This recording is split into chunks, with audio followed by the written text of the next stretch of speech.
Chapter 231. Sprinting. There was a secret passage under their feet, and it seemed to be unprecedentedly long. But no matter how long the journey was, there would always be an end. A light appeared in Fong and Bai's vision, gradually expanding. "It's the exit!" Bai Ningbing blurted out. According to the rumors in my previous life, this secret passage should lead to a cliff on Baigu Mountain. Fong Yuan did not speak, only thinking in his heart as he sprinted. He should thank the two siblings, Bai Sheng and Bai Hua. It was because of their information that Fong Yuan came here. And because of their sacrifice, Fong Yuan got what he wanted and obtained the bone-flesh unity goo. Suddenly, footsteps could be heard from behind. We finally caught up. "We found those two scoundrels." "Where are you going?" Bai Clan's goo masters chased after them aggressively. Bai Clan leader took the lead, with several clan elders following closely behind. The narrow secret passage caused Bai Clan's people to form a long line. Vertical crash goo. Suddenly, an elder sped up like a cannonball, quickly closing the distance between him and Fong Yuan. "Bai Ningbing!" Fong Yuan shouted. Bai Ningbing gritted her teeth and swung her palm backwards. "Blood Moon Goo!"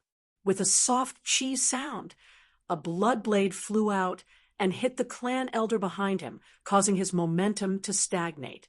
But immediately after, colorful lights blossomed in the secret passage, and a large number of long-range attacks shot towards Fong and Bai. "Bai Ningbing, catch!" Fong Yuan shouted again, lending Sky Canopy Goo to her. Bai Ningbing activated Sky Canopy Goo, Iron Thorn Brambles Goo, and with the defense of ice muscles, the three of them blocked most of the attacks. "Bai Clan, don't you want to know the whereabouts of the two young masters?" Fong Yuan shouted. Bai Clan's Goo masters saw Bai Sheng and Bai Hua in Fong and Bai's hands. Upon hearing these words, his attacks immediately slowed down. "Speak, what did you do to our clan's young masters? If anything happens to them, you will have a miserable ending. Return my children." Bai Clan leader was furious. She pointed her finger, and a cold light flew out. "Coalfish Goo." This goo was the size of a dart and was shaped like a small fish. It moved in an arc in the air and had the effect of tracking. Fong Yuan grunted, unable to dodge, and was shot by the frost fish goo. Immediately, cold air enveloped his entire body, and his speed plummeted. Stealth Scales Goo. With a thought, Fong Yuan's body rippled with light, and he was about to disappear. "Don't even think about it." One of the elders suddenly stretched out his right hand and grabbed at Fong Yuan. "Pooh!" With a soft sound. Even though the Stealth Scales Goo was hidden in Fong Yuan's aperture, it was suddenly destroyed. Fong Yuan's heart sank as he hurriedly activated the hopping grass. The soles of his feet suddenly felt numb and itchy, and two spring-like clumps of grass grew out of his skin and flesh. Fong Yuan relied on the elasticity of the grass to leap forward, his speed increasing rapidly. "I'll go first. Remember to jump." He left behind these strange words. "What?" Bai Ningbing was naturally puzzled, but then the sound of wind behind her grew louder. She turned around to look, and her heart thumped. It was the matriarch of the 100 clans approaching. Her eyes were completely red, as if she was an enraged lioness. Her aura was so intense that even Bai Ningbing's heart shuddered. After all, she was a rank 4 Goo master. Bam! Bai Clan leader punched, and the huge force immediately broke the Sky Canopy Goo's white armor. Bai Ningbing vomited a mouthful of blood and summoned the Chainsaw Golden Centipede.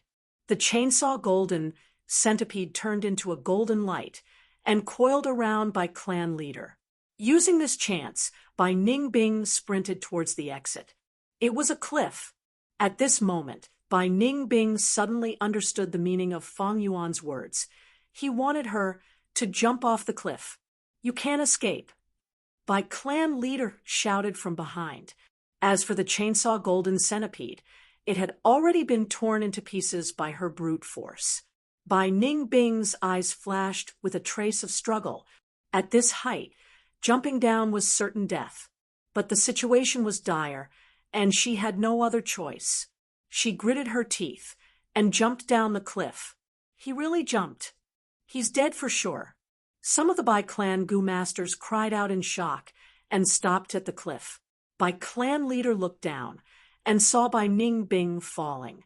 Veins popped on her forehead, and she screamed, "If he's alive, I want to see him. If he's dead, I want to see his corpse. I must capture them."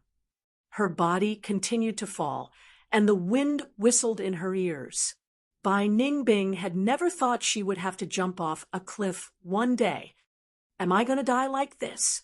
Although it was exciting, it doesn't feel good. The aura of death assaulted her, and Bai Ningbing's emotions churned intensely.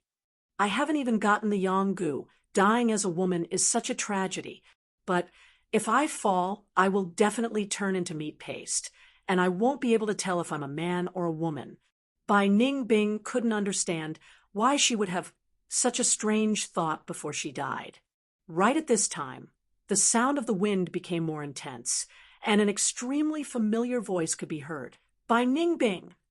Bai Ningbing turned around, and who else could it be but Fang Yuan? Right now, Fang Yuan was also falling, but what was different was that he was stepping on a white-bone bird. Footless bird. This bird had no flesh and blood, and its entire body was made of white bones. It had the head of an eagle, the body of a crane, the tail of a swallow, and 2 pairs of wings on both sides, but no feet. Fang Yuan's body was covered in blood, and he had evidently suffered many injuries in the secret tunnel. "Grab my hand." He squatted on the bird's back and tried to stretch his hand over. Clap! A soft sound was heard, and the 2 hands grasped tightly in the air. Fang Yuan exerted force again and pulled Bai Ningbing onto the bird's back. But at this moment, a protruding mountain rock was less than 300 meters away from them. The footless bird was like a meteor crashing towards this mountain rock. "Be careful, we're going to fall," Bai Ningbing exclaimed, her heart in her throat. The mountain rock rapidly expanded in her vision. Fang Yuan's eyes shone with a sharp light, and he shouted fiercely, "How can my demonic path fall in this tiny Baigu mountain? Rise! Rise! Rise! Rise!" His shout echoed in the valley. Hua, hua, hua. Under his control, the footless bird flapped its wings furiously and used all its strength to slow down the speed of its fall. A series of cracking sounds could be heard, and cracks appeared on the 4-bone wings. The primeval essence in Fang Yuan's aperture was rapidly being consumed, but the heavenly essence treasure lotus gave off a warm light and spewed out large amounts of natural primeval essence. Fang Yuan's primeval essence sea level decreased and increased at the same time. A group of bone beasts that were strolling around the mountain rock felt the footless bird's movements and looked up and immediately scattered in all directions. A gray-bone ostrich was so frightened that it stabbed its sharp beak into the white-bone mountain rock and raised its butt high. Ostrich animals were naturally like this. When they were afraid, they liked to deceive themselves like this. They were about to collide. Bai Ningbing forgot to breathe. Fang Yuan glared angrily. The huge wind pressure caused the white-bone tree on the mountain rock to collapse. Finally, the footless bird brushed past the ostriches, and flew up diagonally. The long tail of the ostriches was completely shaved off. Its round but was exposed. Ha ha ha. Bai Ningbing laughed nonstop on the bird's back. After narrowly escaping death, all the pressure was gone. She felt that her heart had fallen back into her chest from her throat. Exciting, truly exciting. The excitement of life and death was always the most exciting. Wasn't this kind of life what she had always wanted, what she had always pursued? Footless bird, fly towards the blue sky. She was almost singing. Clan leader, they are still alive. At the cliff, the by-clan Goo Master's expressions turned green. We can't catch up. That is a footless bird. It can fly 10,000 li in a day. Tai Dao Ku sighed helplessly. There were very few goo worms that could fly, and those that could catch up to the footless bird were even fewer. Below rank 5, the footless bird was a first-rate flying mount. Alas, the heavens are blind. How can they allow such evildoers to live in this world? Some elders shouted angrily, beating their chests and stamping their feet. By-clan leader's eyes were bloodshot, and her fists were clenched so tightly that they were about to break, and her teeth were making cracking noises. Hearing Bai Ningbing's laughter, she even had a strong impulse to jump off the cliff and chase after the enemies. It was not that by-clan did not have flying goo. Some goo masters had already used their abilities to chase after Fong and Bai, but looking at their speed, even an idiot knew it was wishful thinking to catch up to these two. An intense bitterness filled the hearts of the by-clan goo masters. The criminals were roaming free in front of their eyes, but they could only watch helplessly. No, we cannot let them escape. No. A goo master old man shouted angrily, his body suddenly burning with raging flames. By Jean won. By clan leader's expression changed. Lord Clan Elder. Everyone was shocked. Grandpa. By Jean Lai's face was covered in tears. Clan leader. Everyone. We cannot let these two thieves escape. Otherwise, where will our by clan's dignity go? The hatred between the two young masters is even more irreconcilable. After I leave, please take care of my grandson. This lad's temper is as fierce as mine. Saying so, he lost his voice. His skin, flesh, and bones had turned into flames. His vocal cords had also disappeared. Even his eyes had turned into purple-black round pupils. He had turned into a human-shaped torch. The flames burned fiercely. The temperature rose rapidly. Everyone retreated, and a sad song seemed to be playing on the mountain peak. Burning Man Goo. Rank 4 Goo. Once used, the whole body would burn and turn into flames, until it was extinguished. This elder by Jean chose to sacrifice his life to obtain this powerful strength. Good. This clan leader will stand here and watch Elder's contribution. By clan leader was moved, but Elder by Jean could no longer hear her. He felt his strength had reached an unprecedented level. His life was burning at this moment, reaching its peak, radiating with boundless radiance. His purple-black round pupils swept through everyone. He gave his grandson one last look before turning into a stream of flames and flying towards the sky. The stream of flames approached Footless Bird at an extremely fast speed. Good. Everyone saw this and cheered loudly. The by-clan leader's steel-like, ice-cold face also revealed an excited expression. A strong enemy. Bai Ningbing's expression was grave. She lacked the experience of fighting in the air. If she did not handle it well, she would fall and die a horrible death. Howl. The burning man roared. His purple-black pupils were filled with killing intent. Flames flashed, and the burning man's speed increased rapidly, pouncing towards Fong Yuan like lightning. Hold on tight. Fong Yuan had been paying attention all this time, controlling Footless Bird to flap its wings. Footless Bird increased its speed and pulled apart the distance, causing the burning man to miss. On the cliff, there were sighs of regret and pity, but soon the burning man pounced again. Footless Bird flew to the side, brushing past his shoulder. Bai Ningbing was almost flung off. She quickly grabbed onto the protruding bones on the bird's back. Howl! The burning man attacked again. Fong Yuan sneered. Footless Bird suddenly retracted its wings and dived towards the ground. The burning man followed closely behind. His speed was faster than Footless Bird, gradually closing the distance.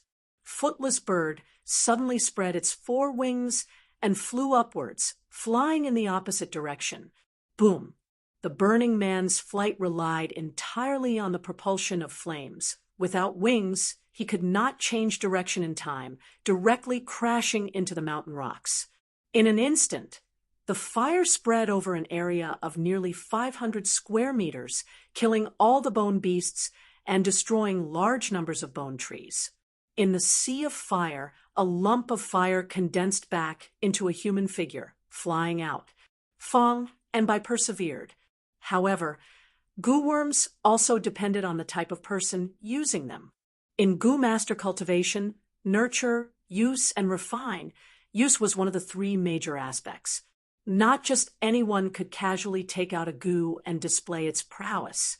The methods and knowledge involved were very profound. The Burning Man goo was a method to perish together. This was the first time Bai Zhanwen was using it. In contrast, although this was the first time Fang Yuan was piloting Footless Bird, he had used countless flying mounts in his previous life. His experience was many times more than Bai Zhanwen's. He was extremely familiar with it. It was so deep in his soul that it was almost an instinct. On the cliff, Bai Clan's people had been paying attention to the battle in the sky. From hope and expectation, it gradually turned into anger. Anyone with discerning eyes could see that Footless Bird was toying with Bai Zhanwen like it was toying with him. The Burning Man's angry roar was originally so shocking and full of vigor, but now it was only strong on the outside, revealing sorrow and helplessness. Damn it! Someone clenched his fists tightly. How can this be? Tai Dao Ku was also shocked by Fang Yuan's skill, sighing helplessly. Fang Zheng, I want you to die. Bai Zhanlai shouted. The seed of hatred was buried deep in his heart. Bai Zhanwen's sacrifice, under Fang Yuan's toying, seemed to become a joke, and also like a sarcastic slap on the Bai Clan's people's faces. Gradually, everyone's anger turned into disappointment and despair. We can't catch up. Don't tell me we can only watch helplessly. Guyue Fang Zheng. Many people muttered this name, gritting their teeth. Footless Bird flew freely, once again brushing past the Burning Man. Young man, your bird manipulation skills are top-notch. Ha ha ha. Bai Ningbing laughed, relieved. Fang Yuan's expression suddenly froze. Be careful. Boom. An intense explosion occurred. Bai Zhanwen knew he could not catch up to Fang and Bai, and resolutely chose to self-detonate. The flames of the explosion enveloped Footless Bird. Fortunately, Footless Bird was made of white bones. Even its wings were made of thin, blade-like bone pieces. The flames could not cause any damage, but the true danger was the shockwave from the explosion. More cracks appeared on Footless Bird's body, and it lost its balance from the explosion, falling towards the ground. But after falling for some distance, under Fang Yuan's control, it regained its balance and flew far away. Fang Yuan! Bai Ningbing, however, shouted in shock. Earlier, Fang Yuan had lent her the sky canopy goo, so she had a goo worm to protect herself, but Fang Yuan did not. The incident happened suddenly, and Fang Yuan did not have time to activate his goo worm to defend himself. Footless Bird charged out of the flames, and Fang Yuan's body was burning with flames. The intense wind pushed the flames, and the earth communication ear grass in his right ear was burnt, but his expression was like steel, as if he was not the person involved. After Footless Bird stabilized, Fang Yuan spat out the tusseta flower, and a burst of milk spring water poured on his head. The flames were extinguished, but his whole body was covered in burns, and his face was disfigured. It was a horrible sight. Bai Ningbing opened her mouth to speak, but could not say anything. On the contrary, Fang Yuan's lips curled up, and he laughed. I like Footless Bird. Do you know why? His smile was somewhat horrifying. Why? Because it does not have bird legs, only wings. Thus it can only fly. When it lands on the ground, it signifies its destruction. All or nothing. If you don't fly, you die. Her blue pupils expanded and began to shine brightly. Her silver hair fluttered in the wind, and Bai Ningbing's lips curled up. Then let us spread our wings and soar. Footless Bird flew far away, turning into it in her eyes, and finally disappeared. On the cliff, the Bai clansmen watched anxiously, but did not speak. A deathly silence enveloped everyone. Heaven and earth were so vast. The sky was eerie blue, and Baigu Mountain was as white as snow. Sunlight shone down from the side. Footless Bird, Fong, and Bai's figures were deeply engraved in their hearts. Anger was brewing, and hatred was sprouting. Puff. Bai clan leader suddenly vomited a mouthful of blood and fainted on the ground. Clan leader! Lord Clan leader! Quick, healing Gu masters, quickly save clan leader. There was panic on the cliff. Chapter 232. The setting sun was as red as blood, and the western sky was covered in burning clouds. Under the sunset, the Footless Bird, which had been flying for half a day, began to descend slowly. After a series of lifts and dives that exceeded its limits and withstood the explosion of the Burning Man, its body was covered in cracks, and it no longer had the strength to fly. Bang! With a loud bang, under Fang Yuan's control, the Footless Bird finally fell into a forest. Smoke and dust rose, and the beasts fled. Where is this? Bai Ningbing jumped off the bird's back and looked around. The trees around them were short and thick, but their branches and leaves were especially luxuriant, unlike the bone trees on Whitebone Mountain that were sparse. The trees here were like canopies, and their leaves were all purple, light purple, dark purple, purplish red, bright purple, the night wind blue, forming a purple wave as they looked into the distance. Purple forest, we've been heading north, and according to our journey, this should be near Zio Mountain, Fang Yuan estimated. He looked worried. Zio Mountain is safe during the day, but it's dangerous at night. It's getting dark. Let's leave this place quickly and find a safe place to stay. All right. Bai Ningbing nodded. After more than 2 hours, they were lucky enough to find a cave. The original owner of the cave was a bandana bear. This kind of bear had a natural pouch on its abdomen similar to a kangaroo. The dry firewood crackled, and the bonfire burned quietly. The meat soup in the iron pot was already boiling, emitting a strong aroma. The fat and tender bear paws were also roasted. Apart from these, the tusita flour also contained delicacies from the 100 clans. The two of them ate heartily, and their tense hearts slowly relaxed. Bai Ningbing suddenly laughed and looked at Fang Yuan with her blue eyes. Look, this is retribution.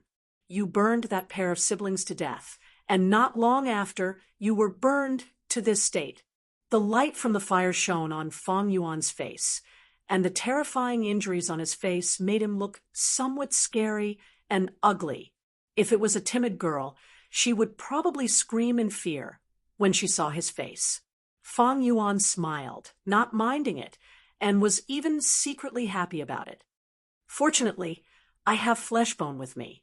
It won't be difficult for you to recover your original appearance. All you have to do is cut off all the burned skin and flesh on your body, then use Fleshbone to treat it, and you will be able to grow new skin and flesh. However, with your current first transformation cultivation, you can't use Fleshbone regeneration. You can beg me. Maybe I'll be merciful and can't bear to treat you. Bai Ningbing didn't let go of any opportunity to mock Fang Yuan. Fang Yuan raised his eyebrows, even though his eyebrows had been burnt off. Why do we need treatment? Isn't this a good situation? He laughed. We killed the only 2 young masters of Bai clan, and even fooled the Bai clan patriarch and clan elder. Do you think they will let us go? This kind of injury saves me the trouble of changing my appearance. The earth communication ear grass had already been destroyed, and Fang Yuan was now missing his right ear. There was cartilage in the ear, and this injury was not something that could be healed by the flesh-growing bone. But even if he had the means of treatment, he would rather lose an ear to change his image. In the past, there was a demon by Ez who was captured and imprisoned in a prison. He pretended to be crazy and smeared his own feces on himself. He even cut off his fifth limb and became a eunuch. His enemies finally thought that he had gone completely crazy and thus let down their guard, allowing him to escape. In the future, he returned to take revenge and killed the entire family of his enemies. There was also a great figure of the righteous path, Empress Wu Ji. When she ascended to the throne at a young age, her power was seized by her own elder sister, and she could only endure. But her elder sister was jealous of her beauty and made things difficult for her. She cut off her nose bridge, humiliated herself, and finally won the time to live and grow. More than 10 years later, she overthrew her elder sister's rule and regained power. She cut off her elder sister's 5 senses and made her wish she was dead. Those who achieved great things were all good at enduring and did not indulge in flesh and beauty. This was the same for both righteous path and demonic path, male or female, after Empress Wu Ji took power. Even though she had the means of treatment, she had never restored her nose bridge, and this made me wary. That was why Wu clan was the #1 clan in southern border, suppressing Tai clan, Shang clan, and Fei clan. Those who indulge in flesh and beauty were all superficial and could not achieve great things. Be it this world or Earth's history, they all proved this point. King Yu of Zhou, for the sake of his beloved concubine, Bao Si's smile, made a fool out of his vassals. But what happened to him?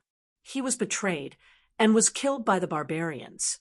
Lu Bu to Jiao Chan, Wu Wang to Shi Shi. Xiang Yu actually brought Yu Ji with him to war. What happened to these people? On the other hand, Cao Cao was short, Sun Bin was crippled, Sima Qian was castrated. Everyone has a love for beauty. But success had nothing to do with flesh and beauty. Having the determination to give up was the cornerstone of success. In fact, it is you with your blue eyes and silver hair. You are too dazzling. You need to change. Fang Yuan sized up Bai Ningbing's body and said. Bai Ningbing snorted coldly and did not speak. Fang Yuan continued. The footless bird was damaged, and we only flew a few thousand miles. Although it is quite far from Bai Clan village, since we committed this crime, Bai Clan will definitely come to arrest us. Our situation is still dangerous. If they issue a bounty for us, our days from now on will be even more difficult. Bai Ningbing frowned and pondered for a moment before snorting. Forget it. I am tired of this outfit. If I change my appearance, it will be a wonderful experience. Next, the two began to summarize their losses and gains. There were losses. Earth communication ear grass, chainsaw golden centipede, carapace goo, iron thorn brambles, stealth scales goo, and footless bird. They were all destroyed in the pursuit. But to Fang Yuan, escaping with his life was the most important. Only by staying alive could there be possibilities and hope. This was the foundation of everything. In order to survive. So what if he had to abandon spring, autumn cicada? One sentence, being able to abandon and give up is a man. As for his gains, in Fang Yuan's aperture, there were large numbers of bone spear goo and spiral bone spear goo. Rank 3 flying bone shield, jade bone goo, iron bone goo, healing flesh bone goo, as well as several bone books that recorded all kinds of fusion recipes. Other than that, there was also the clearing heat goo that he obtained from Bai Clan camp. Of course, the most important thing was the bone-flesh unity goo that he took the risk to successfully fuse at the last moment. Compared to his gains, the losses were not serious. After all, this was a complete inheritance. That flower wine monk was a rank 5 expert, even stronger than the rank 4 gray bone scholar. But Fang Yuan's gains from the flower wine inheritance lost to this Bai Gu inheritance. There was no other reason. The Bai Gu inheritance was something that gray-boned scholar had meticulously planned for a long time. The flower wine inheritance, on the other hand, was a product of a sudden inspiration. In fact, Fang Yuan had only walked on one of the main paths of the Bai Gu inheritance. There were still many side paths, and in the flesh sac secret chamber, most of the teeth had not been opened. These things had all gone to Bai Clan village. They controlled this place, and as long as they spent time and effort, they could definitely devour the entire inheritance. But it doesn't matter. I have already taken all the goo worms in the plan. As long as this bone-flesh unity goo can be used, it will far surpass other things. But the earth communication ear grass has been destroyed. This is a bit troublesome. In Fang Yuan's philosophy, only practicality had value. The chainsaw golden centipede was lost, but spiral bone spear could barely replace it. There were no iron thorn brambles or carapace goo, but there was sky canopy goo and flying bone shield. Only the earth communication ear grass was lost, and in terms of scouting, there was a shortcoming. In the past, it was lacking healing and movement, but now these two aspects were more or less made up for, but there was a flaw in the scouting aspect. In life, most things do not go according to one's wishes. The night of Ziyu Mountain was much more lively than the day. This night, Fang Yuan and Bai Ningbing took turns to keep watch, but did not sleep well.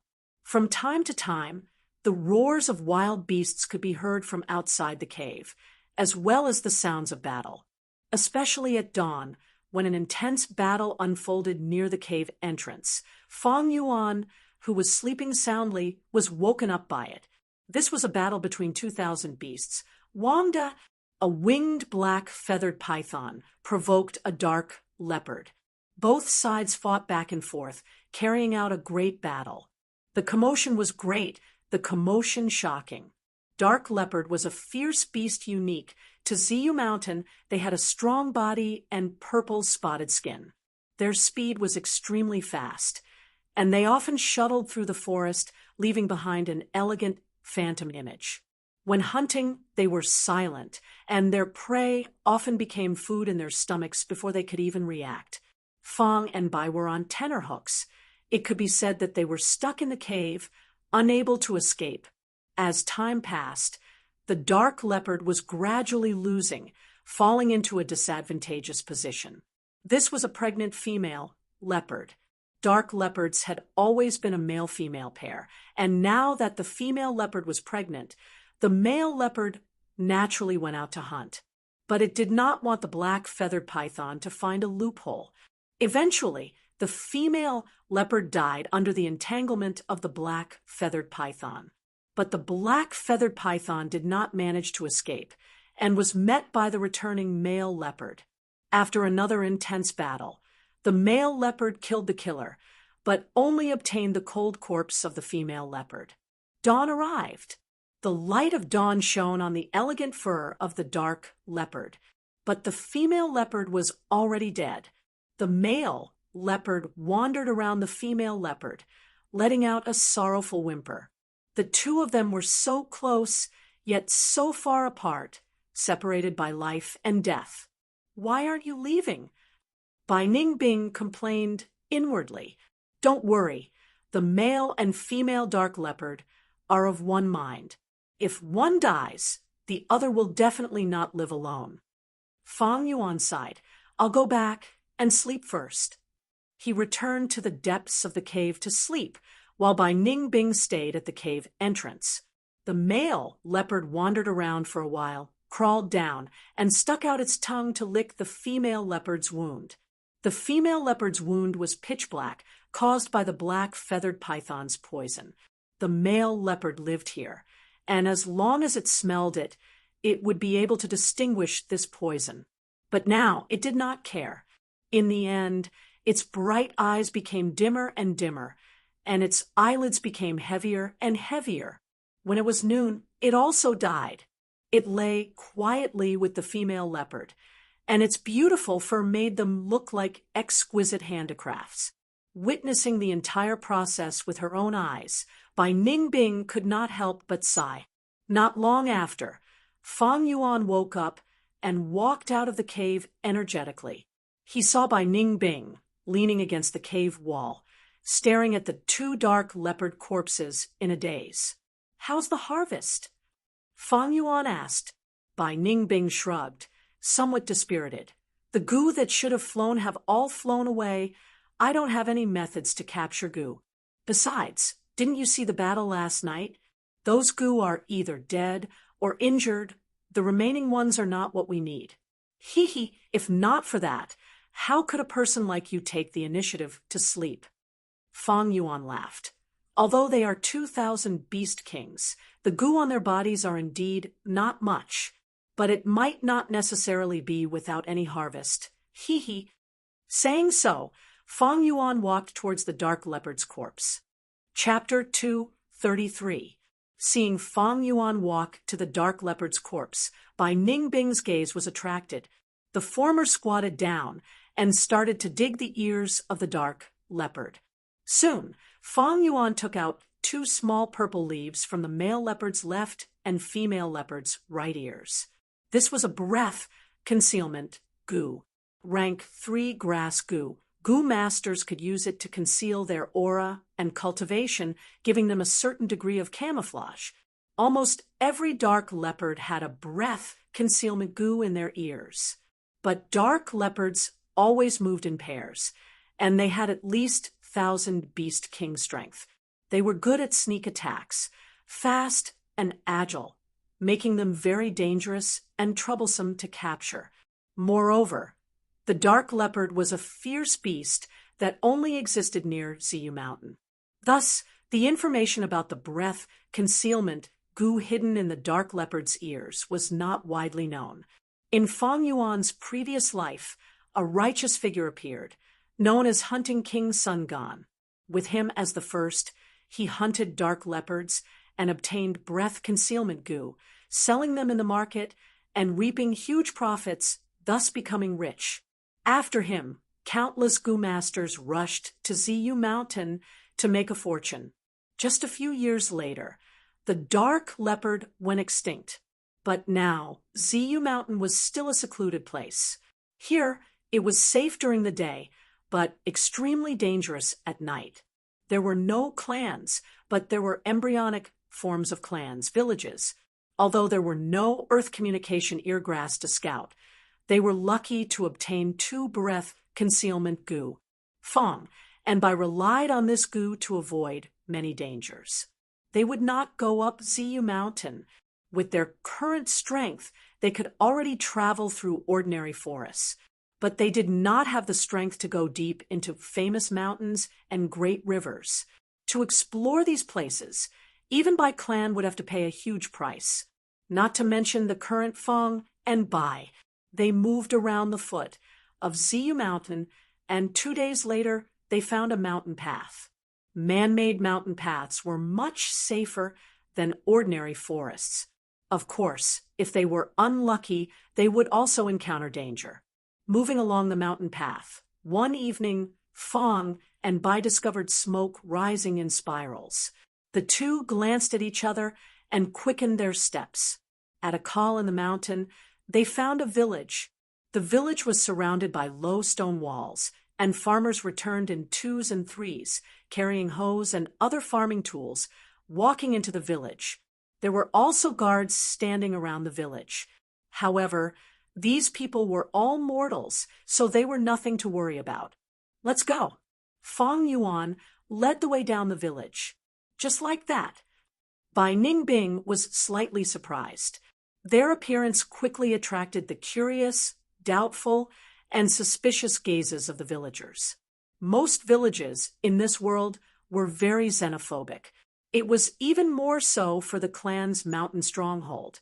The security was tight for fear of spies and thieves sneaking in.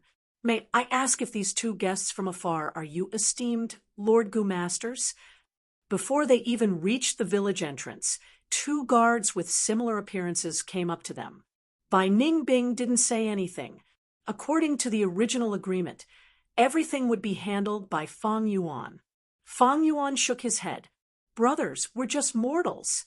Hearing this, the two of them heaved a sigh of relief, and their expressions became relaxed. The younger youngster disdainfully sized up Fang Yuan's body, saying with some disgust, I knew it, this person is so ugly. How can he be one of those powerful Lord Gu masters? Fang Yuan's body was covered in burns, and he was also missing an ear. His appearance was ugly and disgusting. Bai Ningbing also changed into ordinary attire. Her long silver hair not only shaved short, but also dyed black. Her whole body was covered in ice, and thus her skin was as white as snow. But the color of her eyes couldn't be concealed, so she wore a straw hat covering the upper half of her face. When the two of them stood together, they looked like two mortal villagers. Brother, don't talk nonsense, the older guard reprimanded, and then looked at Fang and Bai vigilantly, Where did you come from? Why did you come here? We came from the village on the other side of the mountain. Originally, he had dragged a handcart with medicinal herbs and cured meat, thinking of selling them. Sigh, we met a tiger on the way. Oh my, that scared me to death. We ran all the way and managed to escape with our lives. Sigh, we don't dare to go back for now, so we came to your village to sleep for a night. Just one night. We will leave tomorrow. Fang Yuan said casually. The guard's vigilance decreased slightly. Fang Yuan said again, Brother, don't blame your brother. My injuries were caused by fire. That day, when my house was on fire, I was burnt to this state in order to grab some rice. Sigh, life is hard these days. The older guard sighed. Enter the village. If no one takes you in, you can just stay in the corner for the night. Saying so, he moved aside. Watching Fang and Bai enter the village, the guard ordered his younger brother, Go and tell the village chief that there are two outsiders here. The old man has a lot of experience. Ask him to take a look. Brother, you are too careful. Why don't you think about it? How can these two be Gu masters? Moreover, why would Gu masters lie to us mortals? To have fun. If I tell you to go, just go. Asking me to run errands again. The young man grumbled, but still went. The village was peaceful. The fragrance of food permeated the air. After a day of work, the laughter of a family gathering for a meal also reached Fang and Bai's ears. Being in such an environment, Bai Ningbing could not help but feel relaxed. The reason why he disguised himself was because he did not want to expose his tracks. That would make it easier for the Bai clan to hunt him down. Secondly, it was because Fang Yuan was a cautious person and liked to hide in an unfamiliar environment, making it easier for him to deal with sudden and abnormal situations. It was very easy to find a family to take them in. Just give them a yuan stone fragment, and they would happily vacate the main house. But doing so did not match their current status. Fang Yuan had a better method. He walked around the village for a while and stopped in front of a dilapidated house. This family only had one old lady. She originally had a grandson, but when he was playing outside, he was eaten by wolves. In front of the house, the old lady was drawing water from a well, looking very strenuous. Auntie, let me help you. Fang Yuan put on a silly smile and ran over eagerly. The old lady saw Fang Yuan and was shocked by his appearance. But Fang Yuan was very enthusiastic, and with a silly smile on his face, he quickly helped her draw a few buckets of water, and the old lady's wariness disappeared. Lad, you are from another village, right? The old lady laughed. Her mouth was cracked, and only a few teeth were left. Yes, I want to stay at Auntie's place for a night. Auntie, let me work for you. What do you think? Fang Yuan said naively. Sure. The old lady said, happily. Although the villagers usually helped each other, she still needed this kind of labor force. Bai Ningbing was speechless as she watched from behind. This scoundrel Fang Yuan was too good at acting. After drawing water, it was time to chop firewood. Fang Yuan even took the initiative to cook, and his quick and efficient actions made the old lady praise him again and again. "Auntie, let me help you draw a few buckets of water. Let's talk after the water jar is filled." After dinner, Fang Yuan took the buckets of water and went out. The old lady said no need, but Fang Yuan insisted. After the water jar was filled, the old lady's eyes were filled with tears. "Lad, you are so honest. Sigh, it is a pity that your life is as bitter as mine." Evidently, the tragic story that Fang Yuan fabricated during dinner had left a deep impression on this simple and honest old lady. To mortals, lamp oil was precious. The house was dark at night. Only moonlight shone through the window. There were 2 beds in the house, and they were very simple. But Bai Ningbing was already very satisfied as she laid on the bed. The fatigue from these days of walking slowly dissipated at this moment. Fang Yuan sat cross-legged on the bed, and his mind entered his aperture, inspecting the bone-flesh unity goo. These days, he did not use this pair of goo. After all, it was refined by altering the recipe. According to Fang Yuan's cautious nature, he naturally had to do some research. Suddenly, Fang Yuan opened his eyes, and a bright light flashed past. "There should be no problem. I can use the bone-flesh unity goo now." Saying so, he summoned a pair of jade bracelets, shaped goo. These 2 jade bracelets, one was green like grass, while the other was red like blood, and they were still locked together, unable to be separated.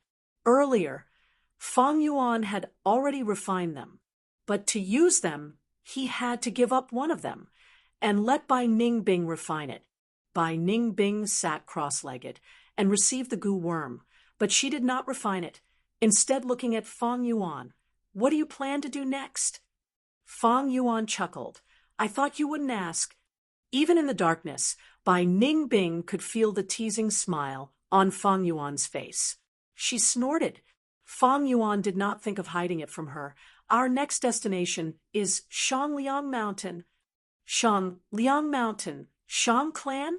Bai Ningbing raised her eyebrows.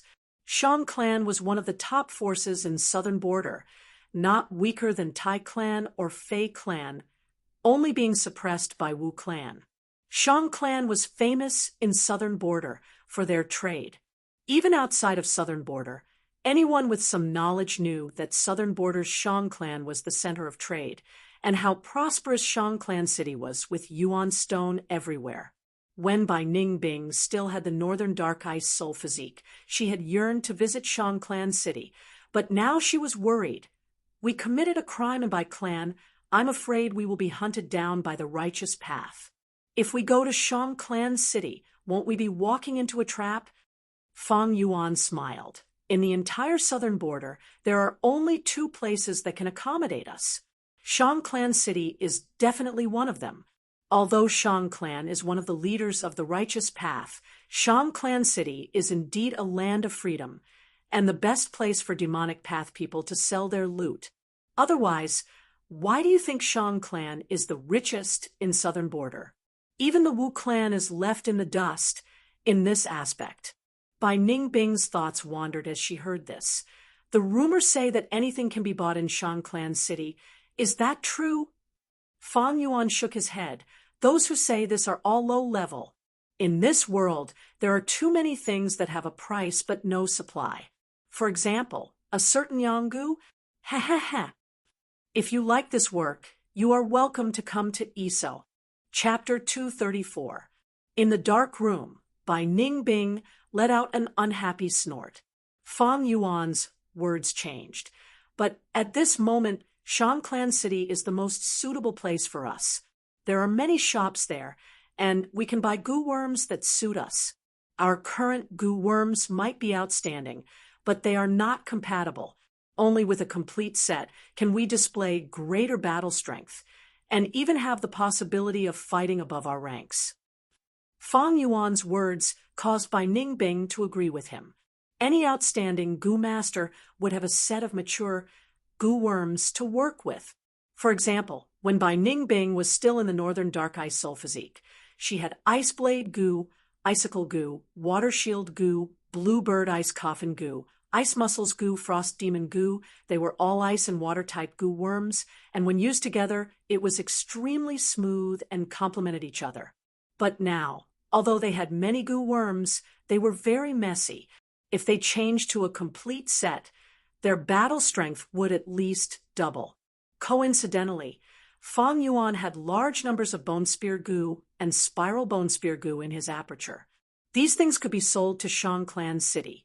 Even without these goo, Fang Yuan had heavenly essence treasure lotus and could produce Yuan stone.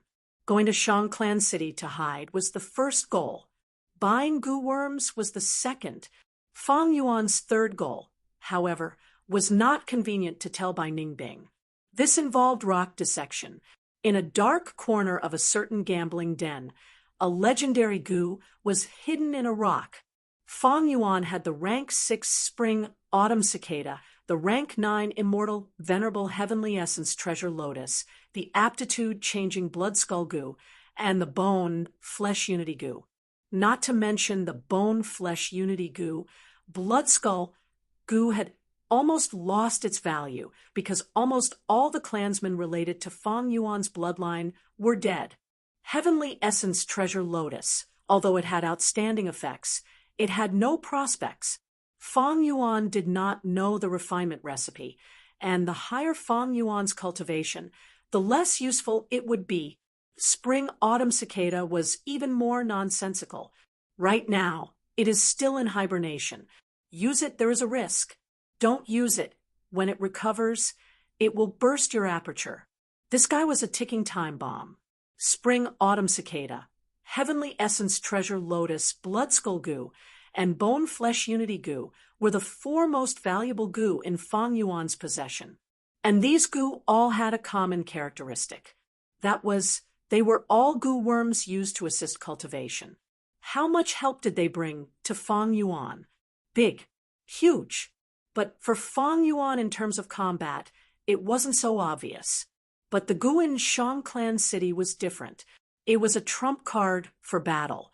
With this goo and some other goo, it would be a complete set. Only then would Fang Yuan be considered to have been reborn, and he would have the posture of being invincible among those of the same level. He would have recovered a bit of the demonic path's glory from his previous life. There is still a long way to go to Shang Clan City. Let's not talk about such a distant matter. You should first refine this bone, flesh unity goo. Fang Yuan changed the topic. After Bai Ningbing found out about Fang Yuan's plan, she felt slightly relieved. The more time she spent with Fang Yuan, the more she felt that Fang Yuan was too sinister and cunning. Especially his performance today. He was so simple and honest that even she was almost fooled. Not long ago, she had personally witnessed how Fang Yuan refined the bone flesh unity goo, and thinking of Fang Yuan's performance, she felt a chill in her heart. She secretly reminded herself to be careful. That pitiful matriarch of the 100 clans was a good example. If she did not guard against Fang Yuan, who knows if one day she would be betrayed by Fang Yuan and would still be counting the money for him? Shaking her head, Bai Ningbing calmed her emotions and started to refine the bone flesh unity goo. This pair of goo had a peculiar shape, one green and one red. Bai Ningbing chose the red one and activated her primeval essence. This bone flesh unity goo had already been refined by Fang Yuan beforehand. Right now, Fang Yuan withdrew his consciousness and cooperated with Bai Ningbing. Without spending too much time, Zhang Xian managed to refine it easily. The moment she finished refining it, the bone flesh unity goo underwent a change. This pair of interlocked jade bracelets suddenly vanished in the air, and almost at the same time, a ring mark appeared on Fang Yuan and Bai Ningbing's wrists. The difference was that the ring mark on Fang Yuan's left wrist was green, and the ring mark on Bai Ningbing's right wrist was red. A mysterious feeling rose up in the hearts of Fang and Bai at the same time. This feeling allowed Fang Yuan to sense Bai Ningbing, and at the same time, Bai Ningbing to sense Fang Yuan. It was as if they were connected by flesh and blood, inseparable. This feeling was not good, making Bai Ningbing feel disgusted, as if she had eaten a fly. Fang Yuan's brows were also tightly furrowed. The scroll left behind by Gray-Bone Scholar did not explain this point clearly, but Fang Yuan thought for a moment and felt relieved. This Gray-Bone Scholar only did theoretical research. He has never used his experience. It is normal that he doesn't know. This feeling was only a minor detail. The next step was the main point. The two endured the strange feeling in their hearts and sat cross-legged on the bed facing each other, starting to dual cultivate. They stretched out their palms facing each other. To be safe, Fang Yuan, who had the weaker cultivation, started the experiment. He mobilized a portion of green copper primeval essence from his aperture and carefully poured it into Bai Ningbing's aperture strength. The green and red rings suddenly let out a bright light.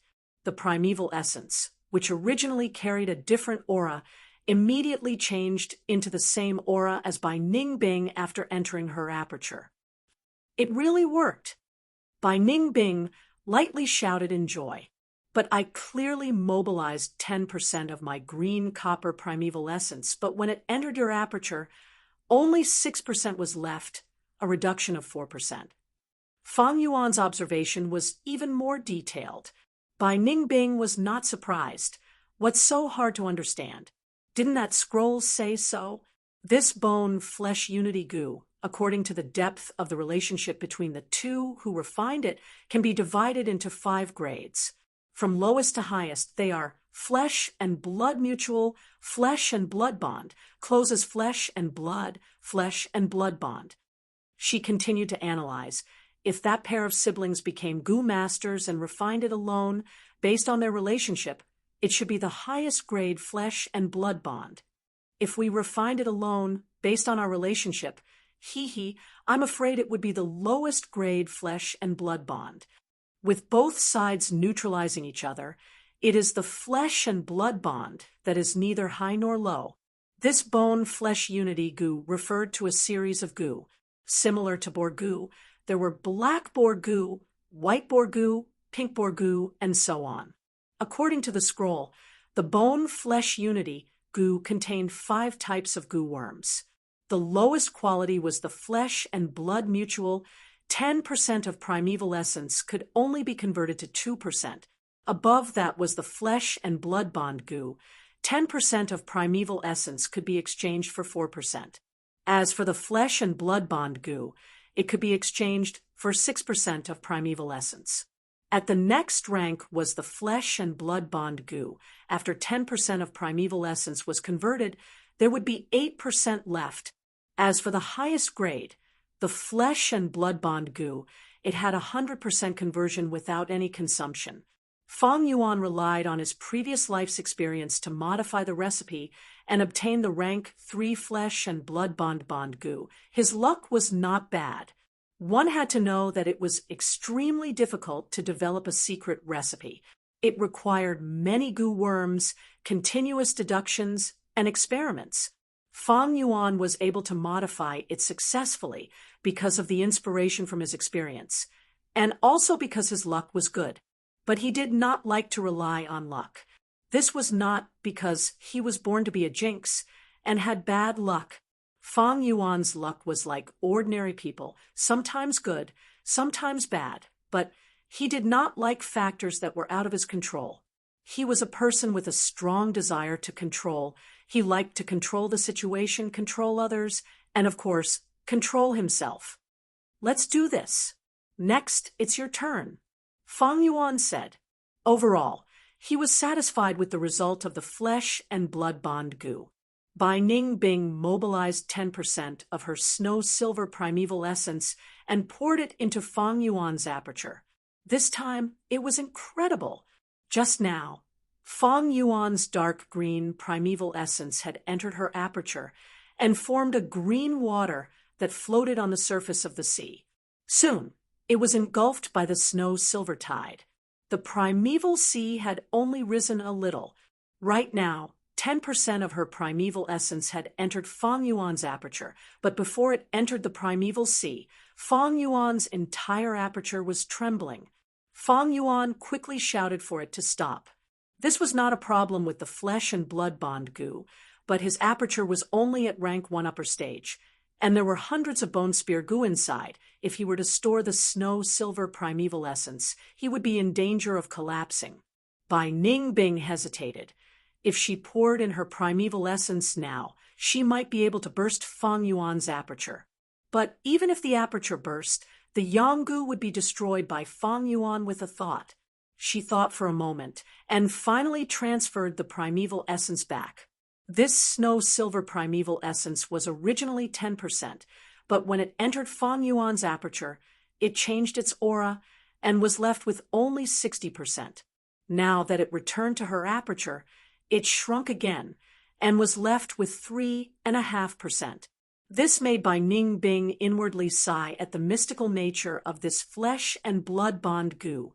Fang Yuan moved the bone spear goo in his aperture into Bai Ningbing's aperture before continuing to take in the snow-silver primeval essence. When this snow-silver primeval essence was in Bai Ningbing's body, it was still her aura, but once it entered Fang Yuan's body, it suddenly shrunk and turned into Fang Yuan's possession. This snow-silver primeval essence entered Fang Yuan's aperture and sank to the bottom, while his green-copper primeval essence could only helplessly float on top. The two coexisted peacefully, without any problems. It was as if this white-silver primeval essence was originally produced in Fang Yuan's aperture. If it was a different type of primeval essence, such close contact would immediately cause an explosion and cause damage to the aperture. Thus, normal importation was like walking on a tightrope, extremely dangerous and exhausting. Fang Yuan tried to move this white-silver primeval essence to wash the surrounding aperture walls. Goo masters were divided into 9 great realms, and each realm was further divided into initial stage, middle stage, upper stage, and peak stage. Initial stage was light membrane aperture walls, thin and flickering. Middle stage was water membrane aperture walls, flowing with light. Upper stage was stone membrane aperture walls, condensed and stable. Peak stage was crystal membrane aperture walls, clear and transparent. Fang Yuan was now at rank 1 upper stage, and the surrounding aperture walls were stone membrane.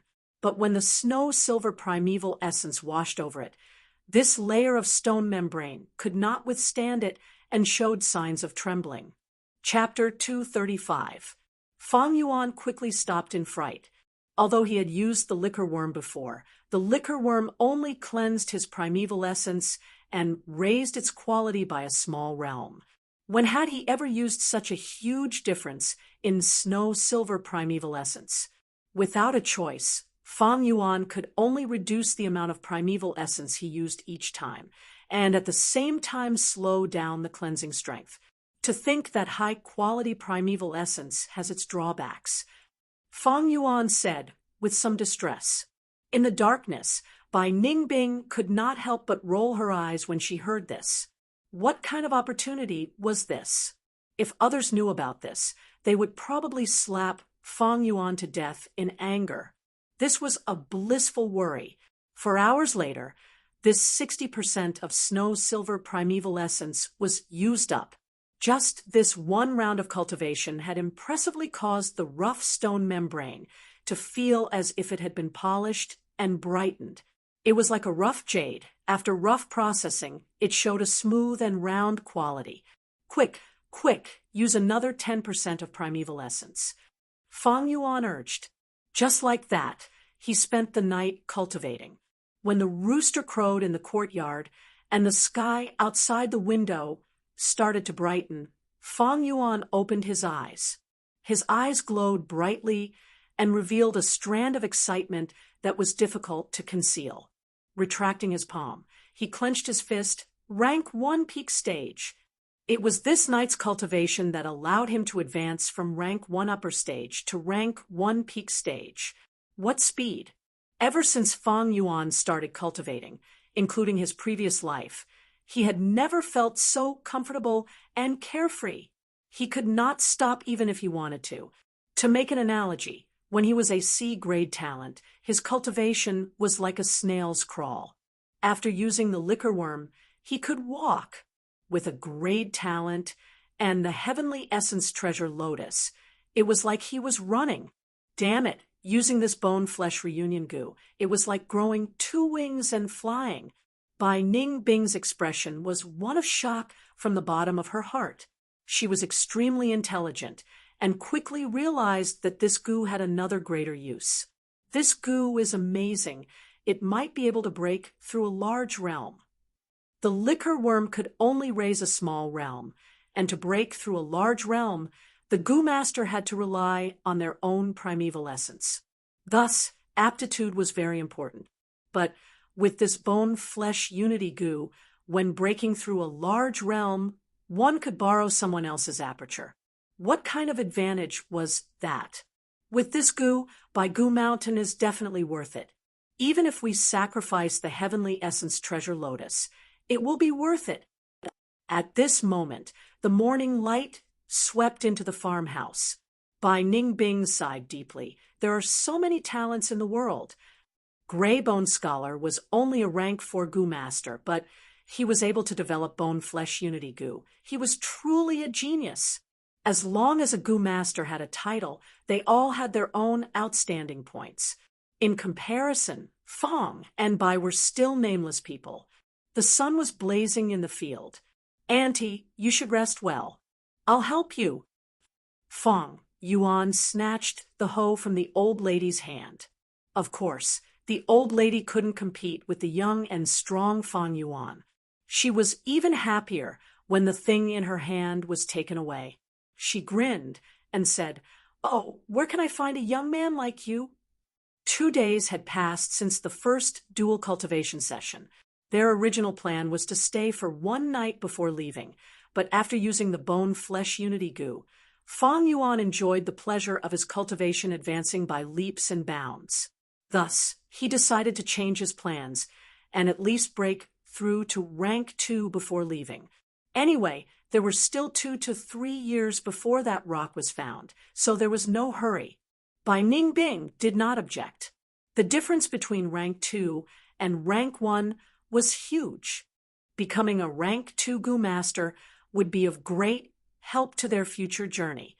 Thus, the 2 stayed in the village and did not leave. The old lady also did not chase them away. In fact, she wanted nothing more than for Fang and Bai to stay here forever. They were so diligent in their work. Although one was a bit dumb and the other ugly, they were both honest children. Fang and Bai did some work during the day. One had the strength of 2 boars, while the other had the strength of a crocodile. They could be said to have divine strength among mortals. Doing some farm work was a piece of cake for them. Moreover, in an old lady's house, how could there be any heavy farm work? Every day, Fang and Bai only slept for about 2 hours, but they were still full of energy. This kind of living condition was like heaven compared to trekking in the wilderness, living in the wind, and sleeping in the open, living in constant danger. Fang Yuan made good use of his time and threw himself into cultivation as if he was addicted to it. Relying on the bone-flesh unity goo, his cultivation speed, using an idiom to describe it, was 1,000 li in a day. On the first night, he advanced to rank 1 peak stage. These days, he had been progressing steadily, and his aperture walls were already sparkling and translucent. According to this speed, he would probably break through to rank 2 in a few days.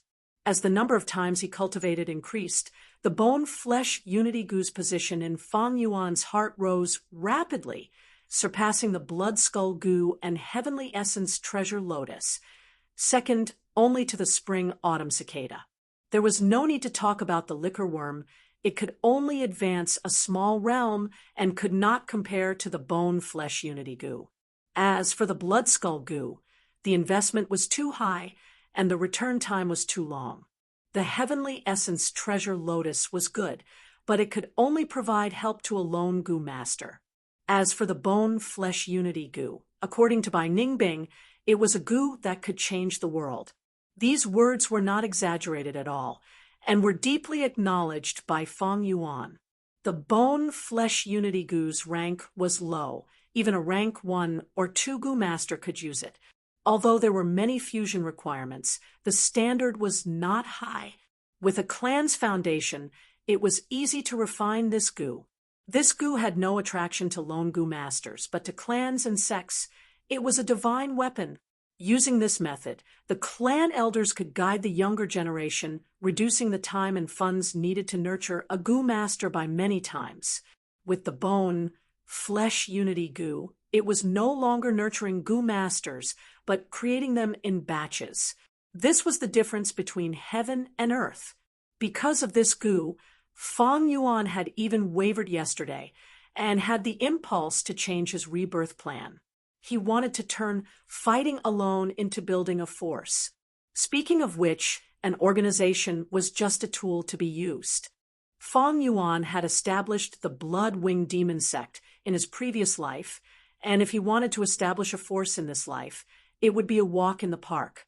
But there was only one goal in establishing a force, and that was to occupy territory and resources, relying on layers of control to gather the strength of others for one's own cultivation. Goo master cultivation was like rowing a boat against the current. It was a process of accumulation and naturally required resources. Thus, rank 5 goo masters and below would have an easier time cultivating with the help of an organization. Once they reached rank 6 and above, they would undergo a qualitative change and transcend mortals to immortals, gathering the heavenly power into their bodies, and the organization would be useless. Knowing this, it was easy to understand Feng Yuan's plan. In his previous life, Feng Yuan had established the Blood-Winged Demon sect to gather resources. In this life, he knew about all kinds of hidden inheritances and could monopolize these resources to rush to rank 6 faster and more freely. What was the point of wasting so much time and energy to build a faction? But now that he had the bone-flesh unity goo, it would be much faster and more convenient to establish a force. The investment was less, but the results were faster. Creating goo masters in batches could quickly form a force. However, Feng Yuan thought about it carefully. Until this morning, his urge to establish a force had completely dissipated. If he really relied on the bone-flesh unity goo to establish a force, he would be courting death. Such a divine weapon, once exposed, would definitely attract the greed of all the large forces. Not to mention him, starting from scratch, even a clan leader with some foundation would not dare to use the bone-flesh unity goo wantonly. It would attract too much jealousy. Even Wu clan, the number 1 clan in southern border, would not dare to use it alone. Feng Yuan estimated the conditions to use the bone-flesh unity goo on a large scale. It would require Wu clan, Fei clan, Tai clan, Shang clan, these huge forces to form an alliance.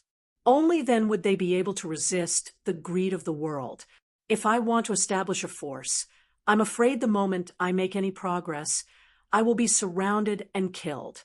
By then, even if I managed to escape, my painstakingly built foundation would be wasted. In the end, I would become a stray dog and be hunted by everyone. Feng Yuan had completely calmed down. He knew this path was a dead end, and he was firm in his decision to fight alone in this life. But speaking of which, Bai Hua and Bai Sheng were wise enough. In my previous life, they used the bone-flesh unity goo to grow into the righteous path duo stars. But they did not use this strength to establish Bai Clan's force.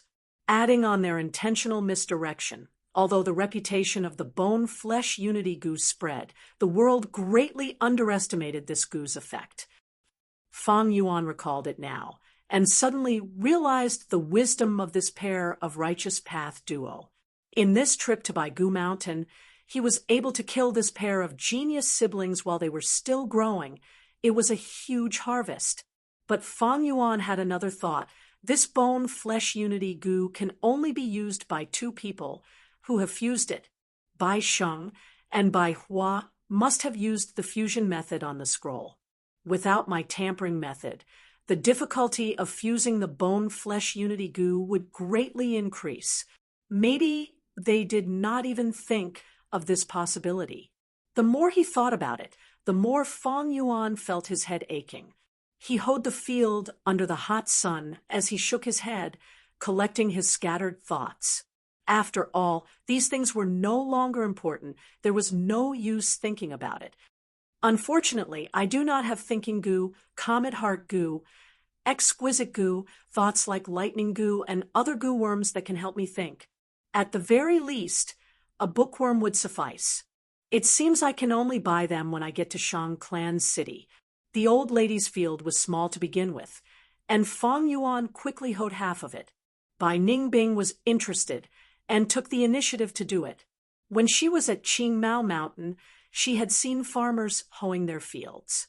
But at that time, she was still muddle-headed, but now that she was there, she wanted to experience the wonders. At 10 o'clock in the evening, the two ate in front of the old lady's house. You must be hungry. There are sweet potatoes in the pot. Make sure you eat your fill. The old lady smiled as she scooped 2 bowls of rice. This rice was not the rice from the rice bag grass, but coarse grains. But Fang and Bai were not picky people. Eat slowly. I have good news to tell you. On the dining table, the old lady smiled mysteriously. Chapter 236. Ani, what's the good news? Fang Yuan immediately asked naively. Just as he asked, an old man walked in from outside. Bai Ningbing squinted her eyes secretly. This old man was a goo master. However, he only had rank 1 initial stage cultivation and looked old and clumsy. There was nothing to worry about. Young lad, this is our village head. The old lady introduced. Fang Yuan and Bai Ningbing quickly stood up. Fang Yuan scratched his head, appearing somewhat uneasy. Lord Village Head, I am. Before he finished his introduction, the village head smiled and waved his hand. I know you two, outsiders.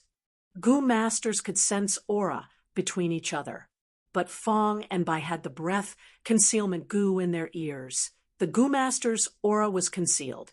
At least the village head could not see through it. These two outsiders.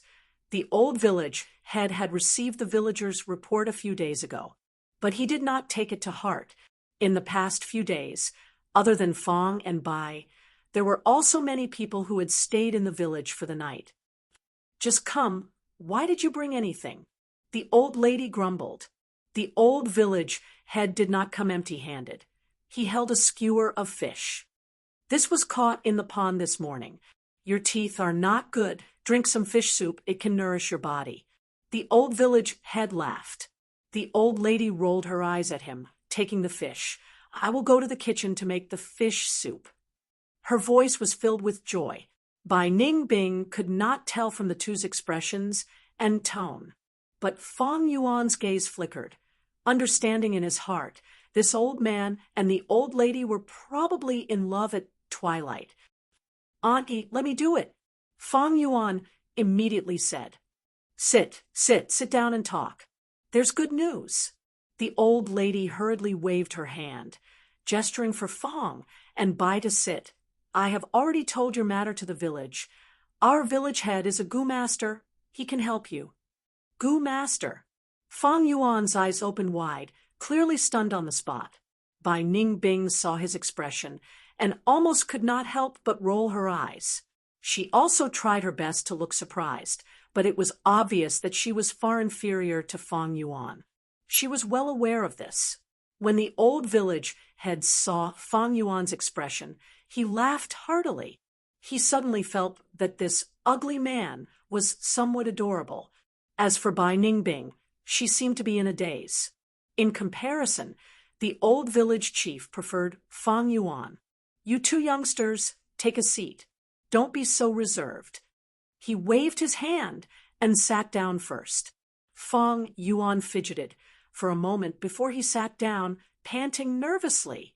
Bai Ningbing also learned from behind him, but it seemed a little unnatural. The old village head didn't suspect anything. "I heard that you came here to sell herbs and cured meat, but you ran into a wild beast. Bad luck. Your auntie has already told me that you guys have helped her so much here. I have some purple maple leaves here." A few days later, a caravan arrived. "Take these purple maple leaves and sell them. Maybe you can get back some money." When Bai Ningbing heard this, she immediately lost interest. So this was the good thing the old granny was talking about. This. Fang Yuan was so happy that he stuttered. His eyes teared up as he choked. "Village lord, you are really a good person, a very good person." The old village head patted this demon's shoulder and said with sympathy, "You don't need to say these words. Who doesn't have times when they are down and out? But I can't give these to you for free. Otherwise the villagers will have an opinion. How about this? You guys come to the east side of the village to hoe the fields. After 7 days, the caravan will arrive." He was quite grateful to Fang and Bai. He was a mortal born and raised in this village, and was childhood sweethearts with the old granny. But the world is fickle, and the old granny married someone else during a caravan transaction. A goo master saw that he was quick-witted and gave him some pointers, making him a goo master. Because of this, he became the village head. Although he still had feelings for the old granny, they were old people with children, and it would have a bad influence on them. So they didn't interact too much. Although he was the village head, he couldn't help the old granny too openly. He had secretly observed them, and felt that Fang and Bai had good temperaments. They were hard-working and honest children, but their luck was a little bad. Thus, when the old granny told him, he immediately agreed to help Fang Yuan. "When you were eating, you promised the old village head. Don't tell me you really want to hoe the fields for 7 days, and that cart of purple maple leaves?" In the house at night, Bai Ningbing asked in confusion, "The purple maple leaves are naturally not my true goal. Didn't you hear earlier? There is a caravan passing through here." Fang Yuan replied, "So what? Didn't you mention that there are caravans passing through Yu Mountain all year round? The caravans sometimes pass once a year, sometimes once every half a year. I just didn't expect there to be a caravan in such a short time. I've just been beating around the bush. This caravan travels from east to west. Even if they don't reach Shangclan City, they are going in the same direction as us." Bai Ningbing realized, "You want to join the caravan and borrow their strength to reach Shangclan City?" She thought for a while, and felt that this was a good idea. First, the Earth communication ear grass was destroyed, and they lacked investigative goo worms. It would be troublesome for them to move on their own. Secondly, if they committed a crime, the Bai clan would definitely pursue them, and would not let them go. Joining the caravan was a good way to cover their tracks. Finally, they had the breath concealment goo, and could disguise as mortals. The caravan was on guard against foreign goo masters, but they were not so vigilant against mortals. Even if they were discovered, it would not be a big deal. At that time, one rank 3 and one rank 2, they would have the ability to escape. The leader of the caravan was usually rank 3. A rank 4 leader like Jia Fu was rarely seen. But even if we disguise as mortals, it would be impossible for us to casually join the caravan, right? Bai Ningbing thought for a while, still having some misgivings. Fang Yuan chuckled. "Of course we can't casually join the caravan. Even mortals need a guarantor. But I think the old village head will help us solve this problem." Bai Ningbing felt relieved, letting go of her worries. "That's true. I was worried for nothing. With Fang Yuan's craftiness, how could he miss this point? She thought in her heart. All right. 7 days later, I will definitely break through to rank 2 initial stage. But other than this, I think it is time to use the iron bone goo and jade bone goo. Bai Ningbing curled her lips, not minding. I said I wanted to use them earlier, but you didn't agree. I have raised them for so many days and wasted a lot of milk spring water. Fang Yuan sighed. Young man, you are ignorant and fearless. You don't know the pain in this. Tonight we will not dual cultivate. Rest well, and I will use the iron bone goo tomorrow night. The next day, Fang and Bai went to the east side of the village to work as promised. Fang Yuan specially worked from morning until sunset. He concealed his great strength in his body. This amount of exercise was not worth mentioning, but it was enough to make the other farmers look at him in a different light, even looking up to him. At night, he sat cross-legged on the bed, sinking his mind and pouring his primeval essence into the iron bone goo in his aperture. This goo was like a bone, round at both ends and slender in the middle. Its whole body was black, like it was made of steel. This goo was a rank 3 goo, instantly consuming a large amount of primeval essence to activate. Fang Yuan was a mere rank 1 goo. He could not use it, but Bai Ningbing poured in a lot of white-silver primeval essence, giving him the qualifications to use it. The borrowed snow-silver primeval essence was almost completely used up. All of it was poured into the iron bone goo. This goo first let out a black light, before melting into a liquid iron, flying out of the aperture and fusing into Fang Yuan's bones. Pain. Intense pain. Unimaginable pain. Fang Yuan felt like his heart was being branded by a hot iron. Wherever the liquid iron flowed to, that bone would feel like it was being roasted on charcoal. This pain was so deep that it made Fang Yuan's expression distort. Immediately after, cold sweat appeared on Fang Yuan's forehead, and in a moment, his whole body was drenched in sweat. After a while, Fang Yuan could not hold on any longer, letting out groaning sounds. Bai Ningbing's expression changed. In the darkness, she could not see Fang Yuan's expression and condition, but from this suppressed sound, she could tell the pain was no small matter. She knew how strong Fang Yuan's willpower was. Even when his whole body was shrouded in flames, he did not make a sound. Right now, after using the iron bone goo, he let out such a sound it could be seen how intense the pain was. Goo masters nurture, use, and refine, and in terms of use, some goo's usage was extremely special. The iron bone goo was like this. Once used, it would cause extreme pain. But this pain could only be endured if he fainted midway. All his previous efforts would be in vain. In history, many famous goo masters had died from the pain of using goo worms like the iron bone goo. Fang Yuan clenched his teeth and persevered. He could not endure the torrential pain, letting out a few groans from his nose.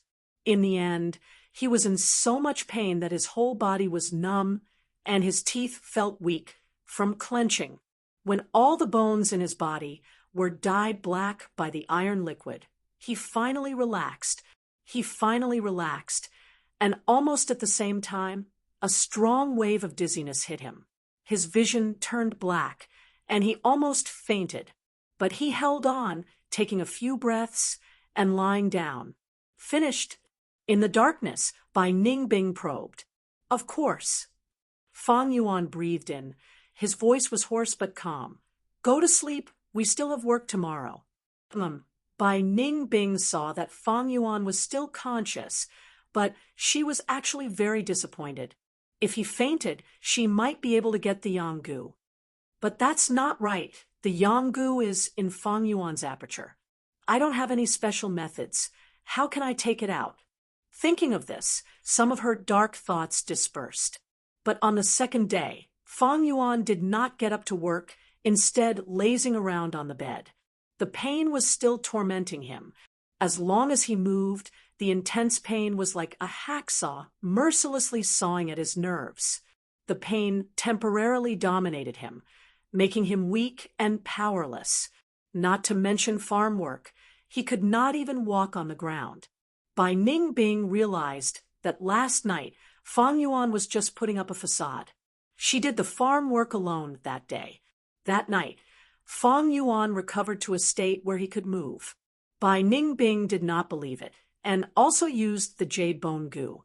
Only then did she know how much pain Fang Yuan was enduring. Even someone as prideful as her could not help but groan in pain, even tearing the bed sheets. But in the end, her whole body trembled as she persevered to the end. Realizing her success, under the assault of intense dizziness, she laid down on the bed and fell into a deep sleep. Chapter 237. On the second day, it was Bai Ningbing's turn to lie on the bed, unable to move due to the pain. Fang Yuan had mostly recovered and went to the east of the village to plow the fields. The old granny walked into the house and expressed her concern. Bai Ningbing immediately said that she was fine. She was probably tired from yesterday's work and would be fine after a day of rest. The old granny smiled meaningfully. I am indeed a little tired. You guys have been making a lot of noise these 2 days. I heard it all. What? Bai Ningbing did not understand. Miss, don't hide it from me. I already knew. The old granny smiled. Bai Ningbing's pupils contracted. Was her identity exposed? How was that possible? A murderous intent brewed in her heart, but she could not bear to do it. She could coldly watch the Bai siblings being burned to death, but that was because the Bai clan was destined to be their enemy. Although she was proud, she was not like Fang Yuan, who was unscrupulous. She could not bear to kill those who were indebted to her. The old granny in front of her was like this, and so was the previous leader of the Bai clan. The old granny did not notice Bai Ningbing's thoughts. She grabbed Bai Ningbing's hand and patted it lightly. Miss, I can see that no man has a butt and waist like yours. No wonder you wear a straw hat and don't like to talk. Although I'm old, I'm still a woman. We women have an advantage over those stinky men. We're more attentive. Ah, Bai Ningbing did not know what to say. The old granny was very enthusiastic and said in an understanding tone, I understand. You're a woman after all. You have to disguise yourself, like this, when you're outside. Otherwise, it would be bad if something happened to you. Bai Ningbing was speechless. She hated it when people used the word woman to provoke her. However, she felt helpless against the warm and honest old granny. The old granny smiled until her eyes squinted. Suddenly, she lowered her voice. You two must be a couple. Annie has heard what you've been doing these past 2 nights. I'm not trying to lecture you, but you have to take it easy when doing that kind of thing. These words were like a bolt out of the blue. Bai Ningbing's expression froze, as if she had been struck by lightning. Auntie, it's not what you think. After a long time, she squeezed out these words with great difficulty. Her expression was extremely stiff. Aya, why are you so embarrassed? It's nothing. You can say anything to Auntie. I've lived for so long. What haven't I seen? The old lady blinked her eyes and grinned. Then, her gaze fell on the bedsheet. Bai Ningbing followed her gaze and suddenly felt like dying. But then again, this bedsheet was indeed torn by her. Then, the old lady said a lot of things to her, but Bai Ningbing's mind was in a mess, and she didn't listen to a single word. At noon, when Fang Yuan came back for lunch, the old lady stopped him at the door and kindly reminded him, Young man, your wife has already told me. Young people were hot-tempered, but they also had to take care of their bodies, and they had to take care of their wives even more. Do you remember what Auntie said? What? Fang Yuan opened his mouth wide, unable to react for a moment. The old lady smacked her lips in dissatisfaction and helplessness. You're good at everything, but you're too simple and honest. If you're so honest, you'll lose out when you brag. If Guyue's clan, Divine Investigator Tai, 100 Flowers, and 100 Lives heard this, they might be so angry that they would come back to life. Fang Yuan stood on the spot in a daze. Suddenly, his eyes flashed, and he finally reacted. "Oh, this matter, he." He scratched his head and laughed foolishly, nodding his head. "Auntie, you're right, I understand." At the dining table, he saw Bai Ningbing. Bai Ningbing looked at him coldly. Her entire body seemed to be emitting an icy aura, and the corner of Fang Yuan's eyes kept twitching. This matter reminded Fang Yuan of something.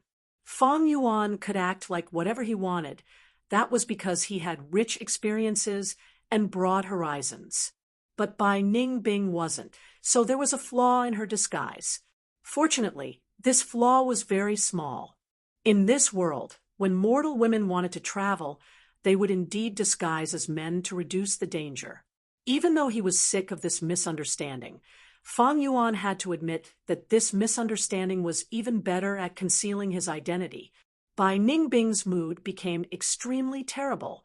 That night, she questioned Fang Yuan again when he would give her the Yanggu. Fang Yuan could only answer clearly once he reached rank 3. He would give it to her. Bai Ningbing snorted. She understood Fang Yuan. She would rather die than believe Fang Yuan's honesty. But now, she had no way to take the Yanggu by force. "When I reach Shangclan City, I need to buy a poison vow gu. 3 Hands gu, Grand Snatch gu is also fine." Thinking so, Bai Ningbing felt even more urgency to get to Shangclan City. Other than cooperative cultivation, Fang Yuan's cultivation content had increased by a whole new level. That was to use the crocodile strength gu to cultivate his strength. Speaking of which, it was out of Fang Yuan's expectations that he could raise the crocodile strength gu until now. The greatest contributor to the war was still the Bai clan.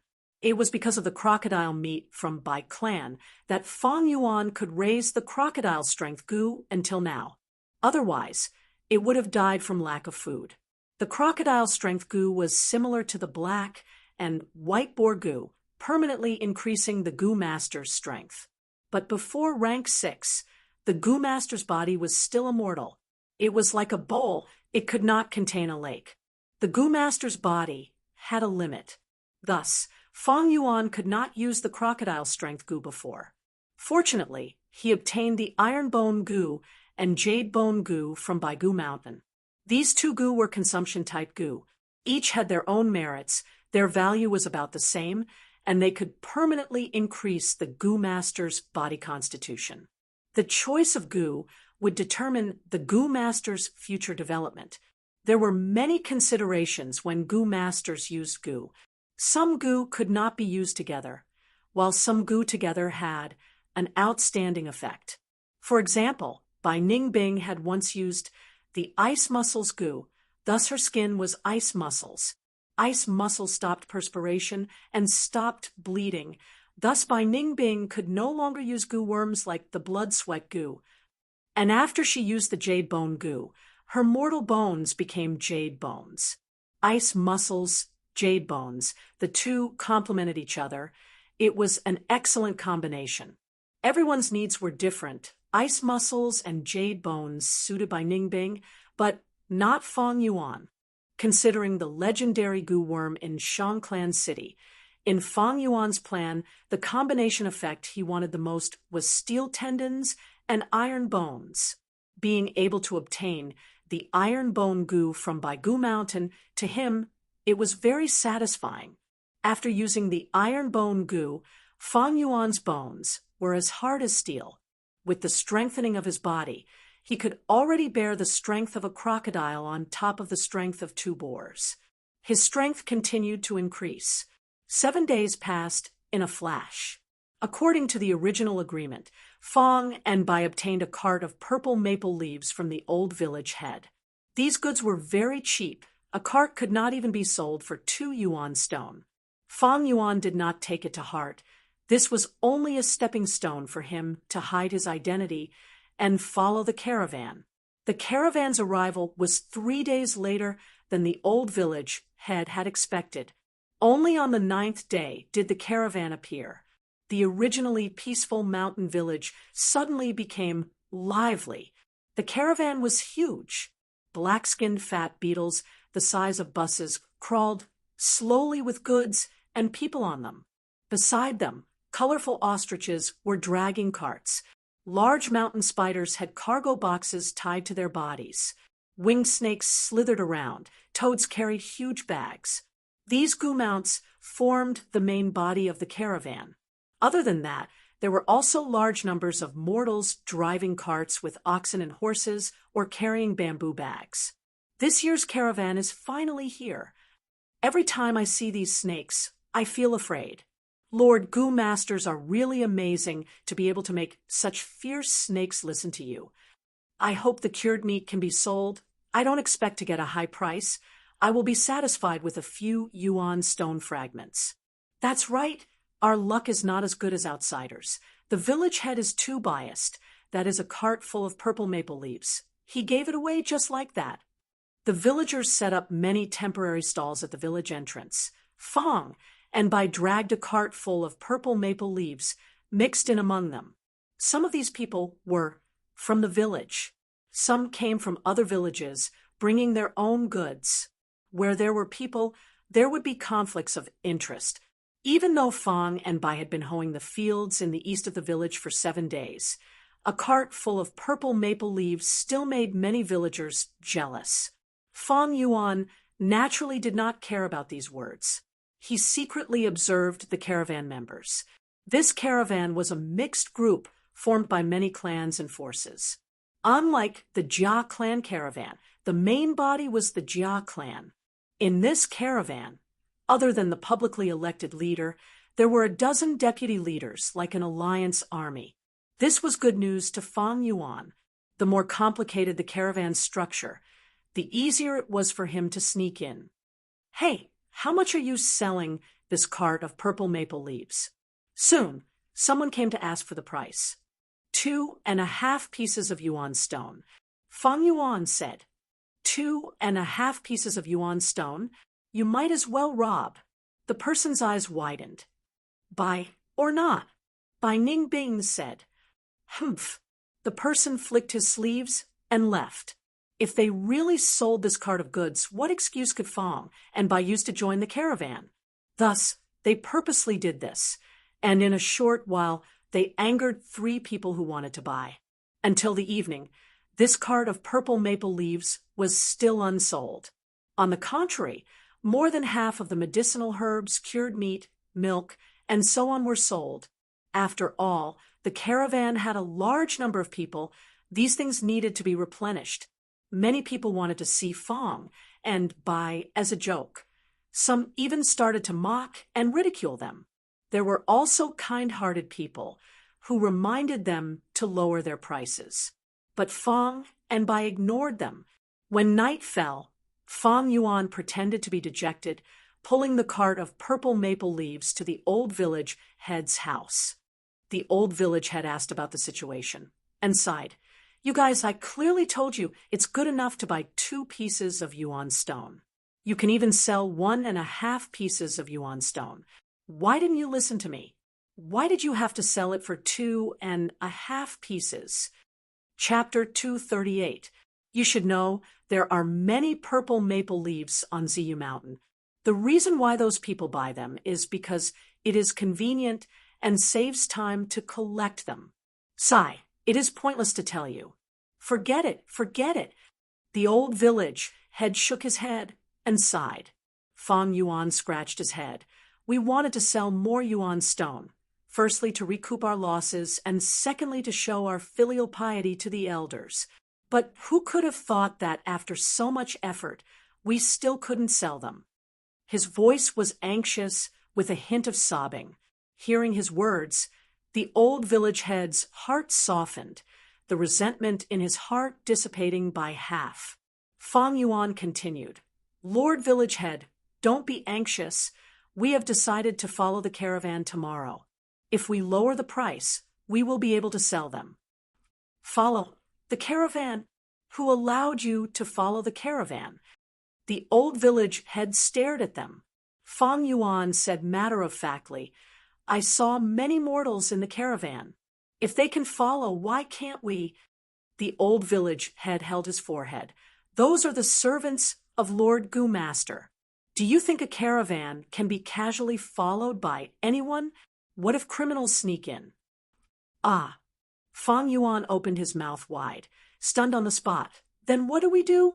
The caravan is leaving tomorrow morning. Sigh. The old man sighed deeply. Forget it. We will help them to the end. Tomorrow morning, I will ask for help. Whether you can join the caravan or not will depend on your luck. The sun had just risen, and there were still a few stars left in the light blue sky. Looking from afar, Ziyu Mountain was covered in dark purple, quiet and mysterious. After a night's rest, the caravan was ready to set off. Check all the goods.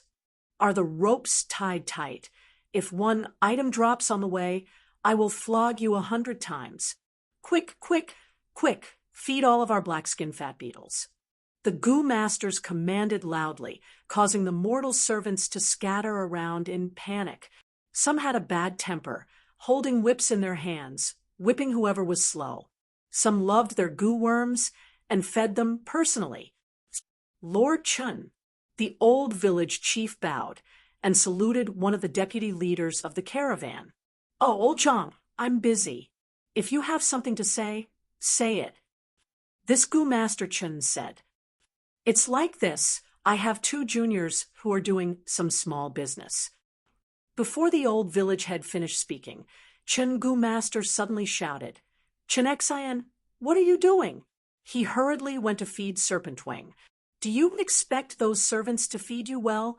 That winged serpent of yours has already swallowed 3 servants these days. Yes, Master Elder. Chen Xian shrugged his head as he was caught. Chen Gu Master did not let him off, reprimanding. How many times have I told you to call me Old Lord in the village, but in the caravan, you have to call me Vice Leader. Yes, Vice Leader, Chen Xian replied, and flew away. That rascal!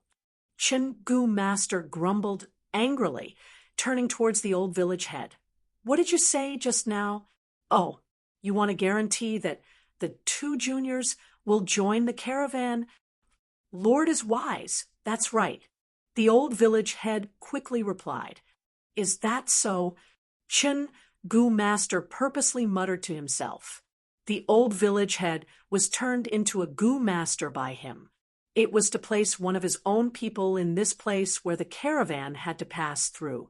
When the caravan travels, those villages are the focal points of the trade, but the mortal villages along the way cannot be neglected. They are also very important. There are many people in the caravan. A lot of daily necessities have to be replenished along the way. There are also the servants when the caravan encounters danger, and some servants die. Lacking manpower, the caravan would have to choose mortals from the villages along the way. Speaking of which, Chen Gu Master's servants were already insufficient. In the caravan, mortals' lives were cheap. They were just expendable resources that could be used to speak and move around.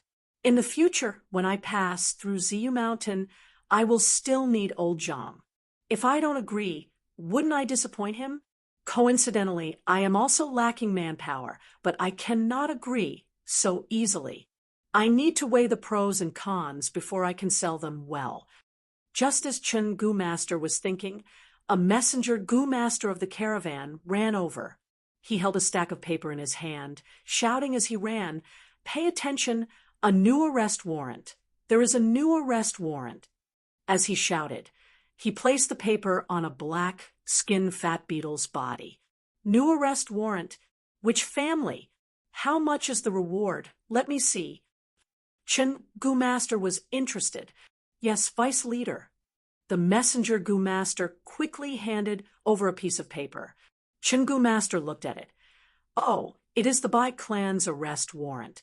As long as the information is correct, it will be 1,000 yuan stone. So high. Chen Gu Master's eyes brightened. He was interested. There were usually 2 prices on the arrest warrant. One was the information price, and the other was the price to haggle. The price of 1,000 primeval stones was usually for those devil Dao people who had made a name for themselves. However, the portraits on this wanted poster were of two young people. Both of them had good facial features, and one of them was even very beautiful. A man and a woman, these were two newbies.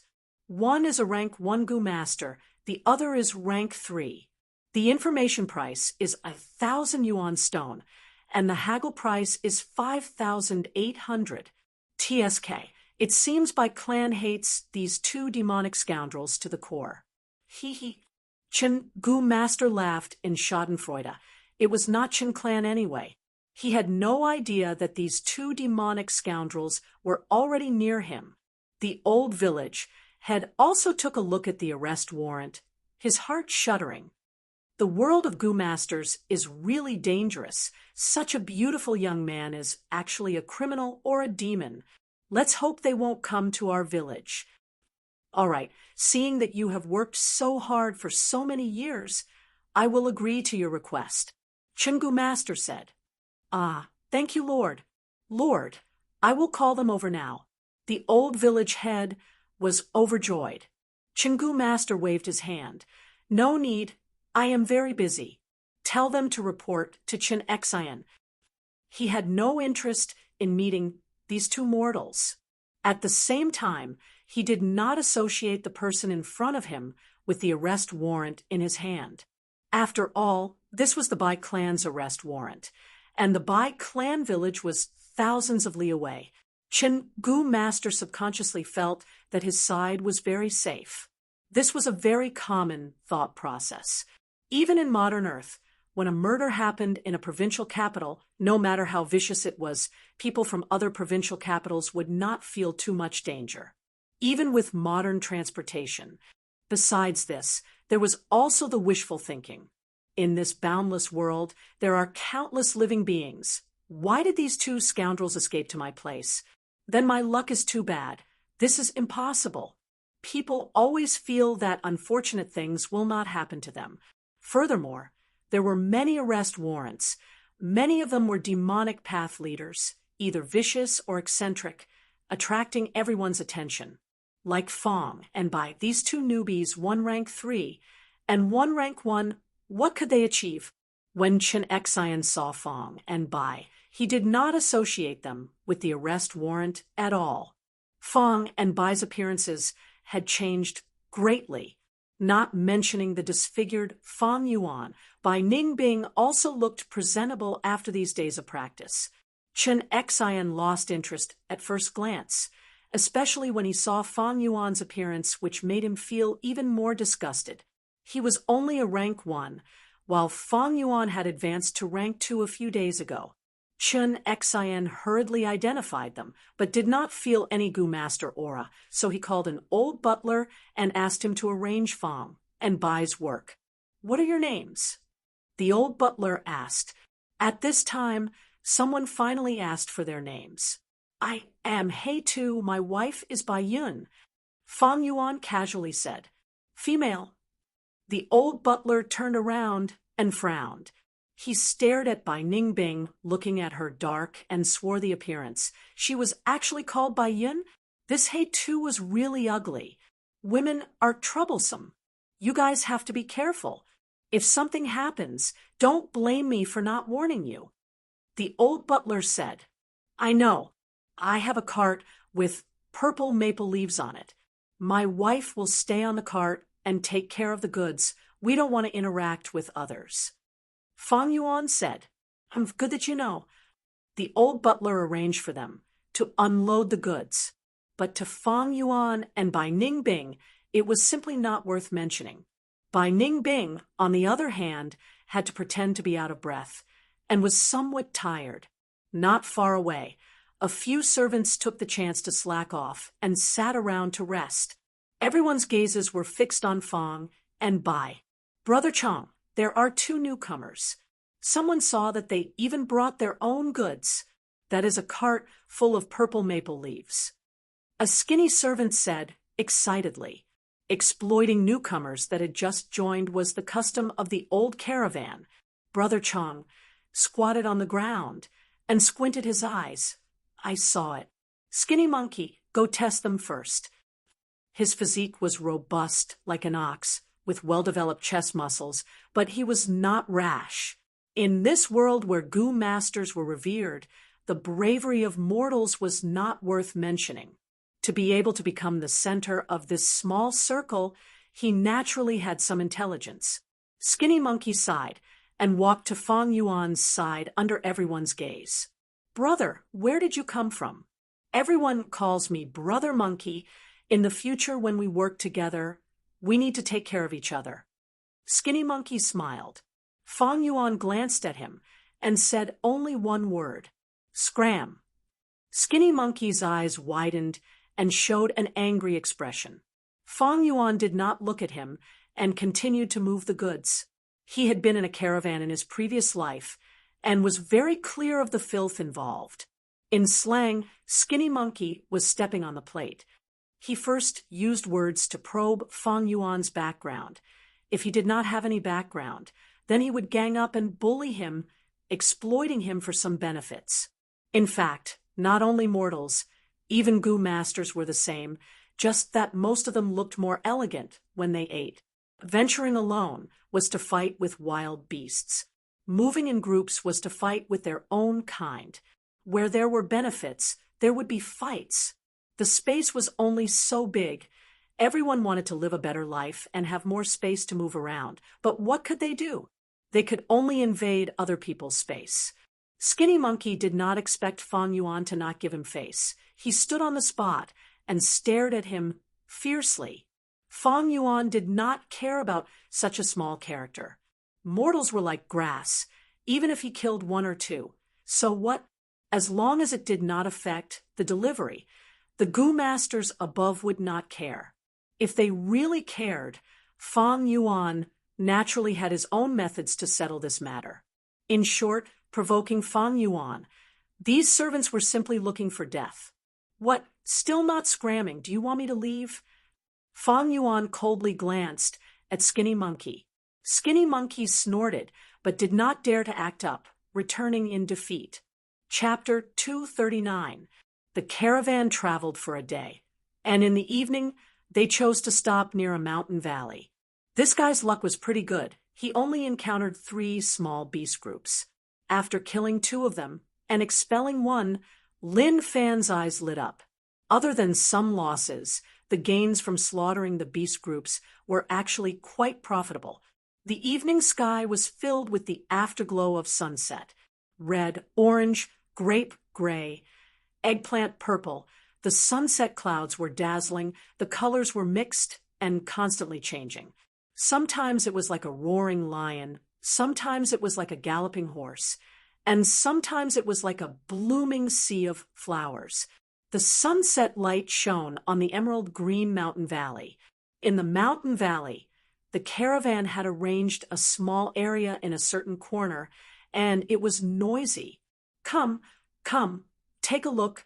The fresh beast meat we just slaughtered today. Buttermilk, fragrant and sweet buttermilk. There are only 10 pieces of clothing left, clearance sale. Fong Yuan and Bai Ningbing were also in the crowd. They dragged their handcart and occupied an area. On the left was a stall selling wild vegetables, and on the right was a stall selling milk. Bai Ningbing looked around with interest. To think there would be such a small market in the caravan. There will be transactions when there is consumption, and consumption will stimulate the market. Fong Yuan replied. Bai Ningbing's gaze flickered. These words were really incisive. She looked at Fong Yuan. These purple maple leaves, are you going to sell them all? Fong Yuan nodded slightly. I have already joined the caravan. I can casually sell these purple maple leaves. Keeping them in my hands will instead attract the greed of some scoundrels. Moreover, purple maple leaves were not easy to preserve. Only a day had passed, but the purple maple leaves on Fong Yuan's cart were already showing signs of withering. As time passed, their value would become lower and lower. Of course, it was just 2 yuan stone. Fang Yuan naturally did not care. But throwing them away casually did not suit their current status and would arouse suspicion. There are 2 types of small markets in the caravan.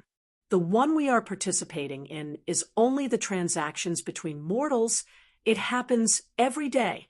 The other type is the transactions between Gu masters once every 7 days.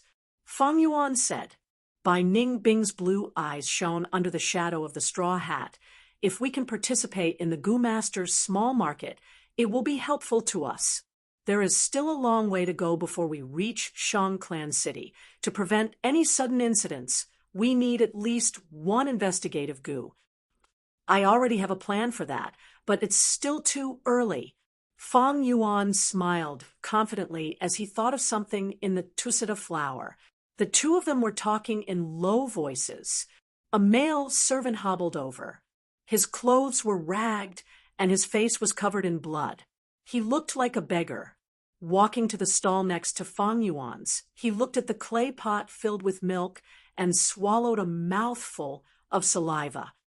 "Brother, can I have a sip of milk?" "Go, go, go. Don't get in the way of my business." The milkman waved his hand impatiently. The servant had no choice but to move to the front of Fang and Bai's handcart. 2 brothers. Before he could finish, Fang Yuan stepped forward, lifted his leg, and kicked him over. He shouted fiercely, "Scram!" The servant was kicked to the ground, his tattered clothes covered in black mud. His wounds were also affected, causing him to grimace in pain. He climbed up with difficulty and stared at Fang Yuan with a hateful gaze. "All right, I'll remember this. We are all mortals. Who hasn't met with misfortune one day?" Humph! Fang Yuan's expression turned cold, and he kicked again. Slap! The servant fell to the ground again. "Try saying another word." Fang Yuan looked down from above. The servant stared at Fang Yuan fiercely and climbed up, not daring to be long-winded. But immediately after, he was kicked down by Fang Yuan again. "I don't like the look in your eyes." Fang Yuan crossed his arms, his voice cold. The servant lowered his head, not daring to look at Fang Yuan again.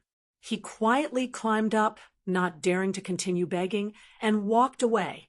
Looking at his departing figure, Bai Ning Bing asked in confusion, "Strange, why is there a beggar in the caravan? This is normal."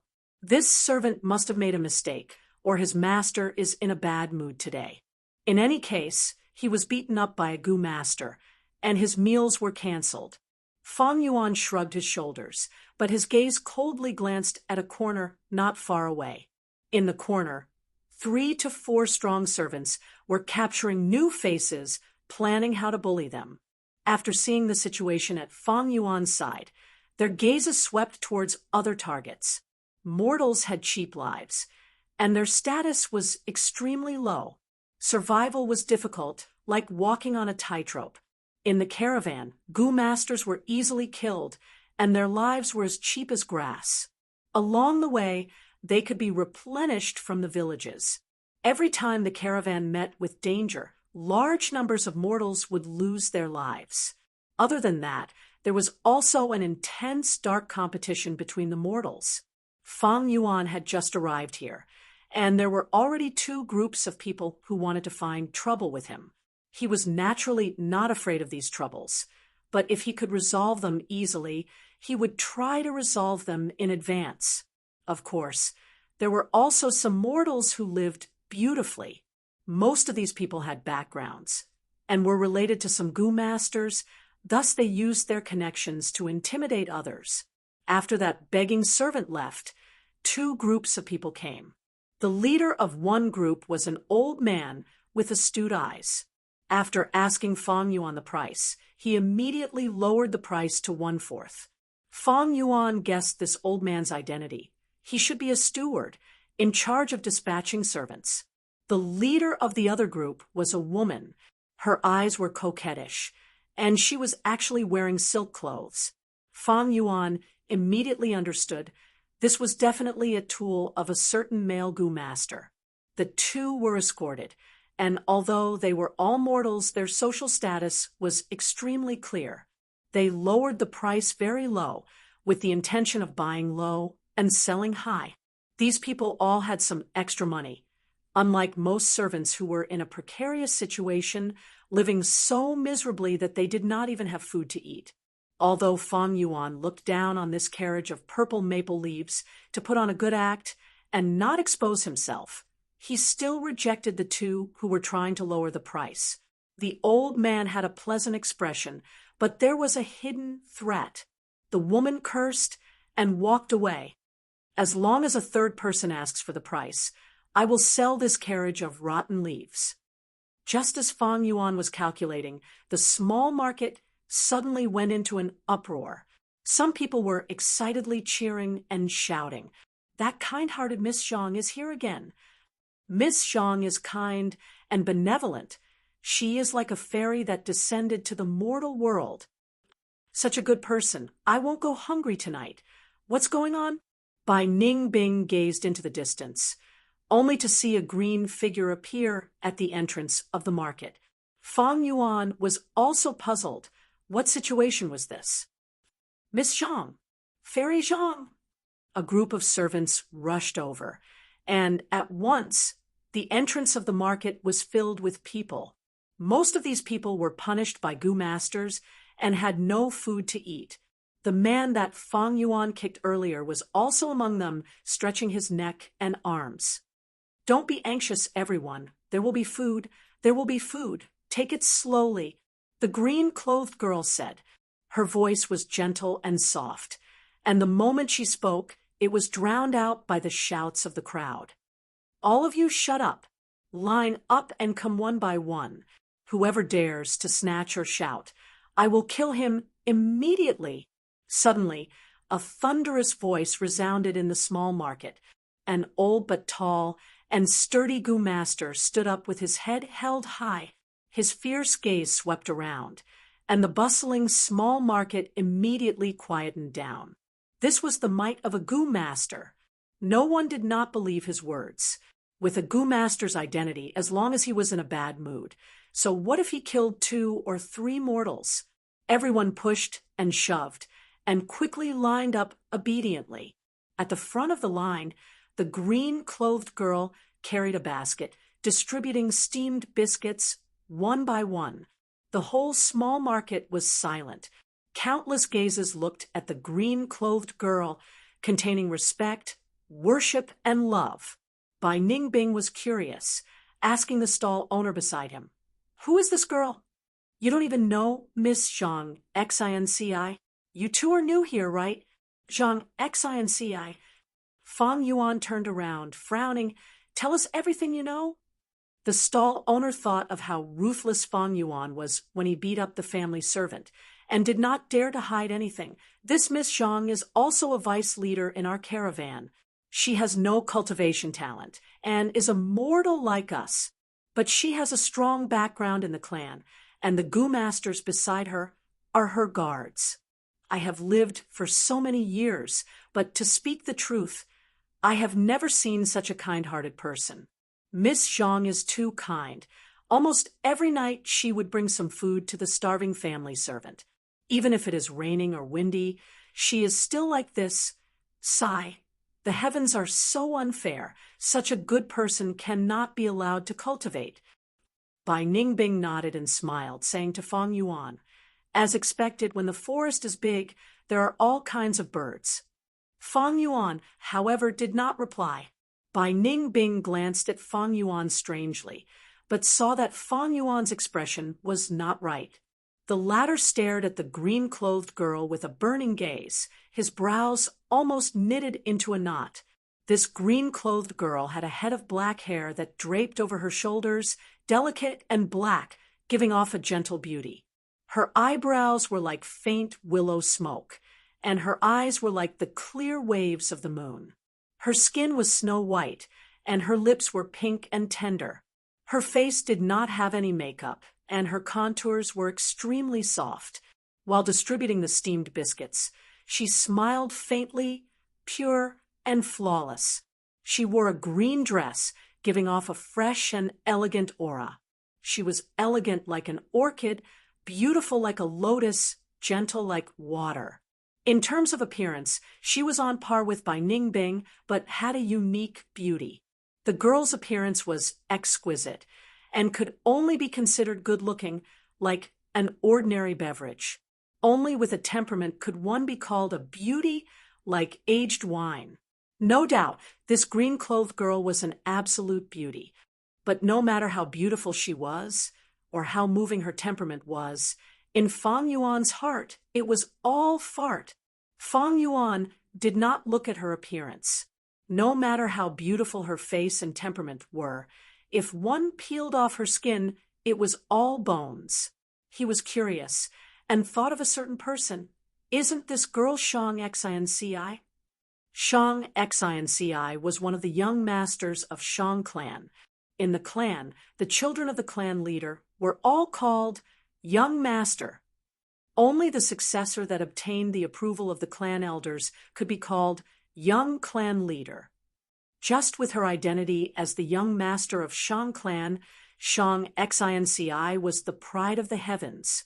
Everyone said that Shang clan was greedy and black-hearted, but this Shang Xinci was an exception. She had a weak nature and was not good at fighting. She was soft-hearted and was the worst at doing business in Shang clan. When she did business, not only did she often suffer losses, she was also often cheated by others. She easily trusted others, and most importantly, she would not learn from being cheated once and would be cheated again and again. As the young master of Shang clan, she was once the shame of the entire Shang clan and was looked down upon the most. But on account that she was the bloodline of the Shang clan leader, they showed mercy and did not expel her from the clan.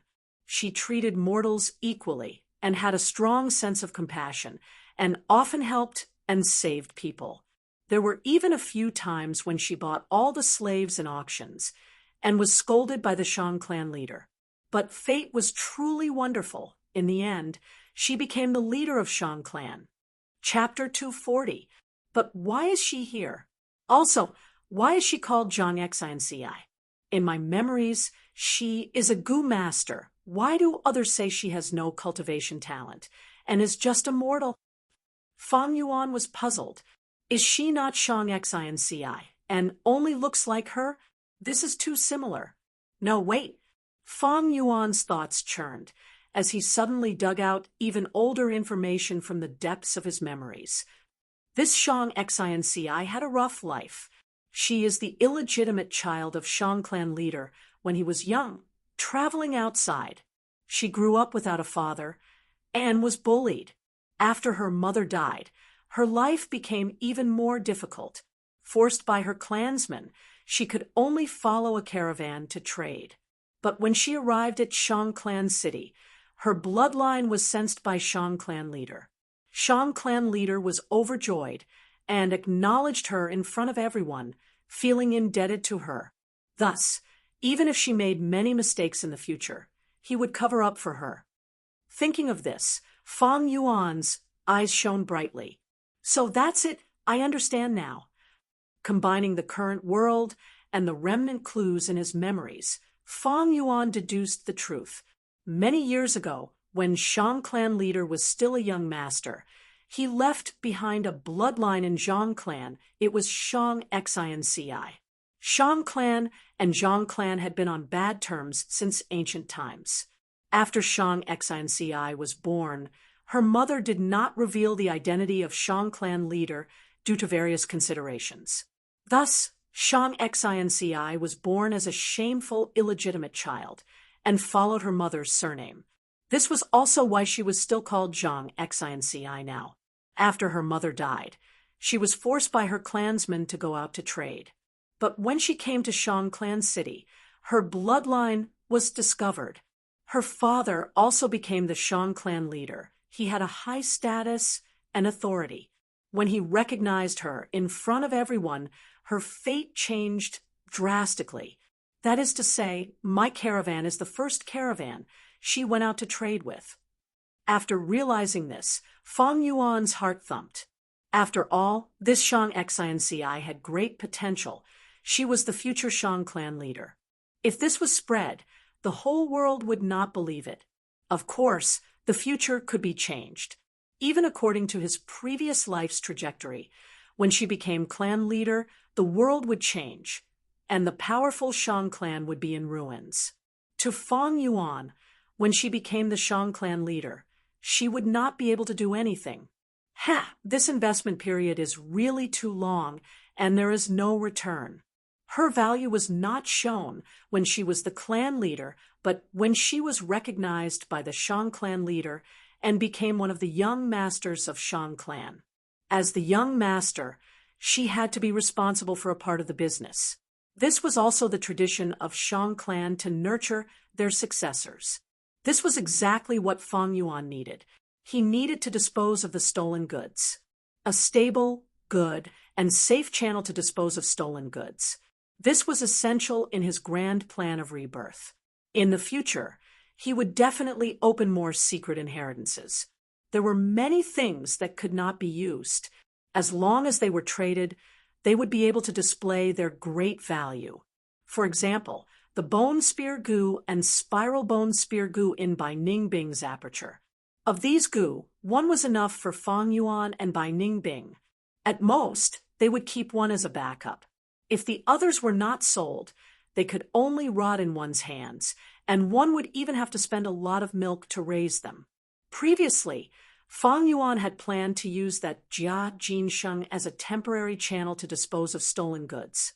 Then, it would be best if he could form a relationship with Jia Fu and nurture this channel. In the end, fate made a fool out of him. In order to receive the secret of the flower wine monk's inheritance, he had no choice but to kill Jia Jinsheng. This is a gift sent to me by the heavens. Fang Yuan sighed in his heart, looking at the distant Shang Xinci, his eyes shining brightly. Shang clan had a strong background. At least before the storm of change that engulfed the southern border, they were one of the overlords of the southern border. Even if he sold stolen goods to them, the victims would not dare to find trouble with them. But precisely because they were too strong, Fang Yuan was worried that they would commit treachery. Don't look at the righteous path. Shang clan people's hearts were all black. This was too normal. But Shang Xinci was definitely not like that. She had gone through 100 years of history and was tested by the changes. Her kindness, gentleness, benevolence, and honesty were well spread throughout the southern border in Fang Yuan's previous life. And most importantly, she had no foundation. Different from the other young masters, after she came to Shang Clan City, she was completely alone. In the future, she made many mistakes. It was not that she was not smart, but because the other young masters, for the sake of the clan leader position, secretly made things difficult for her and suppressed their competitors. Fang Yuan needed her channels, and if she wanted to live a better life in the future, she also needed Fang Yuan as external help. Most importantly, she was easy to control and influence. Her youth and personality were all weaknesses in Fang Yuan's eyes. He. Bai Ningbing suddenly laughed. Don't tell me you like her? What? Fang Yuan's thoughts paused. Don't pretend. We are both men, I can tell from your eyes. Speaking of which, this girl is quite pleasing to the eye. But if you want to get her, it will be hard. Unless I help you find a chance to secretly kidnap her. In exchange, you have to give me that Yang Gu first. Bai Ningbing said enticingly, but Fang Yuan's next sentence angered her. You are a man? You. This was a little troublesome. Fang Yuan first had to get close to Shang Xinci, then gain her trust. But time was limited. He had to settle everything before she reached Shang Clan City. Bai Ningbing's idea of kidnapping people was too bad. The risk was too high. It would only make things worse. Fang Yuan knew one thing. Shang Xinci was deceived not because she was stupid, but because she was too kind. In his previous life, there was a demonic cultivator known as Night Gentleman, an expert at stealing and cunning like a fox. He used the same reason to deceive Shang Xinci many times. One time, he could not help but ask, "I keep telling you this. Aren't you afraid I am lying?" Shang Xinci said, "You said you have a cash flow problem. If you don't borrow some yuan stone, your family will starve to death. I know there is a high chance you are lying to me, but every time you say it, I can't help but think, what if you are telling the truth this time? If I don't pay first, a few lives will be lost. Although this possibility is low, I don't want to bet on this." Night Gentleman heard this. Tears flowed down his face, deeply moved by Shang Xinci's charisma, immediately kneeling on the ground. From then on, he turned over a new leaf, following Shang Xinci with unwavering loyalty, making many contributions. The sun was slowly swallowed by the mountains in the west. As night fell, the long line of people also thinned. In the end, the servants received their food and slowly dispersed. "All right, that's all for today. I'll come back tomorrow." Before she could finish, a figure suddenly appeared in front of her. What kind of face was this? No eyebrows, they were all burnt, only a bit of hair was left, and one ear was missing. Who else could it be but Fang Yuan? Shang Xinci was truly shocked, and the servant girl behind her even screamed. "What are you doing?" That tall and sturdy old Gu master immediately shouted, "Lady Zhang, do a good deed, and buy my goods." Fang Yuan ignored the old Gu master, shouting at Shang Xinci. Bai Ning Bing silently stood at a distance, watching Fang Yuan's performance with interest. "I still have one last steamed biscuit, take it." Shang Xinci had a gentle smile on her face. She did not have any disgust towards Fang Yuan, only sympathy. Looking at his injuries, his past must have been very painful. Sigh, he is also a pitiful person. Fang Yuan took the steamed biscuit but threw it on the ground. "I don't eat this, I want to sell it. I sold my family's old house to buy this cart of purple maple leaves. But I can't sell it. The leaves are about to wither. What's the point of living?" Sob, sob, sob. "If I can't sell it, I don't want to live anymore. I'll just kill myself." As he spoke, he started crying loudly. He stomped his feet and howled. His expression was extremely agitated, with a trace of madness. Bai Ningbing was dumbfounded. Such acting skills, I really can't compare. If she did not know Fang Yuan's background, she might have been deceived by Fang Yuan. She looked at the expressions and gazes of the people around her. There was indeed a lot of shock, disdain, sympathy, indifference, but there was no suspicion. Who is this person, rushing over so quickly, scaring me? So greedy. He actually wants Lady Zhang to buy his goods. This kind of person deserves it. Does he really think business is so easy? Sigh, he must have been pressured. Back then, I encountered it too. The crowd discussed fervently. "Hey, you madman, you dare to scare my lady, get lost." The old Gu master's words were like thunder. He took a step forward and protected Shang Xinci behind him. "Lady Zhang, if you don't buy my goods, I don't want to live anymore. Lady Zhang, you are a good person.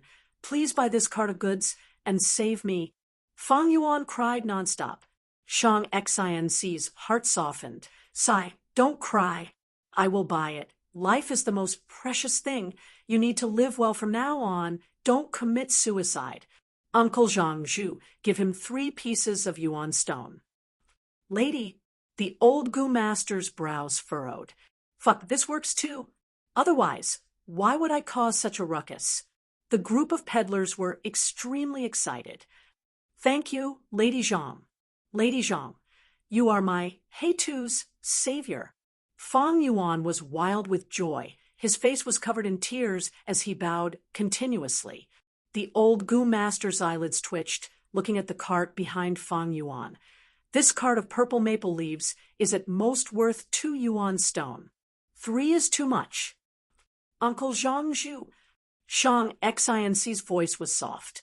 The old Gu master sighed deeply. Lady, it is not that I am unwilling to part with 3 yuan stone, but to a mere servant like him, it is still too much. It will attract covetous eyes and schemes. Lady, for his safety, 2 yuan stone is just right. Moreover, if you give it like this, I'm afraid all the peddlers will come tomorrow. Uncle Zhangzhu is right. Then give me 2 yuan stone. Shang Xinci thought for a while and readily agreed. Chapter 241. Many peddlers looked at Fang Yuan with jealousy. Fang Yuan placed the 2 primeval stones he got from selling the leaves into his pocket, throwing down the handcart, and leaving the small market with Bai Ningbing. In my opinion, it is better to capture her. If you want to get close to her, don't forget our current identities. Bai Ningbing said softly.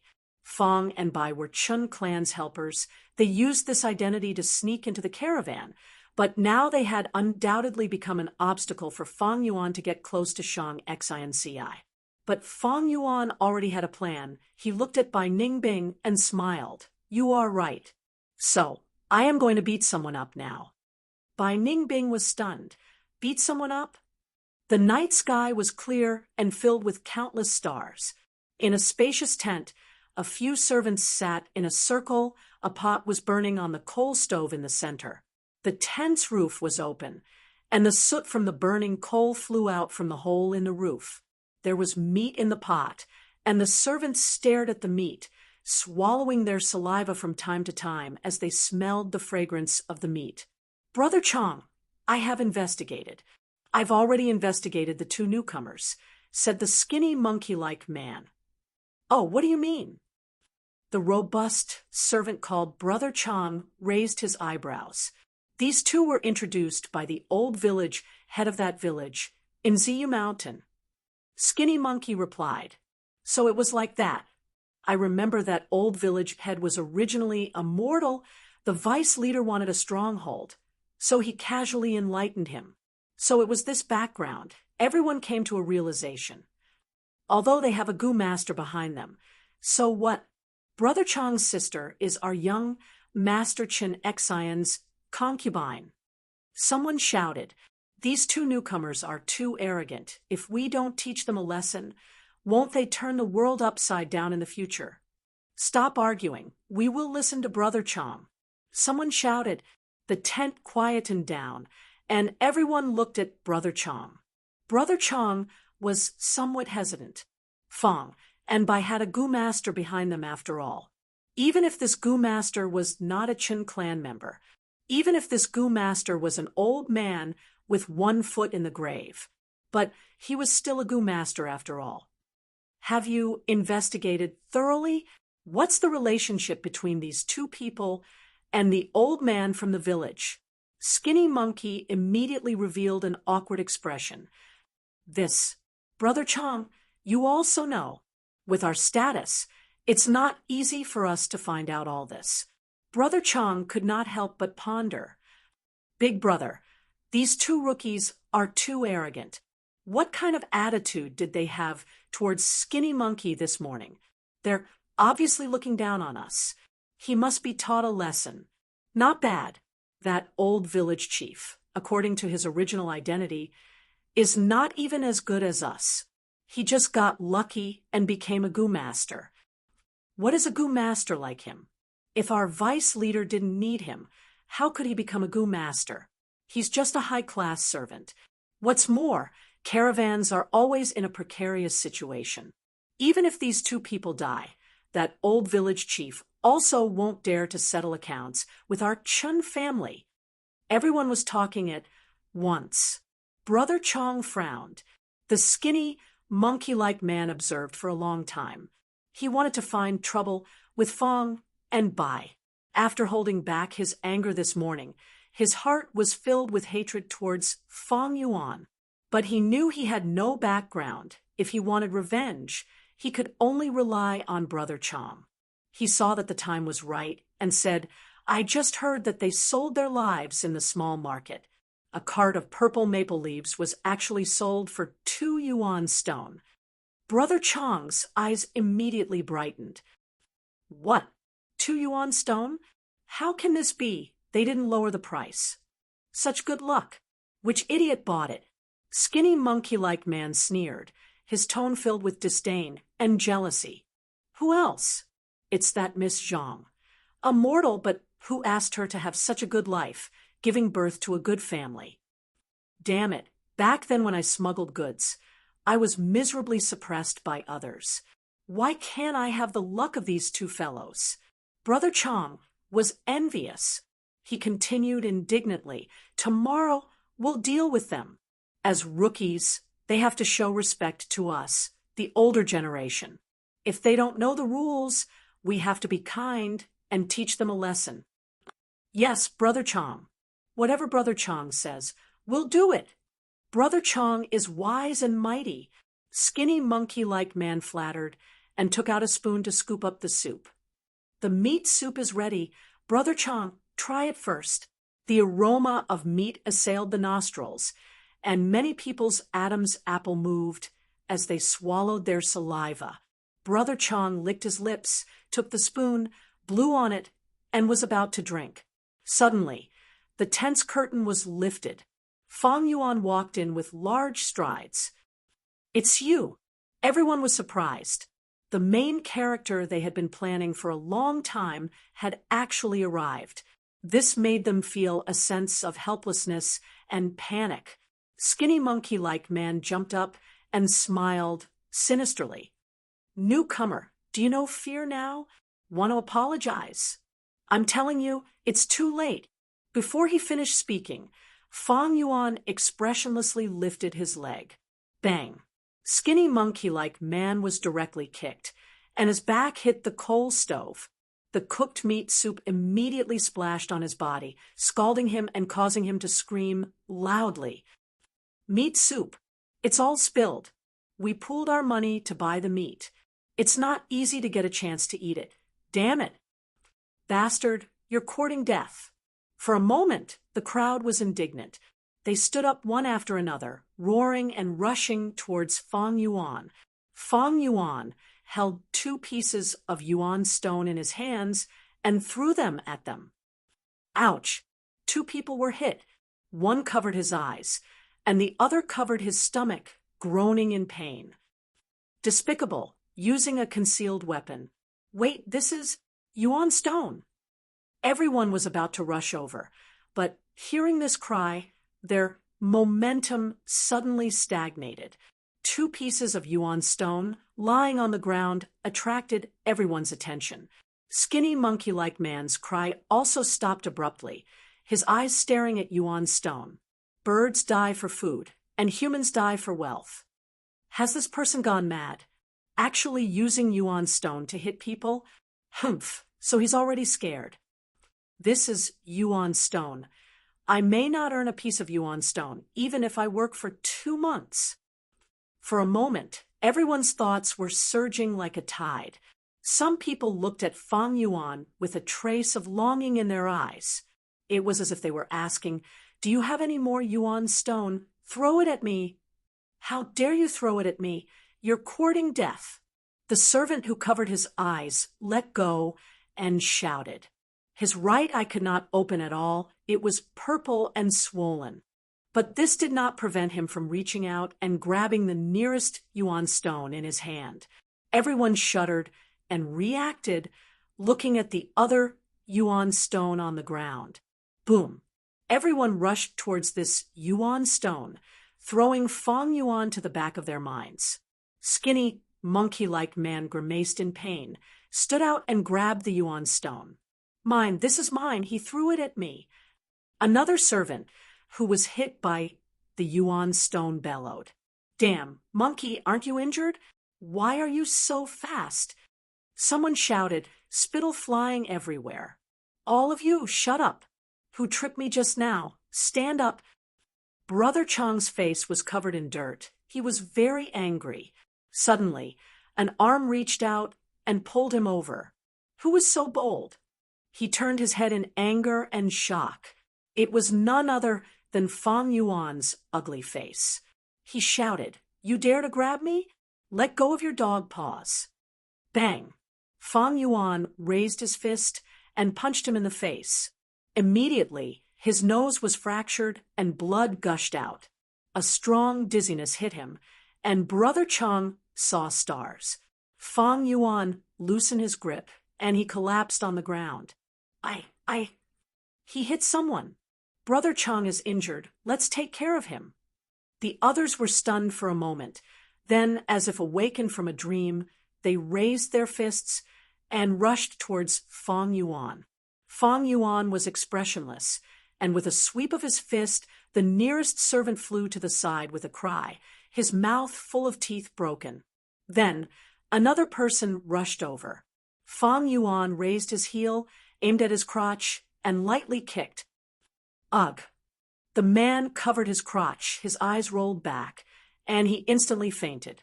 With a few punches and kicks from Fang Yuan, all the servants fell, leaving only the skinny monkey hiding in the corner. Fang Yuan's gaze swept over, and the skinny monkey suddenly trembled and fell to the ground with a plop. I admit defeat. I admit defeat. Hero, please be magnanimous. He loudly begged for mercy, kowtowing nonstop. His head hit the ground, making a series of muffled sounds. But he still couldn't hear any movement from Fang Yuan. The skinny monkey trembled and raised his head, but Fang Yuan had already left. Inside the tent, there were a lot of servants lying on the ground, some unconscious, some groaning. Fang Yuan walked between the tents. The commotion just now had attracted a lot of attention. This was what Fang Yuan wanted to see. Bai Ningbing followed from a dark corner. On the first day, he beat up all the servants working with him. This is not a good influence. She chuckled, taking pleasure in his misfortune. In her heart, she was even more curious as to why Fang Yuan did this. Fang Yuan didn't answer and walked deeper into the temporary camp of the caravan. Soon, he arrived at his destination. He had inquired about the carriage, and the Chun family's old butler slept here. He didn't immediately knock on the door, but walked to a dark corner, took out his dagger, and started to cut himself. The surroundings were quiet. Only the sound of the dagger cutting flesh could be heard. Bai Ningbing heard it and slightly raised her eyebrows. She once again witnessed Fang Yuan's ruthlessness and coldness. Not only did he not make a sound when he cut himself with the dagger, but he also became more and more skilled at it. It didn't seem like he was cutting himself, but more like he was cutting a wooden stake. Dong, dong, dong. There was a knock on the door. The narrow carriage was filled with junk, and there was only a small bed. Fortunately, the old butler was short and curled up on the small bed. It didn't seem crowded. Dong, dong, dong. There was another knock on the door. The old butler, who was already sound asleep, frowned and turned around. Dong, dong, dong. The knocking on the door got louder, and the old butler opened his bloodshot eyes. Who is it? It's me, old butler. A voice came from outside the door. The voice was very unfamiliar, but it was a little familiar. The old butler frowned even more, and after a long time, he remembered that it was a newcomer who joined this morning. A newcomer, and yet he doesn't know the rules. What is he trying to do by disturbing my sleep in the middle of the night? Chapter 242. The old steward's anger rose rapidly. He decided to teach Fang Yuan an unforgettable lesson. With a bang, he opened the door. Then, Fang Yuan appeared in front of the old steward with wounds and bloodstains. The old steward was shocked by this scene. He could not be bothered to get angry. He was extremely shocked. What happened to you? Did a beast group attack at night? No, old steward. It's those bastards. They injured me and even took away my yuan stone. Old steward, you have to uphold justice for me. Fang Yuan wiped his bloody tears and shouted. Ugh, it hurts. That madman left. Damn it, that madman is really strong. The tent was a mess. The fragrance of the meat soup still lingered, but it could not be salvaged. The pot was broken. The group of people regained their breath. They were either bruised or gasping. Damn it, a newbie actually came to beat us. He is too lawless. We haven't found trouble with him, but he actually found trouble with us first. I can't take this lying down. We can't just let this go. We have to get back at him. How? Can you beat him? Why do we have to fight? We will go complain. Let the old steward take care of him. This person just joined and is already so tyrannical. How can we work together in the future? Right, he just smashed those 2 yuan stones. Give them to me. This is the evidence. Brother Chong spoke. The tent was silent. Everyone knew this was Brother Chong's excuse. The servants who did not get the yuan stone looked at the skinny monkey and the other Gu master with a gloating expression. The 2 of them hemmed and hawed, not saying a word. It was obvious they did not want to hand it over. Brother Chong had some brains. We are all injured. These 2 yuan stone are not only evidence, but also our medical fees. Hearing him say this, it seemed like he wanted to split the loot. The servants who did not get the yuan stone started to speak up. Brother Chong is right. Monkey, give the yuan stone to Brother Chong. Don't tell me you want to take the lead. Brother Chong has a strong background. Only Brother Chong can avenge us. Brother Chong, we believe in you. Under everyone's pressure, Skinny Monkey and another Gu master could only purse their lips and unwillingly take out the yuan stone, handing it to Brother Chong. Brother Chong received it and touched the smooth and round yuan stone. Suddenly, he felt that his nose didn't hurt so much anymore. But at this moment, the curtain was suddenly lifted. Everyone was shocked, thinking that Fang Yuan had come again. But when he took a closer look, he realized that it was the old butler. Seneschal, why are you here? Old manager, we were just about to look for you. Everyone was pleasantly surprised. The old butler's expression was very ugly, especially when he saw the 2 pieces of yuan stone in Brother Chong's hands. His expression became even more gloomy. He walked in front of Brother Chong in a few steps, snatched the primordial stones, and gave Brother Chong a few slaps on the face. Brother Chong was dumbfounded. The others were also dumbfounded. After a few breaths, everyone finally reacted. Seneschal, who made you angry? Seneschal, what are you doing? The old man turned around and walked away, opening the curtain. Chongzi, Skinny Monkey, you bunch of damned things, get out here right now. Saying so, he walked out of the tent first. Brother Chong covered his face, but did not dare to go against the old butler. He could only suppress his anger and bewilderment as he walked out of the tent. When everyone walked out of the tent, they saw Fang Yuan standing at the side, his body full of injuries and blood stains. Seneschal, they are the ones who snatched my yuan stone. Fang Yuan pointed at them and shouted with righteous indignation. What the hell? The servants finally reacted. You brat, you dare to complain first. Humph, I will kill you. Everyone was enraged and roared. Slap! The crisp sound of a slap stunned everyone. The servant who shouted the loudest covered his face and could not help but take a step back. The old butler looked at him gloomily. Why can't he complain to me? Huh? Hee, you guys are getting more and more lawless. You even dare to snatch someone's yuan stone. The old butler also knew that the newcomers would be bullied, but he was happy to see it happen. This was an inevitable process. On one hand, it could suppress the arrogance of the newcomers, making it easier for him to manage them in the future. On the other hand, it could also promote the integration between the old and the newcomers. But the degree of bullying could not be too excessive. Directly robbing the yuan stone. What difference was there between that and bandits? Seneschal, it's not what you think. Someone cried out. Slap. It was another crisp slap. The old butler's voice was cold. Did I allow you to speak? Seneschal, we have to say this. Yes, we are all innocent. Seneschal.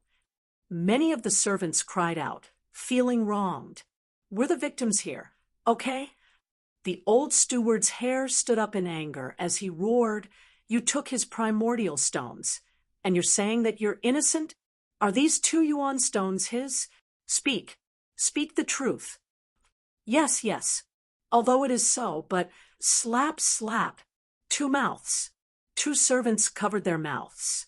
The old butler pointed at them and scolded, Snatching the yuan stone is fine, but you dare to use a knife. You are too daring. Speak, who was the one who used the knife? When a servant was injured, he could not work, but instead had to rest and heal. This was the cost. If there was any delay, the gu masters above would blame him, and the old butler would have to take responsibility. Used a knife? We did not. Seneschal, we are all old people, don't you know this? What a bunch of bullshit from your mother. Do you think I am blind? You didn't use a knife. How did he get his injuries? Did he do it himself? The old butler roared. Bai Ningbing watched from a shadowy corner, thinking, Seneschal, you are so smart, you guessed it right. Slap, slap, slap. The old butler was extremely furious, slapping them repeatedly. Everyone suffered at least a few slaps. All of them were intimidated by the old butler's power, not daring to speak. But they were all clenching their fists tightly. Some had veins popping out of their foreheads. Some were gritting their teeth. Their hearts were filled with anger, unable to express it. All of you scram back to the tent. I will settle the score with you tomorrow. The old butler's hands were numb from the slaps. He was old after all, panting heavily, but his anger had dissipated by more than half. The servants did not dare to disobey this order. They turned around and stared angrily at Fang Yuan, engraving his figure in the deepest part of their hearts. The old butler walked over and placed the yuan stone in Fang Yuan's hands, speaking in an unfriendly tone. I have gotten the yuan stone back for you. Don't lose it again. If you lose it again, I will not care anymore. Fang Yuan was crying, feeling moved and afraid. Seneschal, please do me a favor. Keep these 2 yuan stones safe for me. I am afraid they will be robbed again. The old butler was stunned. He could not help but feel his heart palpitate. Being a merchant was dangerous. Fang Yuan might be swallowed by a wild beast one day. Then wouldn't these 2 yuan stones be his? Then I will reluctantly keep them safe for you. The old butler said, Thank you, Seneschal. Seneschal, you are really a good person. Fang Yuan hurriedly bowed, expressing his gratitude. All right, I am sleepy. You should sleep early too. The old butler waved his hand and left impatiently. As for where Fang Yuan slept, it was none of his business. This He Tu is really a bit stupid. The old butler sneered in his heart. Everyone left. Fang Yuan's face immediately regained its calmness. The wounds on your body are still bleeding. Aren't you going to treat them? Bai Ningbing walked over. I still have use for them. Let's go. Fang Yuan smiled. Inside the tent, the oil lamp was lit. Shang Xinci was reading a book, suddenly frowning slightly. Xiao Dai, did you hear that? It seems like someone is crying for help outside the tent. The servant girl, Xiao Dai, nodded her head, dozing off. Miss was not sleeping, so it was not good for her to sleep first. Now that she was awakened, she listened and immediately shouted, someone is crying for help. Who is crying in the middle of the night? Why is it you again? Shang Xinci's guard Gu Master Zhang, who had already walked out and noticed Fang Yuan. Fang Yuan sat on the ground paralyzed, snot and tears flowing down his face. Scram! If you don't scram, I will kill you. Zhang Zhu shouted. His impression of Fang Yuan was very bad. Uncle Zhang Zhu. At this time, Shang Xinci and the servant girl walked over. Why is it you again? You are still haunting me. The servant girl saw Fang Yuan and immediately stared with wide eyes. Fang Yuan ignored them, only focusing his gaze on Shang Xinci. Miss Zhang, My life is because of you. Only you can save me. TCH, you lunatic, what bullshit are you saying? Zhang Zhu shouted angrily. My family's Miss is kind and generous. How could she harm you? Miss, let's go. Don't care about this crazy person. The servant girl also complained. With Shang Xinc's nature, she could not bear to see others in misery. Fang Yuan was bathed in blood and covered in wounds. He had already won her sympathy, adding on his words, if Shang Xinci did not ask about it, she would not be able to sleep well tonight. You said you were harmed by me. What do you mean? Uncle Zhang Zhu, can I trouble you to heal him first? Shang Xinci said. Although Zhang Zhu was unwilling, he could only push her. A white ball of light entered Fang Yuan's body. His bleeding stopped, and his wounds gradually healed. Fang Yuan said, Those 2 yuan stones, they were jealous and wanted to snatch my yuan stone. I could not win against them, so I invited the old steward to uphold justice. Although they returned the yuan stone, they threatened me and wanted to teach me a lesson, making me wish I was dead. So it's like this. Shang Xinci could not help but sigh. You reap what you sow, miss. Let's not care about him. He clearly asked for it. If he did not sell it for such a high price, wouldn't everything be fine? Xiao Dai rolled her eyes. She did not like Fang Yuan at all. Fang Yuan continued, My companion and I thought about it, and we can only rely on you, Miss Zhang. Otherwise, we'll be killed by them. This is 2 lives we're talking about. They won't go as far as to kill. Shang Xinci comforted Fang Yuan. Fang Yuan interrupted her, then said, Miss, you don't know, it's very dark here. They will use the chance of wild beasts to plot against me. Maybe one day I will be eaten by wild beasts. But in fact, they are playing tricks behind the scenes. Please take me in. Please save me. Chapter 243. Miss, you can't. Zhang Zhu hurriedly said, Miss, our Zhang family's caravan is the weakest in the entire caravan. If we take him in, we will undoubtedly offend another family. For 2 insignificant servants, it is not worth it. Miss, even if you don't think for yourself, you have to think for the Zhang family's caravan and the people around you. Zhang Zhu advised. This, Shang Xinci was caught in a dilemma, unable to make a decision. What's so difficult about this? Miss Zhang, I am only a helper of the Qin family, not their servant. If you are still in a dilemma, I have a way to solve it. You can tell the Qin family, me, and my companion offended you. If you want to punish us, then imprison us. The Qin family will definitely not offend you for 2 mortals. Fang Yuan said, That's a good idea. Shang Xinci's eyes lit up. Miss, Zhang Zhu helplessly sighed, knowing that he could no longer persuade her. Fang Yuan immediately took advantage of the situation and stood up, bowing deeply to Shang Xinci. Lady Zhang, you are such a good person. I will definitely repay you in the future. Shang Xinci shook her head. I never thought of you repaying me. Since I met you, then I will do my best to help those who need help. Tonight, you can sleep in my camp. Xiao Dai, arrange a tent for the 2 of them. Yes, miss. Xiao Dai unwillingly agreed.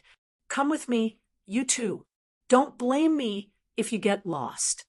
Xiao Dai did not give Fang Yuan any face, and led the way. Looking at Fang and Bai's departing figures, Zhang Zhu deeply frowned. From the bottom of his heart, he did not like Fang and Bai, but as Shang Xinci's bodyguard, he had to think of her safety. He decided to personally handle this matter. This was only a small tent. The space inside was narrow. But Fang and Bai did not care. They had even used a beast trap tree as a tent. This environment was already good enough. In the darkness, the 2 casually laid down. Fang Yuan reached out his hand and held Bai Ningbing's hand. Everything will be fine, Bai Yun. Bai Ningbing rolled her eyes. She naturally knew Fang Yuan's true intentions. he secretly transferred a portion of snow-silver primeval essence to Fang Yuan through his palm. Sleep early. Luckily, we met such a good person like Miss Zhang. Fang Yuan closed his eyes and started to cultivate secretly after he finished speaking. Now that he had already advanced to the second rank, his primeval essence was the scarlet steel sea. Although he could already use the 4 flavors liquor worm, Bai Ningbing's learning silver true essence was undoubtedly more outstanding. For Fang Yuan, as long as Bai Ningbing was around, the 4 flavors liquor worm was useless. Snow silver primeval essence cleansed his aperture. Fang Yuan's foundation rose rapidly. With the effect of breath concealment goo, he was not worried about his aura leaking. As long as he did not use goo worms outside his body, the disguise would not be broken. Right now, breath concealment goo had yet to truly step onto the stage of history. In his previous life, around 150 years later, it became widely known because of Hunter Prince Sun Gon. In the following 50 years, during the Great War that affected the entire southern border, it was widely used and flourished for a time. That is to say, according to his previous life's historical footsteps, people would only consciously guard against breath concealment goo after 150 years. 200 years later, people would have matured methods and rich experience to deal with breath concealment goo. Breath concealment goo was also a rank 3 goo, and there were no rank 4 goo masters in this caravan. Although there were many goo masters who would pay special attention to 2 ordinary people like He Tu and Bai Yun. After exhausting this silver primeval essence, Fang Yuan immediately activated the crocodile strength goo in his aperture. Traces of new strength were permanently added to his body. The bones in his body were no longer white, but resembled hard black iron. It was like a firm cornerstone, steadily bearing the continuous growth of strength. The night passed without words. The next morning, just as the sky brightened, the whole camp woke up. After a period of nervousness, the caravan set off. Zhang Zhu did not directly go to Clan, but first secretly inquired through his subordinates. There was indeed a fight last night, and many people saw it at the scene. As for Brother Chang's group, they covered up the fact that Fang Yuan beat them up. If this matter were to spread, it would be too shameful that so many people could not beat Fang Yuan. Then how would Brother Chang and the rest survive? In fact, they went back that night and discussed it. After interrogating each other, they reached a consensus and fabricated a story of they bullied a newcomer, and in the end, Fang Yuan took the initiative to hand over the Yuan stone, and then they were indignant and went to find the old steward. To prove that the fight had indeed happened, Zhang Zhu went to find Chen Clan's leader. This vice leader heard that his subordinates had 2 mortals who offended Zhang Xinci and were detained and could not help but ponder. Although he did not want to offend Zhang Clan because of 1 or 2 mortals, he did not want to compromise on the spot. Chun Clan's prestige could not fall.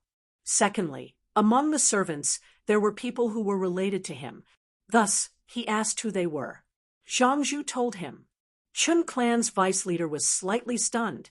He still had some impression. Back then, it was the old village head's request that allowed these 2 people to join. But to think that on the first day, they would poke a hole in the ground. According to his estimation, Fang and Bai should be the old village head's relatives. But so what? The old village head was enlightened by him and was under his control. Abandoning these 2 people, he would not dare to have any objections. Moreover, it was clearly these 2 who made a mistake, and even caused trouble for Chen Clan. They deserved to die. Thinking of this, the vice leader had already decided to abandon these 2 people to resolve the conflict with Zhang Clan. But on the surface, he showed a difficult expression. Brother Zhang, I won't hide it from you. If you take these 2, our Chen Clan will not have enough manpower. You can't ask us goo masters to do manual labor to move goods, right? How about this? I will call the steward in charge over. He understands the situation. If we really lack manpower, then we cannot give these two people to you now. They will stay with me for now. And when the next village recruits new people, I will hand them over to your Zhang clan." "All right." Zhang Zhu nodded. The vice leader could not help but reveal a smile. This way, there wouldn't be any gossips about the Chen family being afraid of the Zhang family. When the old steward was called over, he felt some apprehension in his heart. Did I do something wrong? But when he heard the situation clearly, his heart immediately became excited. This was a heaven-sent opportunity. These two people were really unlucky, falling into Zhang clan's hands. It would be best if they both died. Then wouldn't those 2 yuan stones be mine? Thinking of this, the old steward immediately patted his chest and guaranteed that there was absolutely no problem with manpower. Even if there was a problem, for those 2 yuan stones, he would definitely throw away his old bones and personally move the goods. At this point, the dust had already settled. Zhang Zhu said his goodbyes, but his heart was sullen. For the next 10 days, Fong, and by worked during the day and cultivated at night, Ziyu Mountain had already been left far behind by the caravan, stepping into Fei Ho Mountain's territory. Fong Yuan knew that the further he was from Ziyu Mountain, the more concealed his identity would be, and the safer he would be. These days he had already gained half a crocodile's strength, but many bone spear goo had starved to death, and his milk spring water was already insufficient. He could only give up some to supply the remaining goo worms. Fong Yuan felt heartache. Although he could not use these goo worms, he could sell them. He planned to buy goo worms in Shang Clan City and gather a set. This required large amounts of yuan stone. Although he had heavenly essence treasure lotus and could produce tens of yuan stone a day, but in the caravan, to prevent his identity from being exposed, he could not use it. Thus, he needed to control Shang Xinci even more. Once they reached Shang Clan, Shang Xinci would become one of the young masters, and this would bring great convenience to Fong Yuan's trip to Shang Clan City. Of course, the prerequisite was that he not only had to get close to Shang Xinci, but also gain her trust. The mountain forest was deep and serene, and white fog lingered. The caravan slowly moved forward on the narrow mountain path. The white fog was getting thicker, and people's vision was getting smaller, slowly becoming limited to within 10 steps. Fei Ho Mountain was foggy, and if Fong and Bai traveled alone, it would be extremely difficult. But being in the caravan, they could naturally borrow the strength of investigative goo masters. Suddenly, a clamor came from ahead, and the caravan stopped. "What's going on?" "There's trouble." We encountered a monkey group blocking the way. At once, many people in the caravan discussed, but they were not surprised. In Fei Ho Mountain, monkeys ruled the land, and monkey groups formed a sea, innumerable. When the caravan moved here, they would encounter monkey groups blocking the way and robbing them. As long as one had some experience, they would not be surprised. Monkeys from Fei Ho Mountain? Hee, I've read about it in books. To think I can see it with my own eyes today. Bai Ning Bing softly muttered with excitement. At first, the caravan passed by Fei Ho Mountain and fought with the monkey groups, killing wave after wave. In the end, the caravan was either annihilated or returned in low spirits. Fei Ho Mountain was once thought of as a forbidden land that could not be used for trade. If it was any other mountain, the wild beasts would keep each other in check, and there would always be a gap to enter. But the wild beasts on Fei Ho Mountain were only bandit monkeys. They lived together, and although there were fights between monkey groups, once they encountered external enemies, all the bandit monkeys in the mountain would unite together. Such strength was not something a caravan could match. Even a large clan might not be able to exterminate these monkey groups. Until Heaven Crown Marquis appeared. This righteous path, rank 5 goo master went deep into Fei Ho Mountain, fighting his way to the mountain peak. Then he used a monkey language gu to reach an agreement with the monkey emperor. Everything changed because of this. Fei, Ho Mountain's trade route was opened. Now, this trade route was one of the 3 most important trade routes in southern border, connecting east and west, and its importance was self-evident. Those damned monkeys, they've appeared again. Right now, they are blocking our path. Everyone, you know the rules. I'll say the ugly words first. Whoever breaks the rules will implicate us. My Jia clan will be the first to not let him off. The caravan leader shouted coldly. That's natural. Brother Jia Long is right. We will act according to the rules. If anyone tries to take advantage of us, we will expel him from the caravan. Chapter 244. Bandit monkeys had strong bodies and were as large as elephants. Adult bandit monkeys were 10 feet tall and had bulging muscles. Their upper arms were twice as thick as their lower limbs, and their tails were like iron rods that could smash mountain rocks. Bandit monkeys had golden fur that was covered with black tiger stripes. What was strange was that fur would naturally grow from their waist, covering their crotch and tail like a leather skirt. Howl! This bandit monkey group's Monkey King suddenly opened its huge mouth and let out a loud and clear howl. Their howl was as forceful as a lion or tiger's. Howl, howl, howl. The Monkey King's howl caused the monkeys to respond. For a moment, the wind and clouds surged, and the sound waves spread, causing the white fog to disperse by a lot. Everyone's field of vision suddenly widened. Only then did they realize that both sides of the mountain path were filled with bandit monkeys. More than 1,000 bandit monkeys had surrounded the caravan. Their bodies were huge, and the trees were as tall as their heads. Some saplings only reached their waist. At the front of the caravan, the even larger Monkey King was sitting on a stone stool. A gray stone wine jar that looked like a water jar was placed beside it, emitting a strong wine fragrance. After the Monkey King howled, it closed its mouth. The other bandit monkeys were still howling. This instead showed the Monkey King's imposing manner. Its gaze was calm, and its eyes shone with brilliance as it sat motionlessly. In contrast, those ordinary bandit monkeys were staring at the caravan's goods, looking restless and eager to try. Monkeys, foxes, lycanthropes, these wild beasts all had intelligence.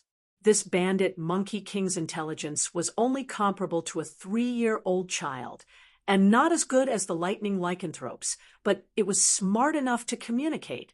The caravan leader Jia Long squinted his eyes and looked at the Monkey King, suddenly saying, "Jia Yong, you go?" "Yes, leader." Jia Yong stood up. He was tall and fat, with a big belly, and looked very sturdy. He was a defense-type gu master, and his vital gu was water armor gu. He was a rank 2 gu master and specialized in water battles. One time, he was swimming in the river and killed a turtle the size of a small boat. From its body, he obtained a turtle strength gu. After using it, he gained a permanent turtle strength. Seeing Jia Yong approaching, the monkey's roars suddenly became louder, the sound waves shaking the forest. Jia Yong had a solemn expression on his face. He rolled up his sleeves and stood before the Monkey King. The Monkey King had a huge body. Even though it was sitting down, it was still a head taller than Jia Yong. It looked at Jia Yong and roared. Immediately, several bandit monkeys carried a stone table and walked over, huffing and puffing. The stone table was as large as a bed and extremely heavy. When it landed on the ground, a muffled sound could be heard. 2 more bandit monkeys brought over stone stools. They were placed in front of the Monkey King. The Monkey King patted the stone table, and the banging sound was like the beating of a drum. Jia Yong swallowed his saliva and sat down. He extended his right arm and placed his elbow on the table. The Monkey King also stretched out his left hand and clasped his hands together. A female bandit monkey beside him suddenly screamed. When Jia Yong and the Monkey King heard this model, they exerted their strength at the same time and started this unique contest. The bandit monkeys revered strength, and arm wrestling was the most important social activity among the monkeys. The little monkey could arm wrestle as soon as it was born. Arm wrestling was not only a game among the bandit monkeys, it was also a common method to resolve disputes. Back then, the righteous Gu Master Heaven Crown Marquis only had rank 5 cultivation. With such strength, he naturally could not fight his way to the peak.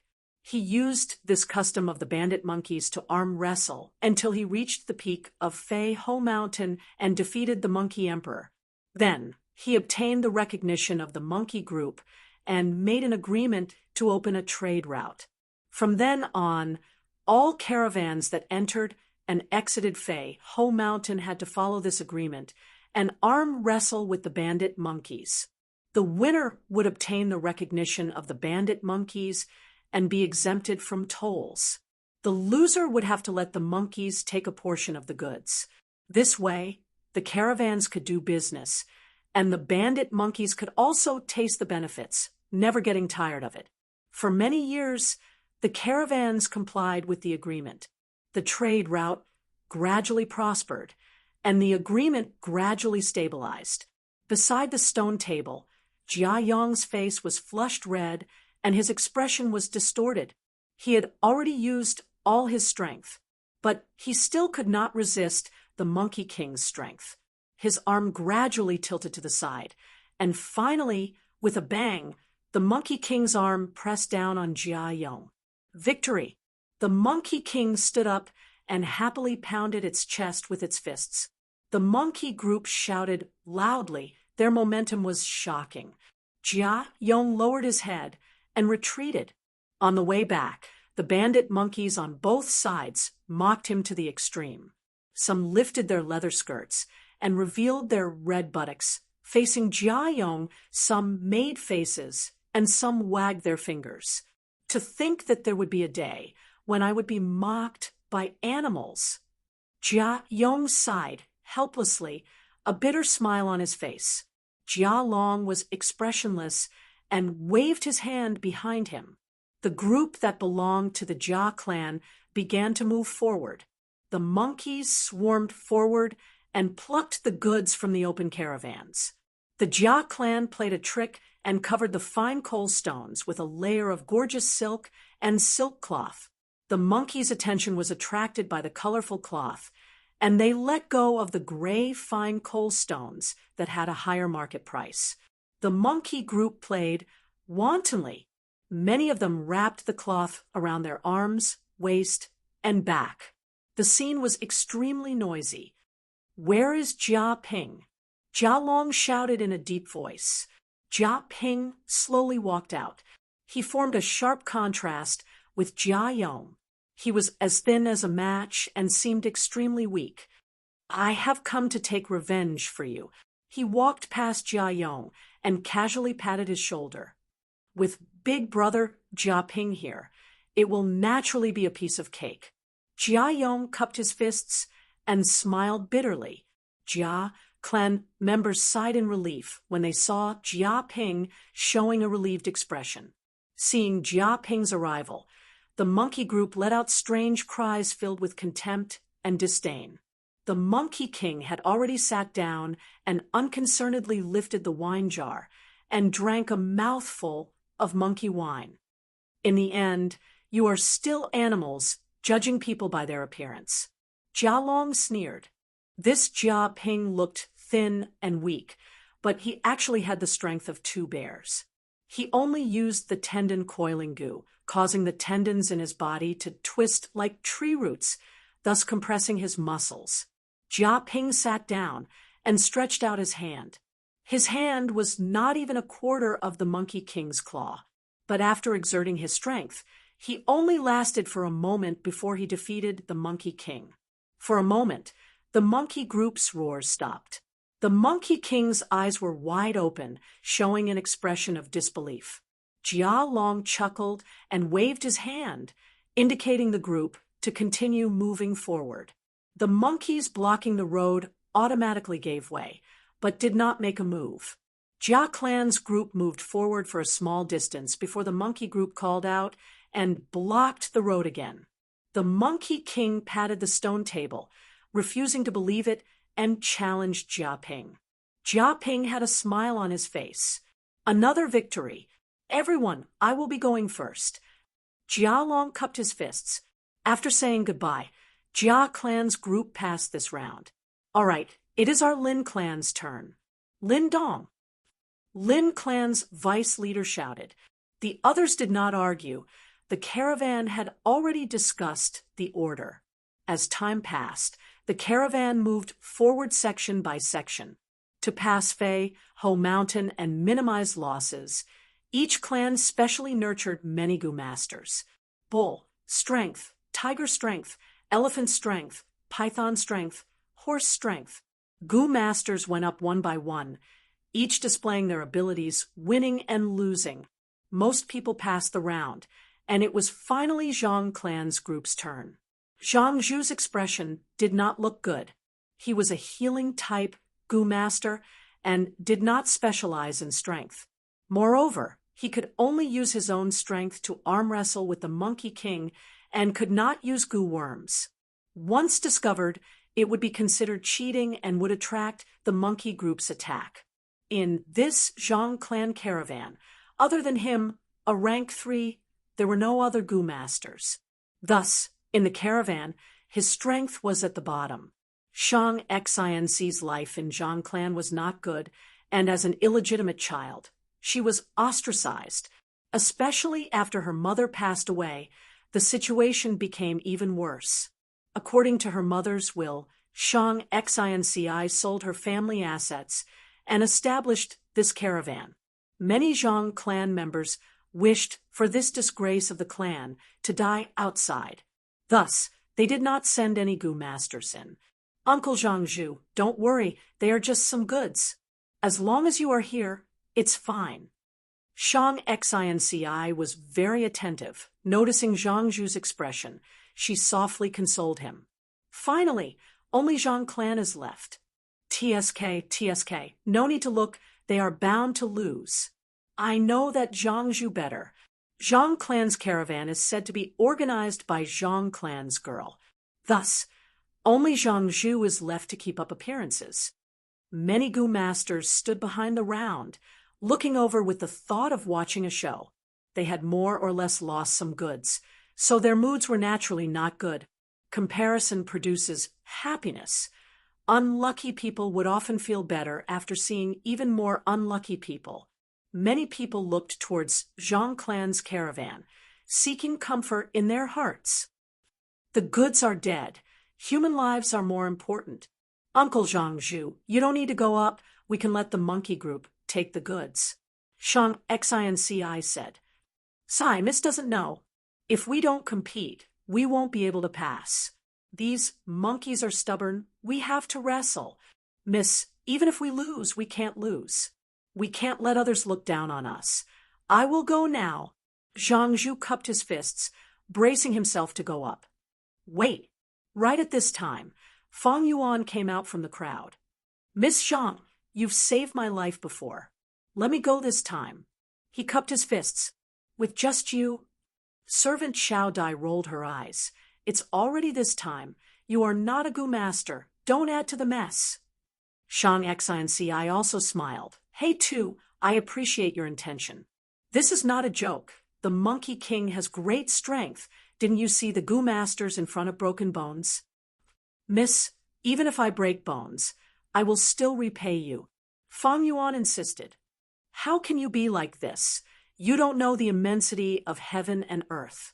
If you break bones, it would be my family's miss who needs to treat you. Xiao Dai waved her hand in disgust. Don't come and make trouble, okay? Miss Zhang, you don't know. My strength has surpassed ordinary people since I was young. Even adults didn't have as much strength as me.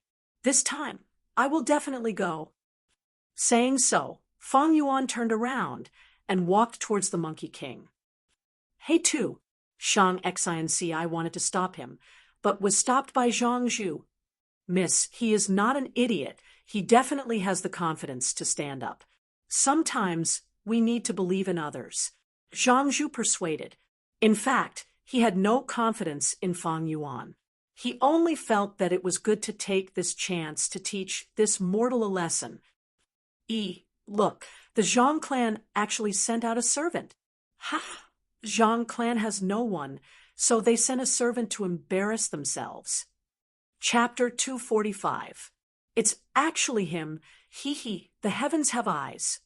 Brother Chang's group saw Fang Yuan's figure, and their eyes shone with excitement. I can't wait to see his broken arm. Zhang clan's young lady is kind. He offended Zhang clan, but she didn't execute him, so she wants to send him on stage here. Fang Yuan slowly walked to the stone table and sat down. The Monkey King stared at him and stretched out its arm. The two's hands touched, and under countless gazes, the contest began. The Monkey King exerted its strength, but Fang Yuan's arm was like steel, not moving at all. The Monkey King's pupils shrunk, showing a trace of shock. This was the strongest human it had ever met. Fang Yuan laughed inwardly.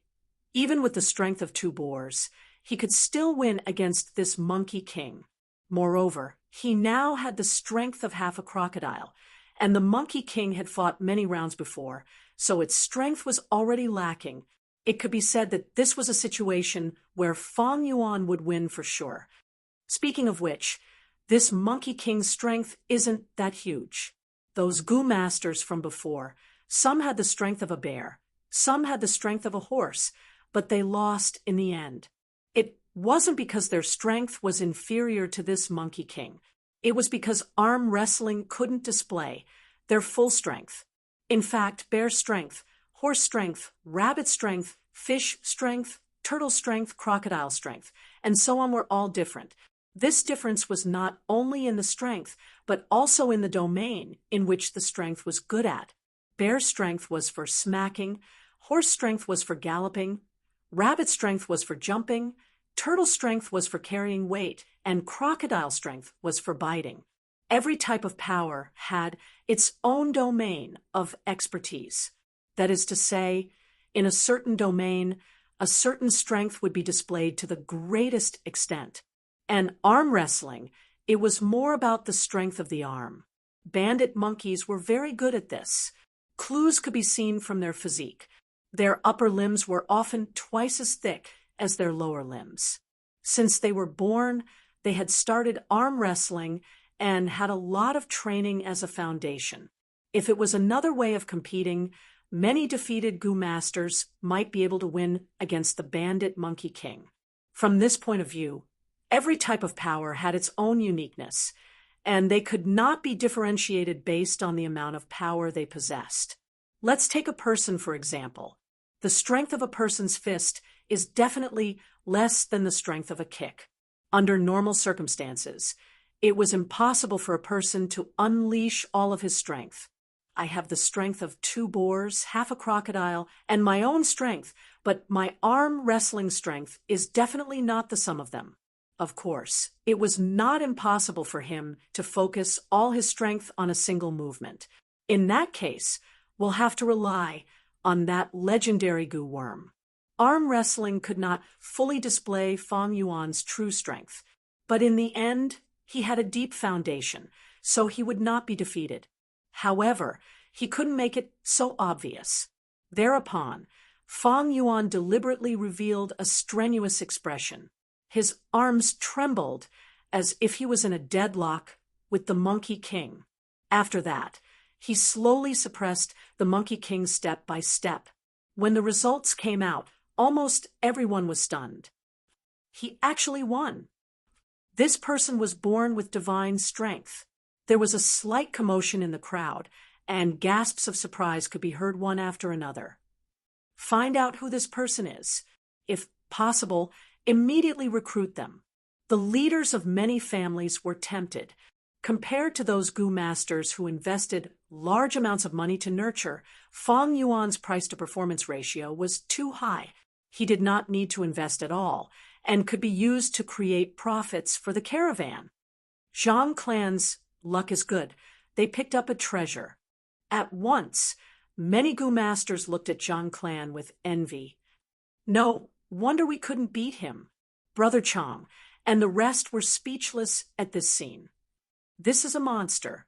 Now that I think about it, I was really lucky to not be beaten to death by him. Thinking back, they immediately felt a lingering fear. They originally wanted to find a chance to take revenge on Fang Yuan, but after seeing this, they no longer had any desire for revenge. Instead, they were worried that Fang Yuan would take the initiative to find trouble with them in the future. Chun clan's old steward's expression was ugly. To think that this fool had such brute strength. Oh no, I hope Vice Leader won't blame me. He carefully glanced at Chun clan's Vice Leader. Chun clan's Vice Leader frowned. He thought of many things. He started to suspect Zhang clan's intentions. Was it a trap to ask for Zhang clan's people? Zhang clan saw the value of this servant, so they purposely imprisoned him, and then came to ask for him. The more he thought about it, the more reasonable he felt, and he couldn't help but snort coldly. Anyone who felt that they had been tricked and cheated would not be in a good mood. But the mistake had already been made. He could only pinch his nose and swallow this loss. I didn't see wrongly, right? Servant girl, Xiao Dai covered her mouth. Seeing this result, she was shocked speechless. The worry on Shang Xianxi's face disappeared, and her lips curled into a smile. Let's go. Zhang Zhu waved his hand, directing the caravan to move forward, his eyes emitting a complicated light. Fang Yuan won, and Zhang clan's caravan started to pass the checkpoint. Fang Yuan won 2 rounds in a row, and more than half of Zhang clan's caravan left.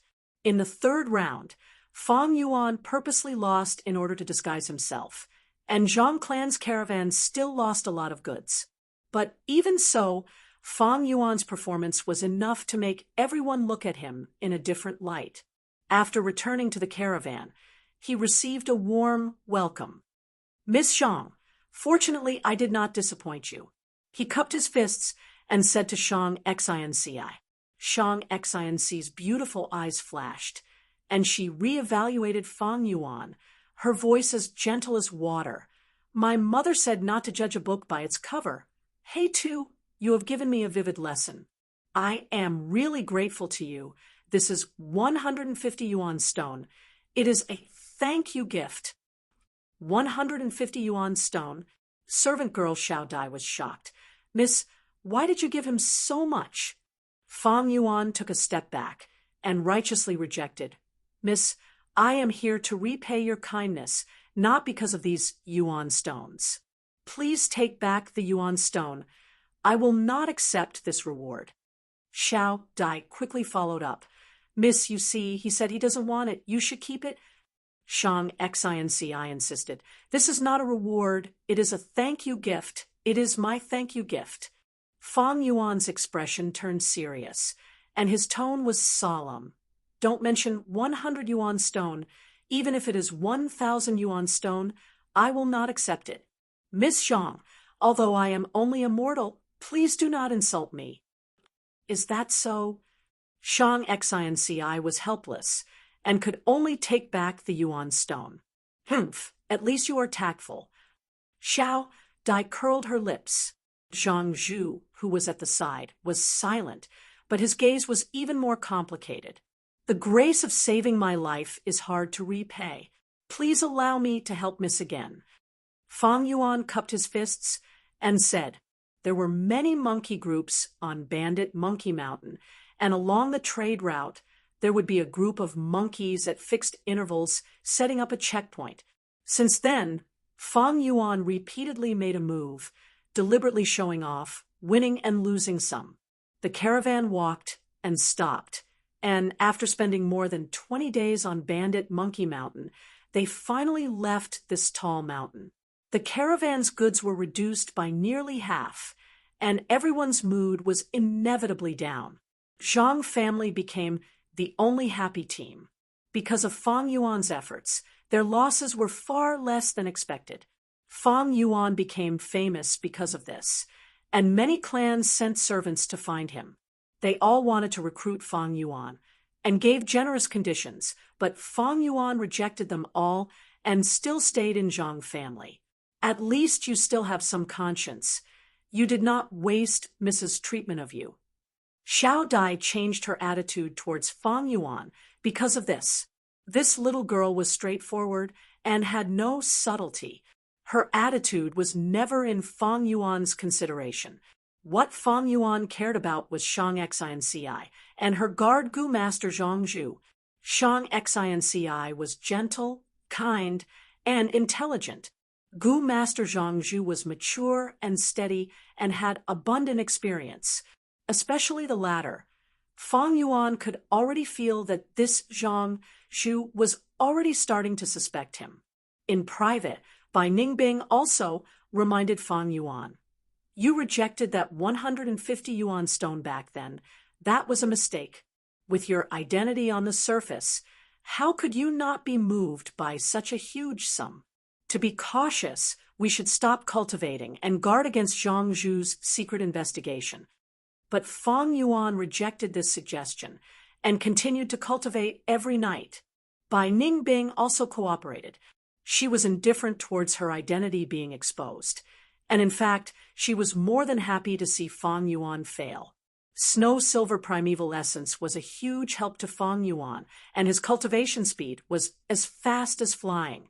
On the night they officially left Fei, Ho Mountain, Fang Yuan advanced from rank 2 initial stage to middle stage.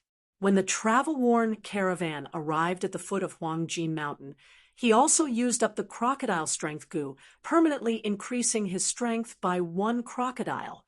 On Huangjin Mountain, there were large numbers of gold mines. The soil on the mountain was rich in gold, and even if one scooped up some sand from the mountain stream, after sifting through it, one could obtain dozens of gold grains. During the day, when sunlight shone on Huangjin Mountain, it would often reflect a layer of hazy golden light. The light shrouded the whole mountain, giving it a splendid and magnificent beauty. If this Huangjin Mountain was placed on earth, it would definitely cause a reign of terror and war.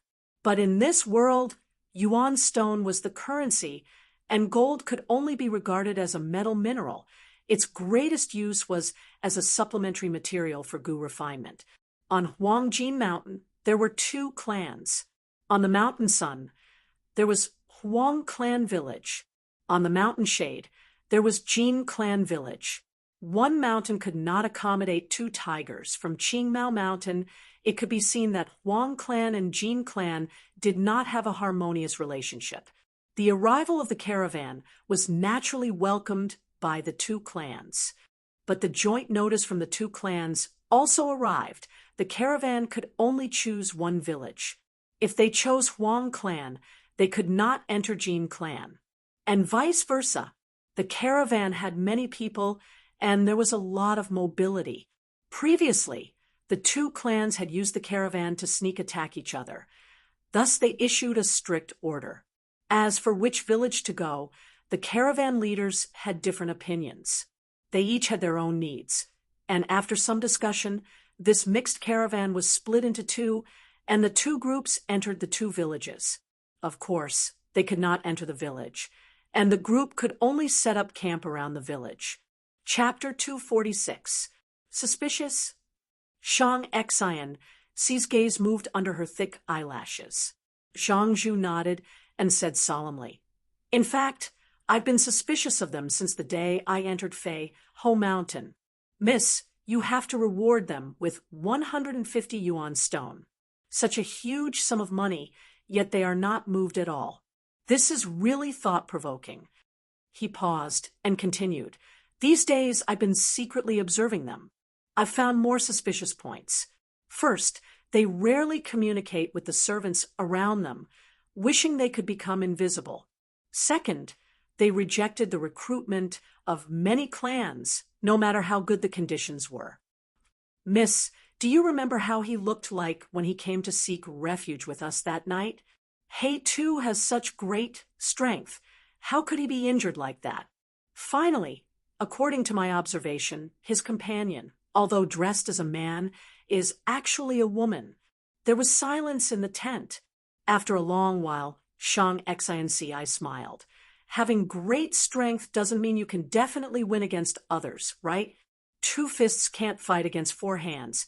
It's normal for He Tu to be injured. Actually, I already know about these suspicious points you mentioned.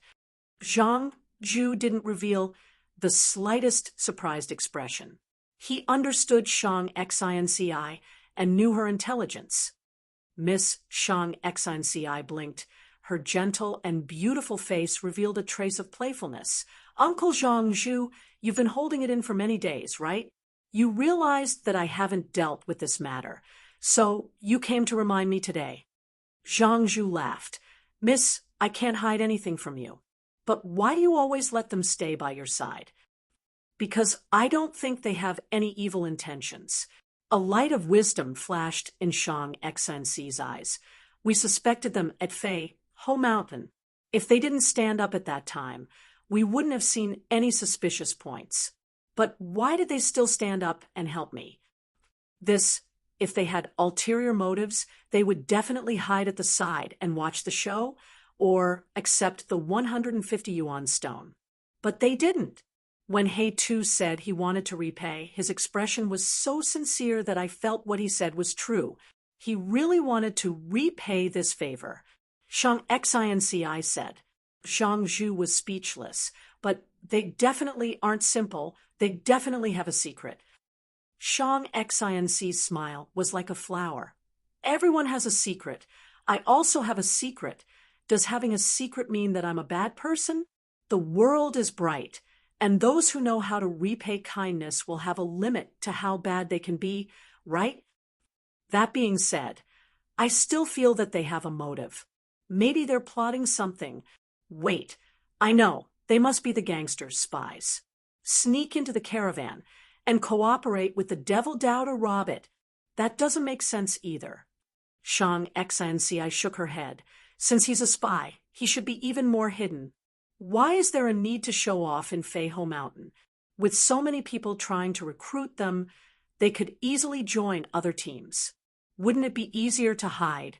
Why did he choose to stay with us? I think they must have some difficulties. We help them, and they repay us. Now that they want to hide their identities, I think we should help them again. Zhang Zhu shook his head and sighed. Miss, why are you always thinking for others? You have to know that we can't let our guard down. Uncle Zhang Zhu, Shang Xinci said in a low voice, if there really is a great calamity, please do not fight to protect the goods. If these goods are lost, then so be it, it's no big deal. My mother's last wish was for me to bring the keepsake to Shang Clan City to find a certain person. But she also said if that person is not willing to accept us, we can only rely on these goods to survive. My mother left in a hurry and did not clearly state who she wanted me to find. But I think money is just a worldly possession. Mother has already left me. Uncle Zhang Zhu, you and Xiao Dai are my only remaining relatives. I don't want to see anything happen to you. Miss, please don't say that. Zhang Zhu's eyes reddened as he choked with sobs. Come, take a look. Authentic Xinjia silk. All kinds of fine wine. I welcome everyone to taste it. Single breath golden light goo, only 50 yuan stone. Hawking sounds rose and fell as people moved about. In this temporary market, it was bustling with noise and excitement. Every time a caravan came, the village would feel like it was welcoming a festival. Not just the caravans. There were also people from Jin clan who came to sell their goods. The most common were large numbers of golden sculptures or utensils, pots and pans, as well as human and animal sculptures. The carvings were deep and lifelike, together with red, green, yellow, and blue gems or pearls. They looked even more exquisite. Because of the favorable geographical location of Huangjin Mountain, gold could be found everywhere.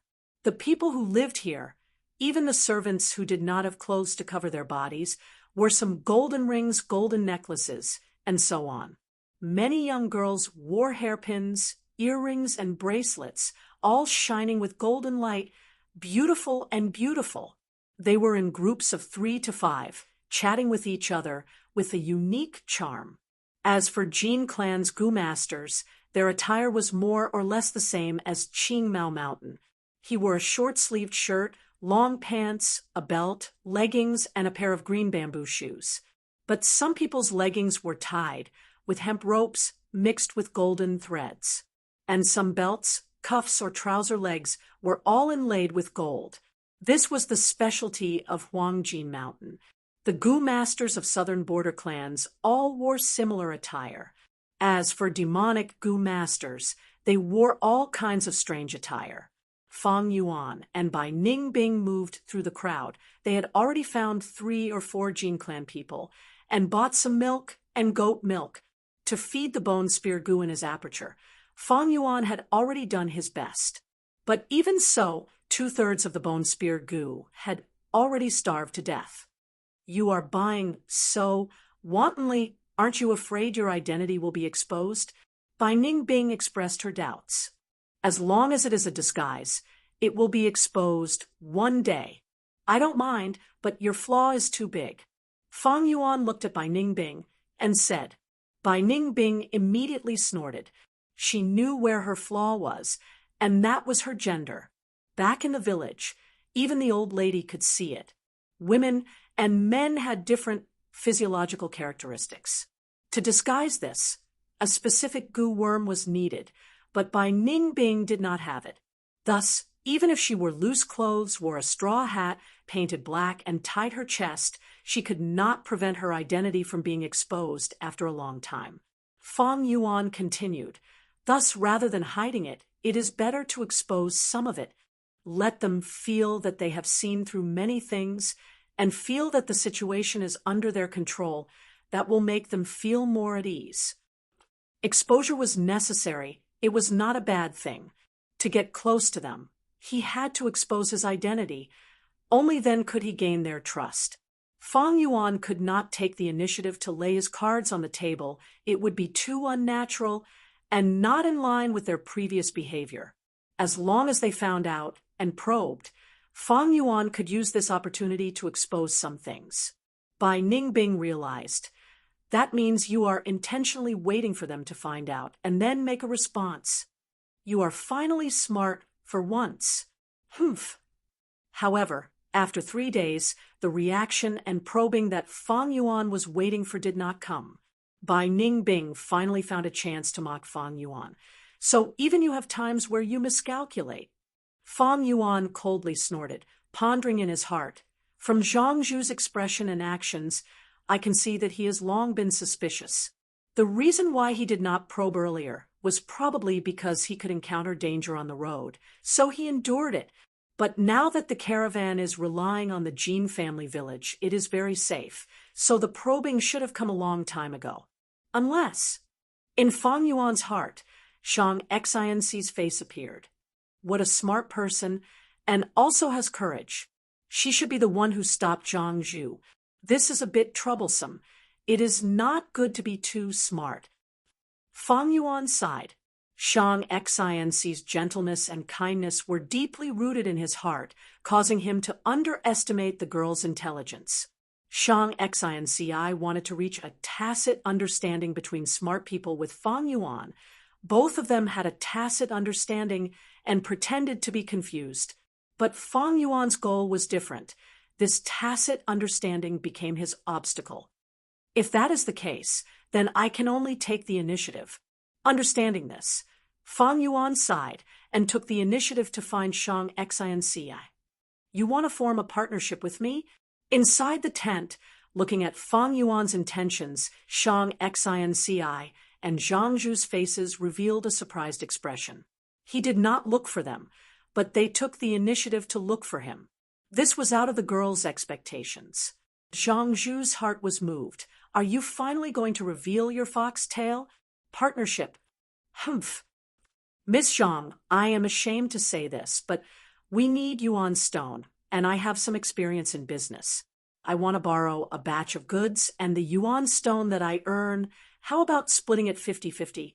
Fang Yuan slightly bowed, neither servile nor overbearing. Without yuan stone, and being poor, you want to borrow chickens to lay eggs? You are too confident. Zhang Zhu's eyes flashed with a cold light. What makes you think that you will definitely earn money? And what makes you think that our Zhang family will definitely lend to you? In business, there will definitely be profits and losses. Of course, I will not earn without losses. As for why, maybe it is because I feel that Miss Zhang is a good person and will lend to me. If you want to ask me the reason, I can only answer you that is what I feel. If my feeling is wrong, then let's pretend that this never happened.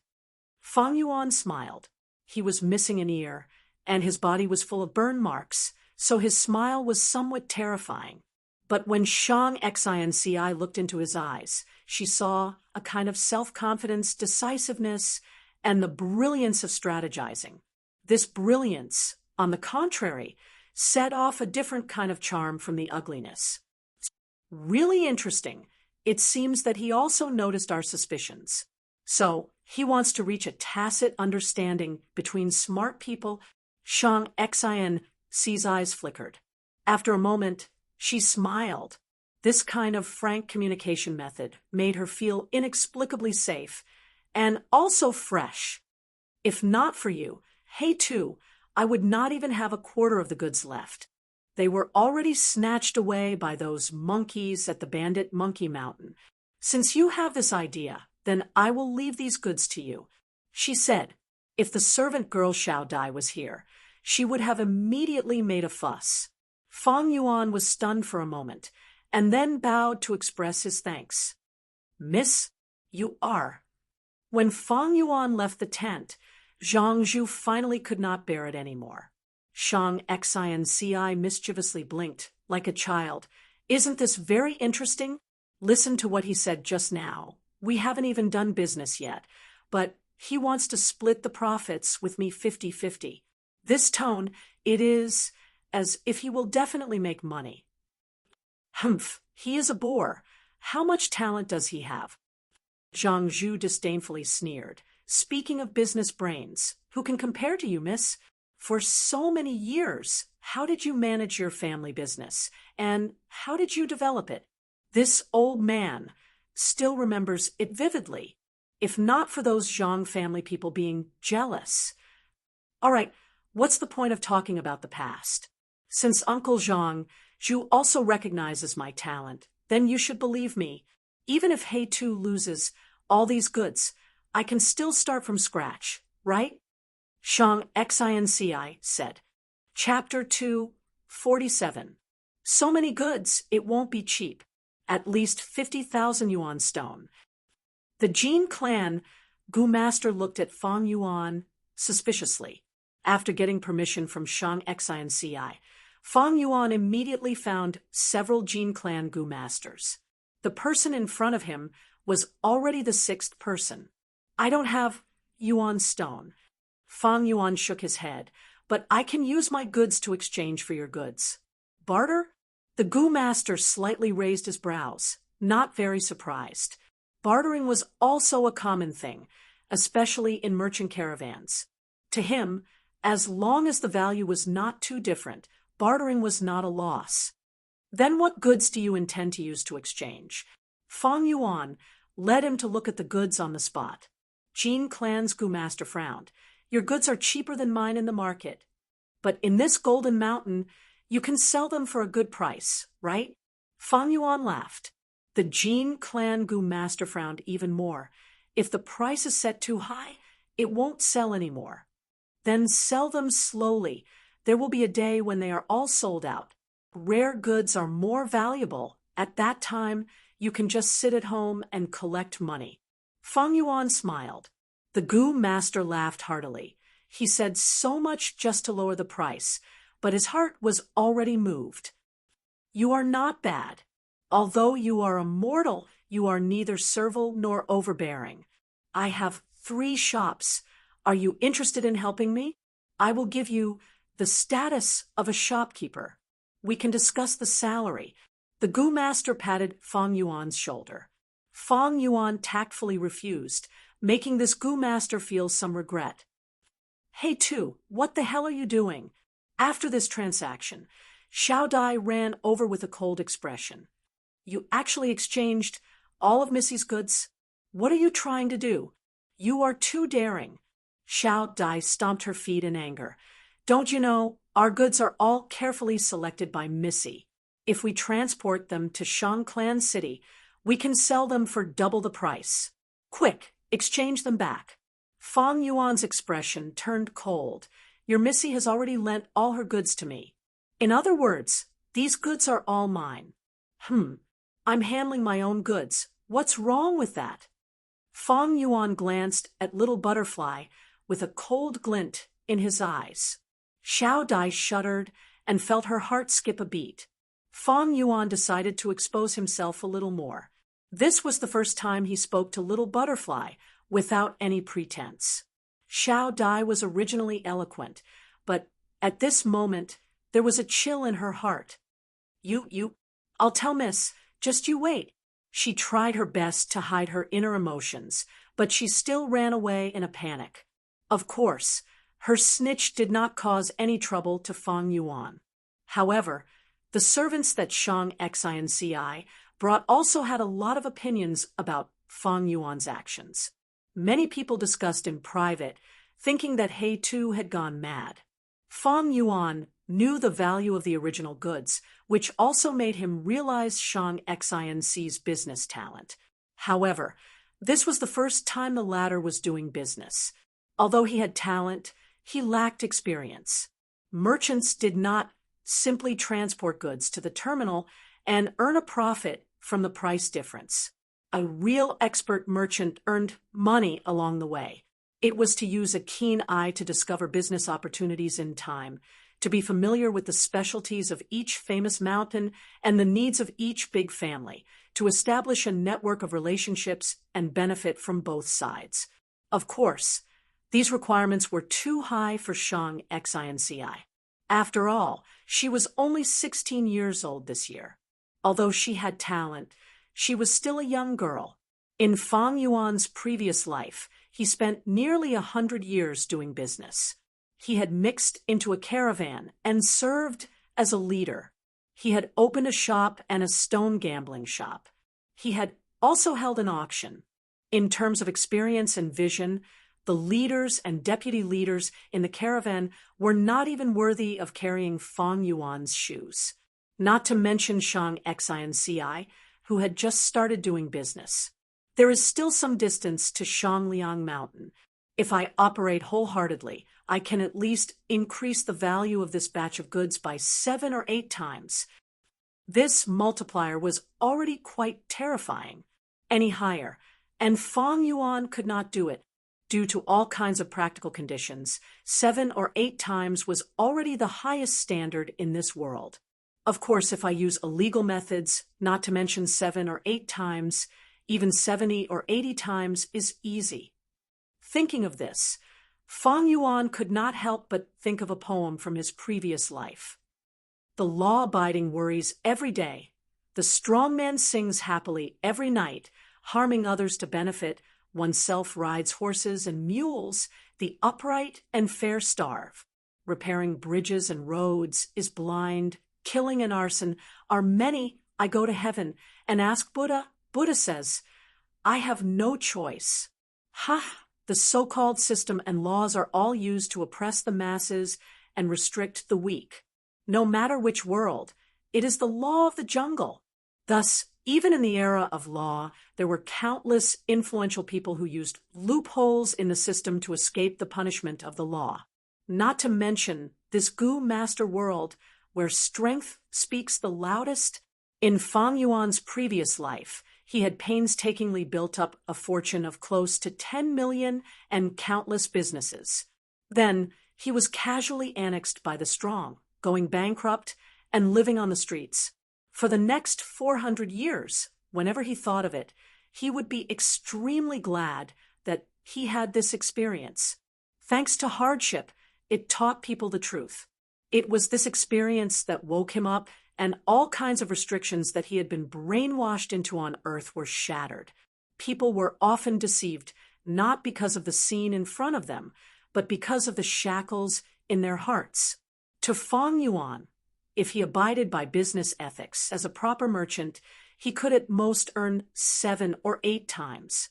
If he used some illegal methods and became a bad merchant, he could earn 10 times more. If he abandoned his duty and swindled to his heart's content, becoming an unscrupulous merchant, he could earn 10 times more. If he directly killed and looted, he did not even need to use capital. A business with no capital was always the most profitable, but Fong Yuan's current business had other motives. Thus, he could not use any illegal methods. This made him feel like his hands and feet were tied. However, on the night before the caravan was about to set off, a Jin clan Gu master secretly came to find him. "I have a private transaction. Are you interested?" This Gu master was one of the people who had bartered with Fong Yuan. Fong Yuan did not mind at first, but after 5 minutes, he changed his mind. "You are saying someone wants to sell jeans on grass." He was extremely astonished, even suspecting that he had heard wrongly. Jeans on grass could not be replaced by other materials for Jin Clan. It was an extremely important strategic resource. Because of its refinement material, Jin Clan could refine large amounts of golden silkworm goo. Now, someone actually wanted to sell it. In Fong Yuan's memories, it was because Jin Clan had a large amount of rank 3 golden silkworm goo that their strength increased greatly, allowing them to eliminate Huang Clan and dominate a region. Wait a moment, Huang Clan still exists now. That is to say, Jin Clan has not completed the incomplete recipe for the golden silkworm goo. That's not right, according to this period of time. They should have made some progress. Otherwise, why would they plant large amounts of jeans on grass? Fong Yuan's thoughts flashed like lightning. He purposely probed. "My goods are almost finished." Jeans on grass is an uncommon material. Although it is rare, very few people need it. Seeing Fong Yuan show signs of rejection, that Gu master immediately became anxious. "This price is negotiable. We can discuss it properly." Fong Yuan's gaze flashed. Seeing that the other party was in a hurry, he continued to try to lower the price. After a few rounds of bargaining, the price of jeans on grass was pushed to its lowest point, a tragic sight to behold. The other Gu master's face turned pale, his expression also turning ugly, his tone becoming impatient. "You win, we'll go with this price. Can we make the deal?" This price was very low, much lower than the cost of cultivating jeans on grass itself. If he sold it, it could be said that he would lose everything. Jin Clan's Gu master also understood this, his heart bleeding secretly. Fong Yuan also knew this was his limit, but he shook his head. "This price is too low. Honestly speaking, I don't really believe your attitude." Jin Clan's Gu master immediately scolded. "You bastard, you were the one who pushed the price down, and now you're saying it's too low?" Fong Yuan spread his arms. "You said it yourself. This is a private transaction. There is no proof of delivery. If you sell me fake goods, who can I reason with? Look, the caravan is leaving tomorrow. By then, even if I suffer a loss, I will have to leave." "Your suspicions are true." Jin Clan's Gu master's anger subsided. "Don't worry about the goods. They are 100% genuine. I'll tell you the truth. This was secretly taken out by my young master to sell." Fong Yuan's eyes shined with brilliance. At this point, he had finally obtained some useful information. He purposely exclaimed, "Your young master stole it?" This jeans on grass is actually the clan leader's favorite plant. Thus he specially planted 3 mu of it. Who asked our clan leader to have such a special hobby. So you don't have to worry. The jeans on grass is not something important. Even if the son was found out, he would only be beaten and scolded. The Gu master said. Fong Yuan heard this and immediately understood. So it was like this. Jin clan had always been determined to restore the golden silkworm goo recipe. At this time, they already had some ideas and knew the importance of the Jinzan grass. Thus they planted 3 mu of it. However, to prevent the Huang clan from noticing this information was restricted to the higher-ups of the clan. Even the young master did not know. He only thought that the Jinzan grass was planted by the clan leader for fun. The Jinzan grass took a long time to nurture, usually requiring 4 years to mature from a seedling. In his memory, the Jin clan attacked a year later. The rank 3 golden silkworm goose attacks were sharp, eliminating the Huang clan and starting to dominate Huangjin Mountain. If these 3 mu of Jinzan grass were gone, the market would not be able to obtain such a large amount. Then the Jin clan would have to delay for several years to eliminate the Huang clan. Obviously, the Jinzan grass was a hot commodity. If he really bought it, he would poke the Jin clan's hornet's nest. If it was a normal person, they would definitely avoid it, but Fang Yuan saw a huge advantage in it. Although this piece of meat was boiling hot, it was already in his mouth. How could he not eat it? To speak the truth, although Fang Yuan had the heavenly essence treasure lotus, he still had a need for Yuan stone, and this need was not small. When he arrived at Shang Clan City, he would need a large amount of Yuan stone to buy goo worms.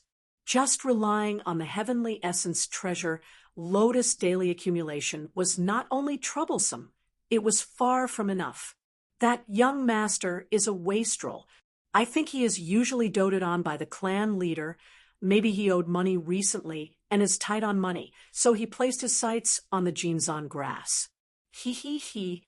Thinking of this, Fang Yuan laughed. This piece of meat, not only would it help him buy goo worms, it would also leave a deep impression on Shang Xinci. This was killing 2 birds with 1 stone. The Jin clan goo master saw Fang Yuan smile and also laughed. That means you agree? Of course. Fang Yuan looked at him. If this deal went through, this guy would definitely be out of luck. Chapter 248. Daybreak. The east was about to break. The first rays of the morning sun appeared. The cold air of the night condensed into dewdrops, remaining on the grass. Jin clan's temporary market was being dismantled. The tents were put away. The carpets on the ground were rolled up. The goods were wrapped and reloaded. After staying in Jin clan for a few days, the caravan prepared to set off again. To the merchants, no matter how many goods they sold or bought, they would still make a profit. Thus, although many people looked tired, they were filled with joy and smiles. Xiao Dai's expression was extremely ugly. Miss, I just checked. That He Tu almost exchanged all the goods. Among them, I actually saw 3 carts full of Jinzan grass. Jinzan grass? Shang Xinci heard this and frowned. Xiao Dai was furious. She pulled Shang Xinci's arm and said, even an outsider like me knows that Jinzan grass cannot be sold. But he still exchanged so much. Miss, this He Tu is messing around. Xiao Dai, calm down first, don't be impatient. Shang Xinci patted Xiao Dai's hand. These Jinzan grass should have been exchanged by him last night. I did not know. However, the other goods that he traded for had a certain logic to them as well. Think about it. It is already not bad for a mortal like him to be able to do this. Miss, why are you speaking up for him? I am doing this for your own good. These goods are originally ours. Why should we let an outsider squander them away? Most importantly, he can't afford it. Lord Zhangzhu, why don't you persuade Miss? Xiao Dai pouted. Zhangzhu sighed. Miss, Xiao Dai's words make sense. Lending them to him earlier was to test him. Now that we have seen through him, why should we let him continue? We all believe in miscibility, but if we can reduce our losses, why not try to do so? When we reach Shang Clan City, we will be able to struggle less. This, Shang Xinci pondered. She was still young. Hesitation flashed in her eyes. Previously, she felt that the goods Fang Yuan exchanged were reasonable. But this jeans on grass, exchanging for so much jeans on grass, was definitely the biggest mistake. Jeans on grass might be easy to preserve, but there was little demand. It could not be sold. Hoarding so much in one go, sooner or later it would rot in one's hands.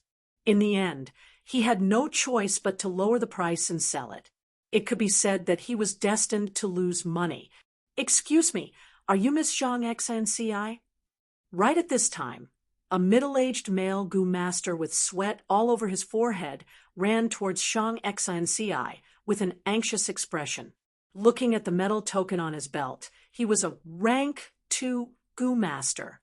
Zhang XNCI smiled. "Yes, I am. May I know who you are?" The middle-aged man cupped his fists and said, "I am the personal guard of the Patriarch. I have a presumptuous request on the orders of the Patriarch." "Oh, please go ahead." "Sir, you should have purchased a large batch of jeans on grass last night. The whole story is like this. Our Patriarch loves jeans on grass, so he personally raised some to admire them. Unfortunately, the young lord secretly dug it up and traded it behind the Patriarch's back. Right now, the clan leader had already confined the young lord. At the same time, I want to redeem the jeans on grass that I sold to Mississippi. I beg Miss to let go of it." The personal guard gu master spoke politely, but there was a hard edge in the soft tone, showing his resolute attitude. Miss Zhang Zhu's expression was solemn, and he could not help but remind her.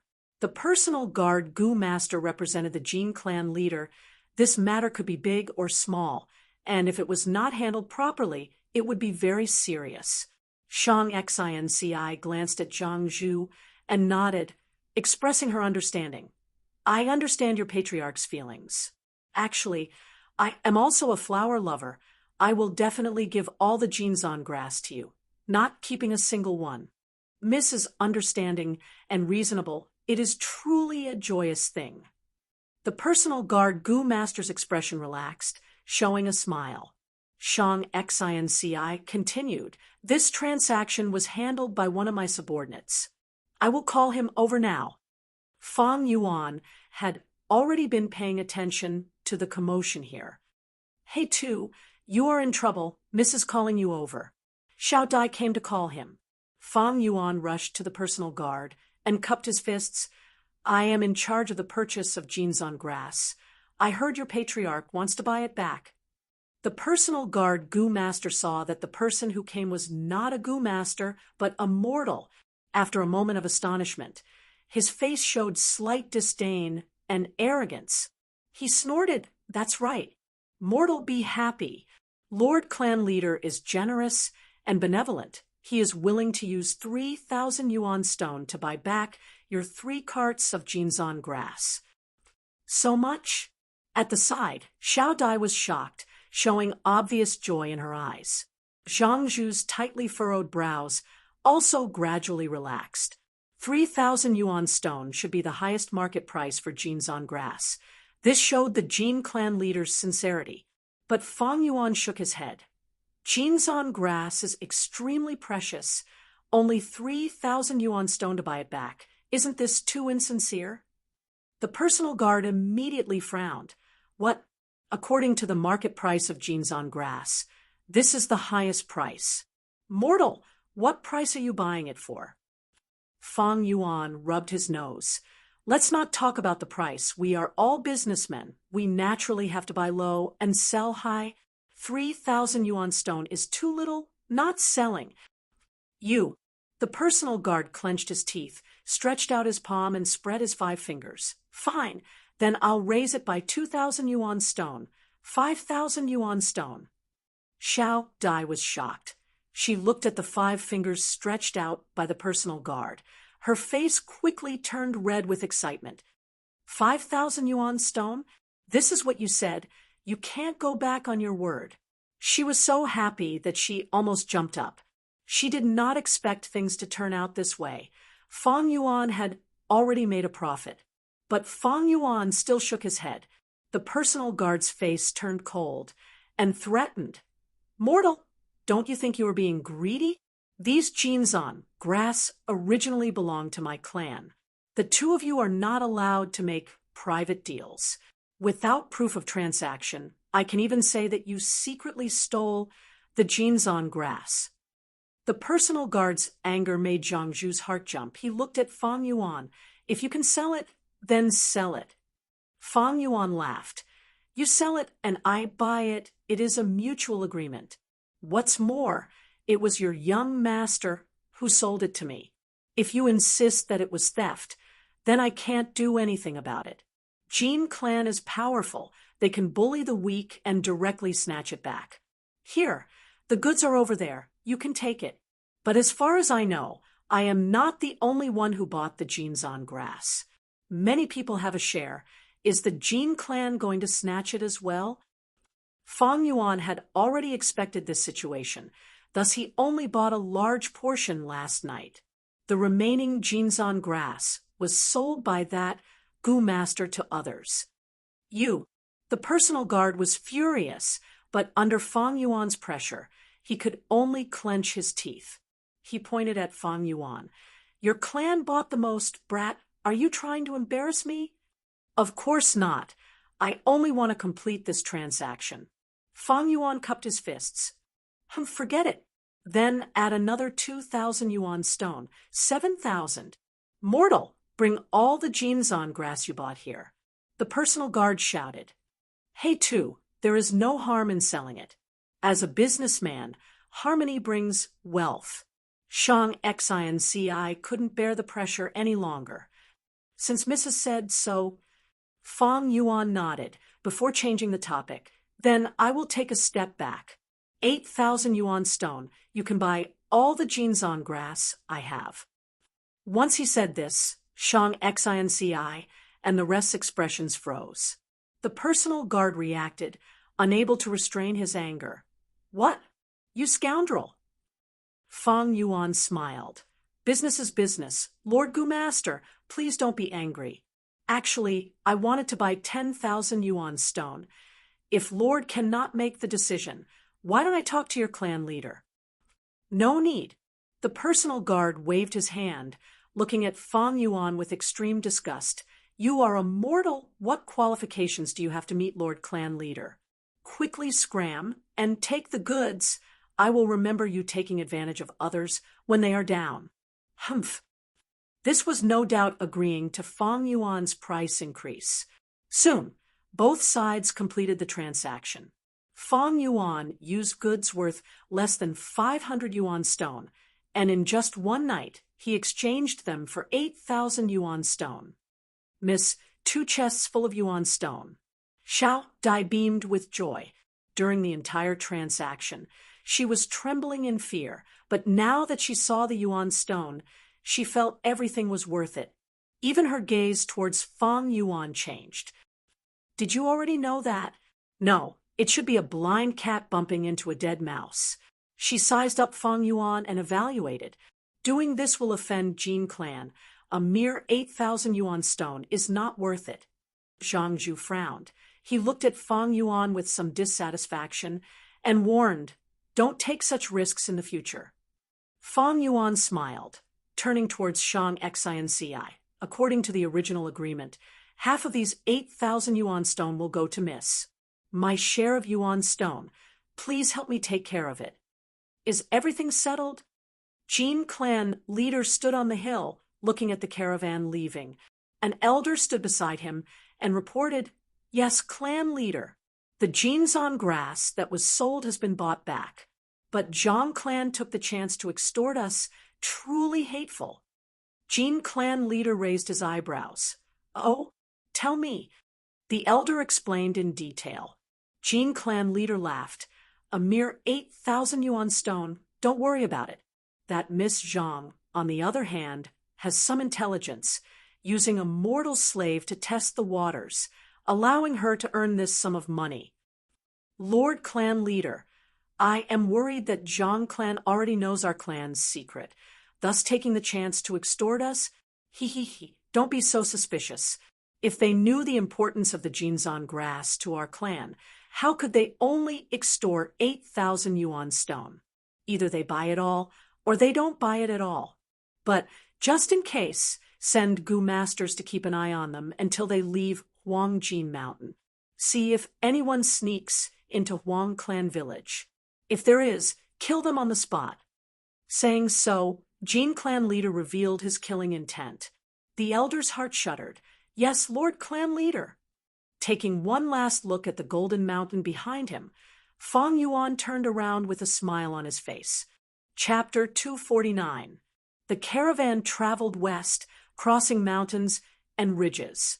Half a month later, Fang Yuan and the others arrived at Soulwood Mountain, which was eerie and quiet with withered trees. He sold a small portion of his goods and bought a lot of special wood. 20 days later, they arrived at Giant Rain Mountain. The Giant Rain Mountain was full of potholes. These were all big holes made by the raindrops.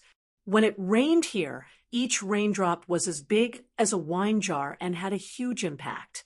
Thus, the Tong family village on Giant Rain Mountain was built in the hollow of the mountain.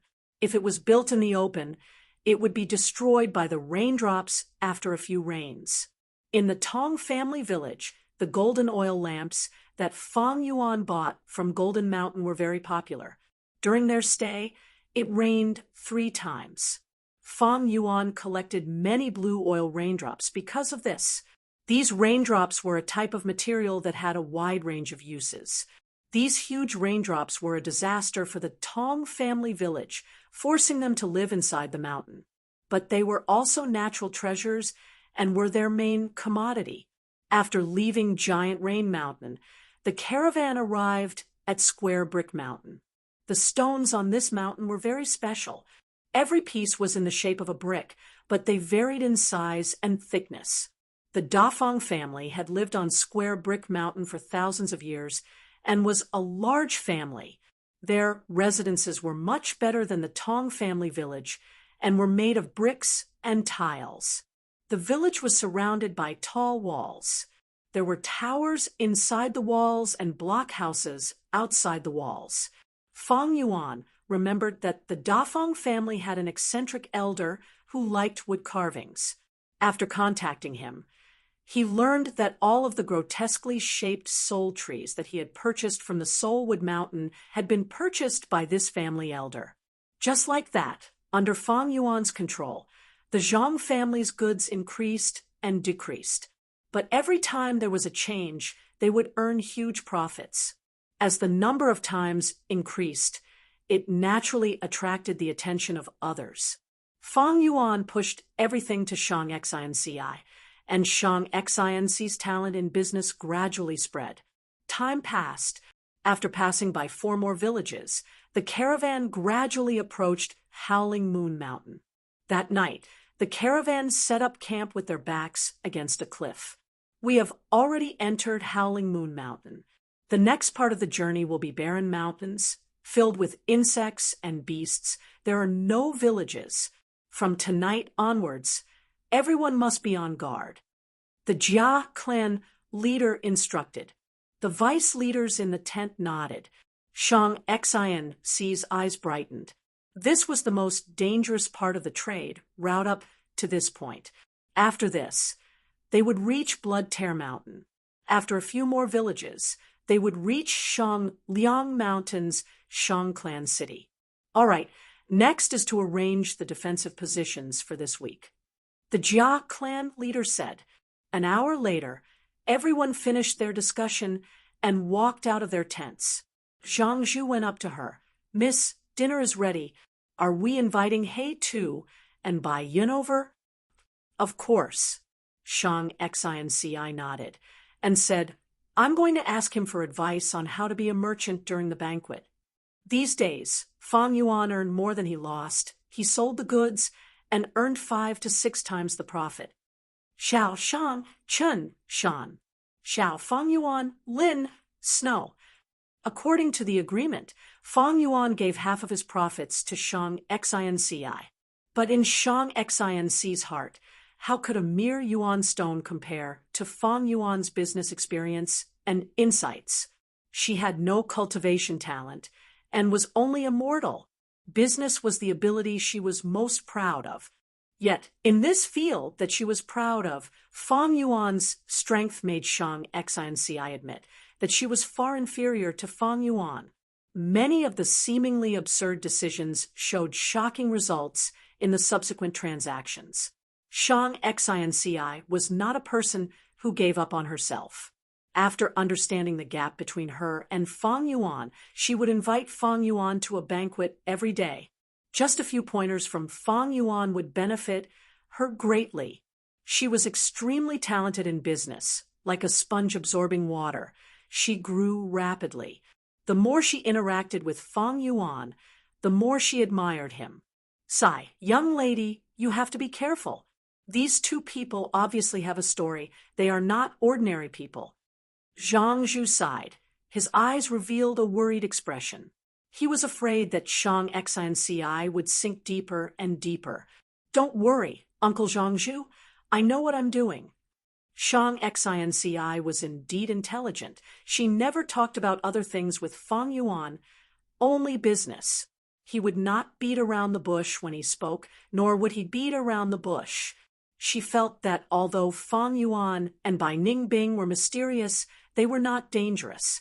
Fang Yuan relied on proper methods to do business and never reneged on his debts. Every profit he made, he would split it 50-50 with Shang Xinci. This kind of behavior invisibly gave Shang Xinci a sense of security. But tonight's banquet, Fang Yuan did not accept. I feel a bit tired today, so I won't be going. He waved his hand and said to Xiao Dai, who came to invite him. Not every time Shang Xinci invited him to a banquet, Fang Yuan would nod. Out of 3 banquets, Fang Yuan would only go once.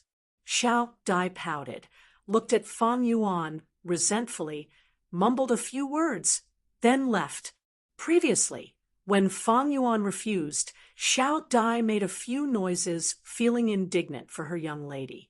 But as Fang Yuan earned more and more, Xiao Dai's attitude also changed. She was never indignant, but became accommodating and helpless. No matter what world, no matter what level, people with strength will always be respected. As Fang Yuan closed the tent, Bai Ningbing was already sitting cross-legged on one of the beds. In the darkness, her blue eyes glowed faintly. Previously, when Fang Yuan refused Xiao Dai, she was a bit surprised. But after a few times, Bai Ningbing realized the beauty of this. As the saying goes, those who are unaccountably solicitous are hiding evil intentions.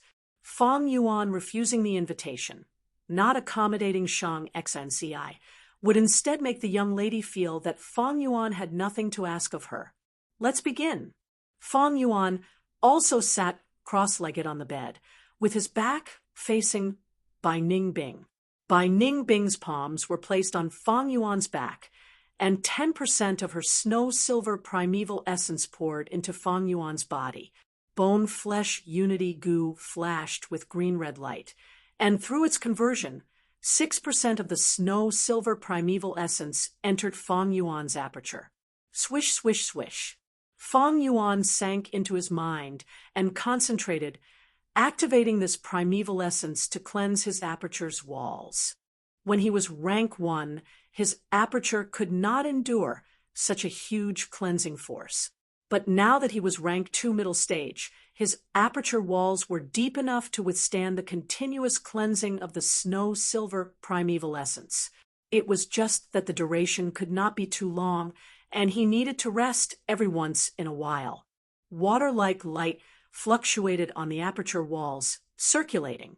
The pure, white light continued to strengthen, and some places were already showing signs of solidification.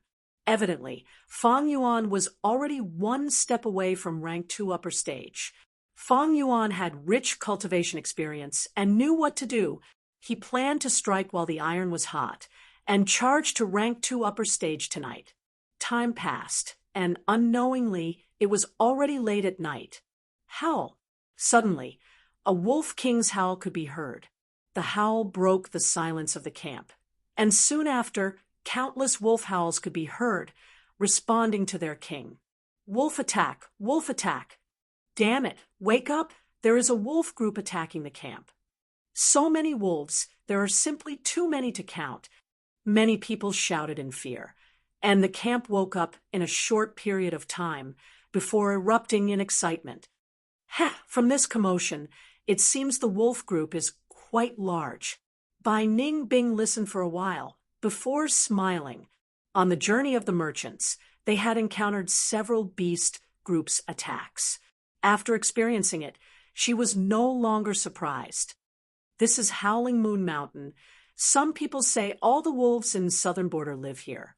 When the moon is full, the wolf group will look up at the full moon, and their howls can resound throughout the entire mountain, rising and falling continuously. But this is the first night, and we already encountered a wolf group. Our luck is not too good. Fang Yuan opened his eyes, slightly multitasking, and did not stop cultivating in his aperture.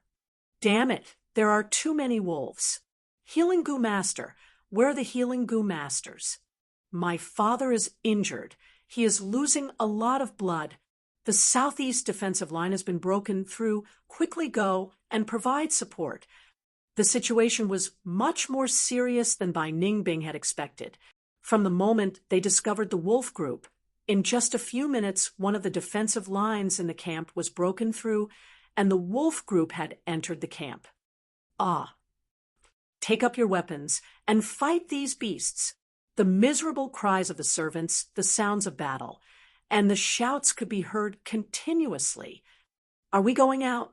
Bai Ningbing asked. Go out for what? What can you do? Don't forget your current status. After a while, Fang Yuan absent-mindedly replied, but the wolf group has already charged over. The goods you just bought will suffer losses. Bai Ningbing laughed, her tone filled with schadenfreude. Then, let's just suffer losses. Fang Yuan closed his eyes again. After a while, Servant Xiao Dai's voice came from outside the tent. Hey Tu, are you two here? What's the matter? Bai Ningbing asked. Heavens, you two are really here? Such a huge commotion. And you two were not woken up. Many wolves have charged into the camp. Although the situation is under control, what if one or two escaped? Young Miss asked me to call you over. With Lord Zhangzhu's protection, it will be very safe over there. Xiao Dai shouted. No need. Since the situation is under control, let's not disturb your young miss. 1 or 2 wolves, with my strength, I can still deal with them. Fang Yuan said. Xiao Dai urged a few times, but was still rejected. Finally, she angrily stomped her feet outside the tent. You really can't appreciate my kindness. Don't blame me for not reminding you two when you die. Humph. After saying this, she hurriedly left.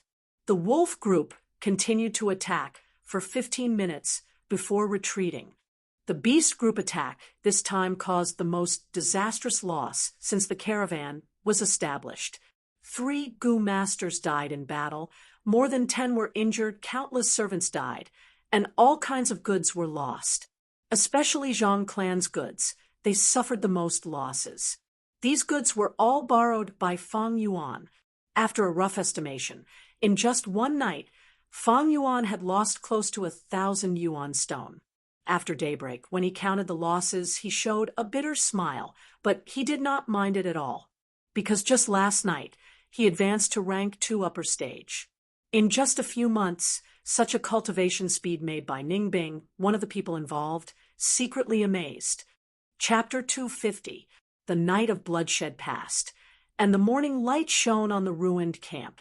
In the heavy atmosphere, everyone cleaned up the battlefield, packed up their goods, and set off again with a heavy heart. However, this wolf group attack was only the beginning.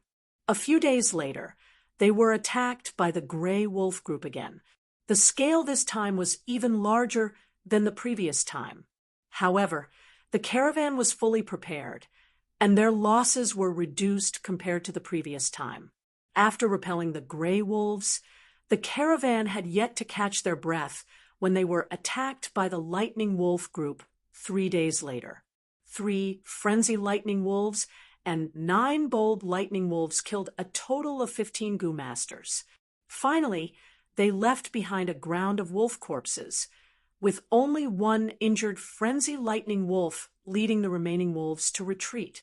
Although many Goo Masters in the caravan wanted to take revenge, they did not have the strength to do so. They did not dare to enter Howling Moon Mountain, and could only watch as the wolf group retreated. This attack made the leader and deputy leader of the caravan aware of the danger they were in. That night, they decided to quicken their pace and leave Howling Moon Mountain as soon as possible. But even so, in the next half a month, they were still attacked by the wolf group frequently. Gray wolves, lightning wolves, snow wolves, two-headed wolves, and even blood-fanged wolf. After leaving Howling Moon Mountain, everyone in the caravan heaved a sigh of relief. After a period of peaceful days, when they entered White Tiger Mountain, they were attacked by a beast group again. This time, it was the turtleback ape. These white apes were huge and had shells on their backs, with clear turtle patterns on the shells. Although the ape group's attack did not cause many casualties, many goods were lost, causing many people to bleed in their hearts. Fang Yuan's goods also met with misfortune.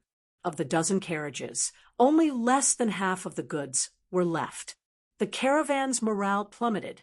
These people worked so hard to earn money, but these losses made many people's efforts futile.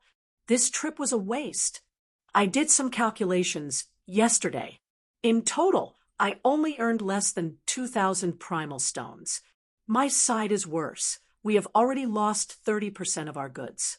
No matter how bad it is, can it be worse than the Zhang clan? They have already lost a huge portion of their goods. Sigh, if I knew this would happen, I would have stayed in the clan. Why would I take the risk and earn so little? Under such an atmosphere, 5 days later, a group of white tigers attacked. The caravan suffered losses again. Another 7 days later, a group of flaming tigers attacked. The caravan camp was engulfed in flames, and large amounts of goods were burned. Everyone's morale was at rock bottom, and many people had already lost everything. 10 days later, just as they were cheering for leaving White Tiger Mountain, a biao appeared. 5 tigers and 1 tiger, a tiger with wings. A tiger. This tiger was like a tiger with wings. A biao was at least 1,000 beast king. A tiger was at least 1,000 beast king. In order to resist this tiger, one of the deputy leaders of the caravan unfortunately lost his life. The ferocious tail followed the caravan, continuously harassing them for hundreds of li. In the end, after some discussion, the caravan decided to abandon the rook to protect the general, and they abandoned nearly 100 servants. Most of these servants were disabled. They wailed and cursed or cried and begged for mercy, but none of them could change their fates. After leaving the White Tiger Mountain, the caravan took a good rest and reorganized. The leaders of the various families were generous with their rewards. Finally, their morale was boosted and their spirits were lifted. The size of the caravan was reduced to less than half of its original size. But after this cruel elimination and training, the caravan had the temperament of an elite. This is the most difficult time in my many years of doing business. These wild beasts, why are they attacking so frequently? After this trip, I will retire. No matter what, we need to reevaluate the risk of this trade route. The main reason is because these mountains are uninhabited. Without a village to guard and clean up, these wild beasts are growing without restraint. Some sighed, some were disheartened, and some still had hope. But bad luck seemed to be entangled with this caravan. In the following journey, not only were there attacks from all kinds of beasts, there were also many insects and wild goo worms. The caravan's numbers dwindled. People no longer cared about profits and losses. They started to feel the pressure of life and death. Many goods were voluntarily abandoned in pursuit of speed. The sunset filled the sky, and the setting sun was like blood. The caravan passed through the forest. Everyone was silent. Their expressions were tired and numb, and their morale was low. Many of them were wrapped in bandages and had injuries of varying severity. On the bumpy mountain path, they moved forward step by step. It had rained yesterday, and the mountain path was muddy and slippery. A hand cart loaded with goods had its right wheel stuck in the mud. The ostrich pulling the cart raised its neck and neighed. It tried its best to move, but it could not move. At this time, 2 hands were placed on the back of the cart, and with a strong lift, the wheel was lifted out of the mud. The one who did it was Fang Yuan. He clapped his hands casually. The goods that weighed thousands of kilograms were not heavy in his hands. However, even though the cart was out of the mud, the wheel was stuck and could not move. Bai Ningbing bent down and inspected the cart's wheel. After being in the caravan for so long, she had learned many things to disguise her identity and had completely assimilated into the caravan. "What is this?" She stretched out her hand and touched the cart's axle, her eyes flashing with suspicion. There seemed to be something hidden at the grinding point of the cart's axle. As the wheels moved forward, it was continuously ground into black powder. This fine powder fell to the ground and could not be seen clearly. Bai Ningbing touched it with her hand. Her hand was covered in this fine powder, and when she rubbed it, the powder turned into a layer of grease. "Oh, this is the oil powder I added to the wheel. It can lubricate it and make the cart move more smoothly." Fang Yuan walked over and took out a cotton handkerchief. He grabbed Bai Ningbing's hand and wiped it clean. Then he squatted down and touched it with his hand. The wheel could move again. "Let's go." He wiped off the oil powder in his hand and patted Bai Ningbing's shoulder with a smile. The two continued forward. Bai Ningbing walked slower and slower. The doubts in her heart rose, forming a thick and undispellable fog. She felt that something was wrong. When did Fang Yuan make this oil powder? Why didn't I know? Was it at the beginning, or at Mount Huang, or Howling Moon Mountain? Strange. He had never cared about the caravan. He did not even frown when the caravan suffered so many losses. How could he be so meticulous and even notice a small problem like the cart's lubrication? Strange, strange. Wait a minute. Suddenly, a lightning-fast thought flashed through Bai Ningbing's mind. In that instant, her body shook and her pupils shrank to the size of a needle. A possibility echoed in her mind like a voice in a deep valley. She stopped on the spot, and her heart was filled with shock. After a long time, an ostrich that had been walking past her suddenly cried out. This sound woke her up. Fang Yuan's figure was already far away, and he was about to disappear into the crowd in front of him.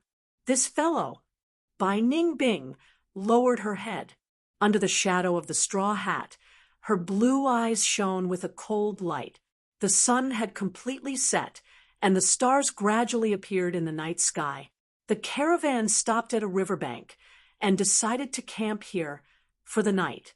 However, just as they were halfway through setting up the camp, a group of cold jade owlcats appeared near the camp. There's a herd of owlcats.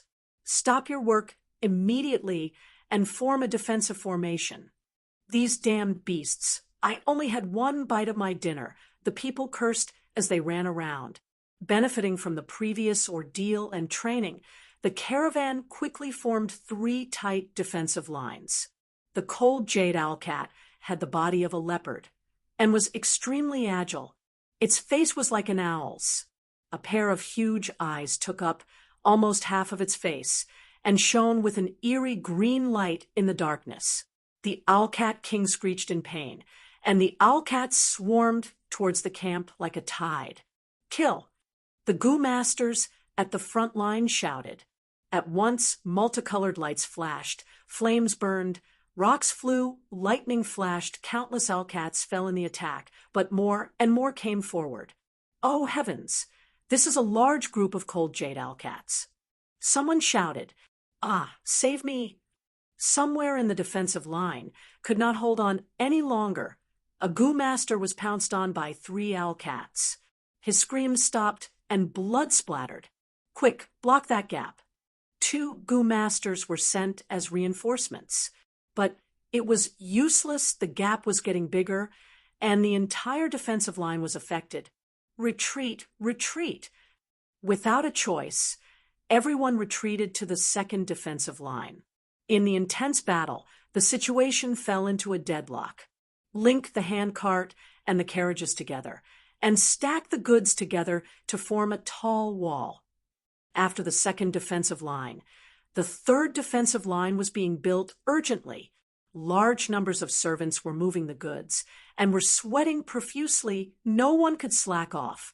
Fang Yuan carried a huge wooden box, and Bai Ningbing suddenly walked over and placed her hand on his other side. On the surface, she seemed to be helping Fang Yuan, but in fact, she moved closer to Fang Yuan's ear and gritted her teeth. You lured this group of cold jade Alcats here, right? Fang Yuan seemed to be shocked. Why do you say that? Stop pretending. Those powders are very strange. I don't believe a person like you would be so kind as to consider these minor details. Bai Ningbing suppressed her voice. He, you finally found out. Fang Yuan did not deny it. Bai Ningbing could not help but grind her teeth.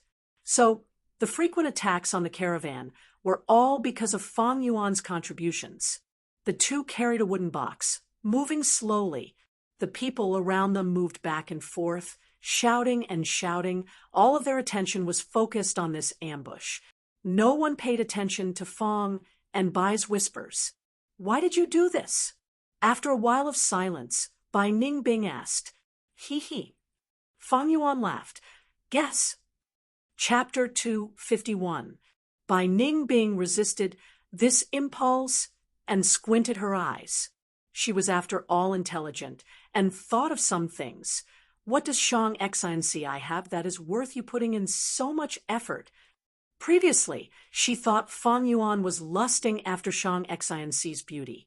But now, she overturned this thought. She understood Fang Yuan. Only great benefits would make him go through so much trouble.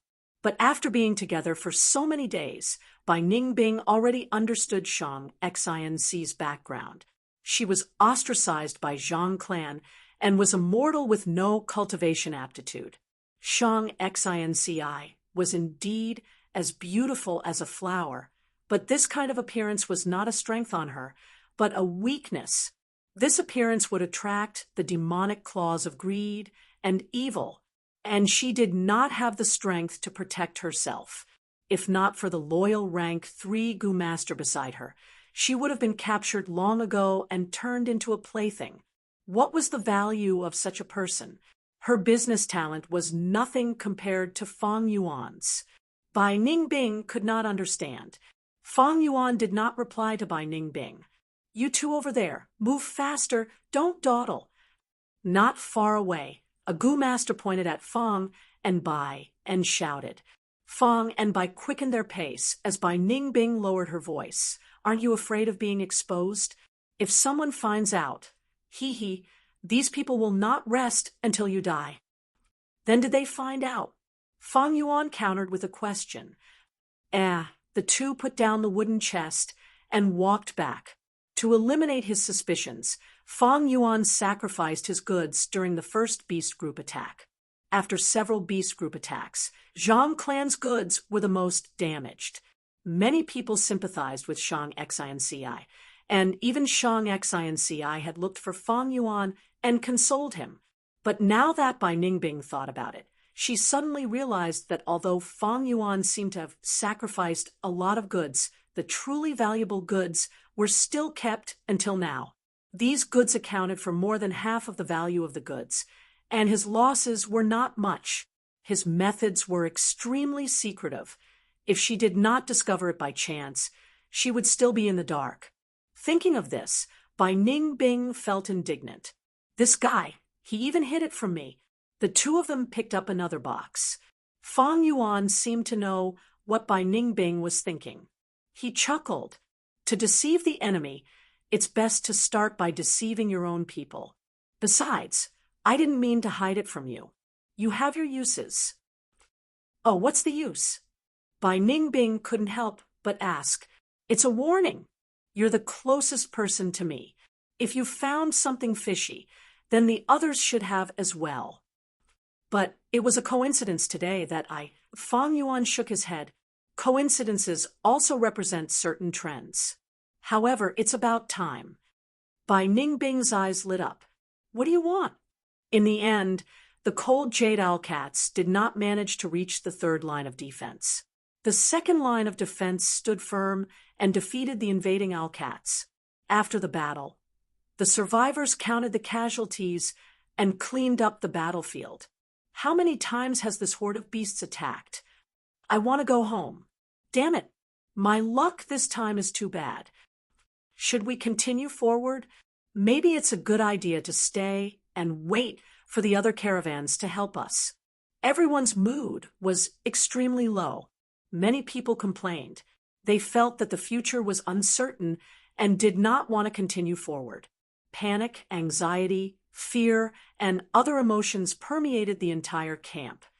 Leader Jia, why do you arrange for my Chun family to guard the first line of defense every time? What are your intentions? Vice Leader Chun, I've always been fair and just. Your Chun family is the strongest. Now that we're in the same boat, we're helping each other. Capable people do more work. Naturally, we have to take on more responsibilities. The sudden quarrel attracted the attention of many people. Jia Long and Chen Shuangjin glared at each other. The atmosphere was tense. My Chun family is the strongest? Hee, Leader Jia, you're lying through your teeth. We all know how many experts your Jia family has left. Chen Shuangjin sneered. Bullshit. My family's Jia Ping was sacrificed. What about your Chen family? Jia Long scolded. You too. Now is not the time to quarrel. Lin family's vice leader walked over and advised. In the end, Jia Long and Chen Shuangjin parted on bad terms. Even Lord Jia Long and Lord Chen Shuangjin are quarreling. Aren't Jia family and Chen Shuangjin very close? Sigh, at this juncture, everyone is in danger. They're all thinking about how to preserve their family's strength. No matter how good the relationship is, it's useless.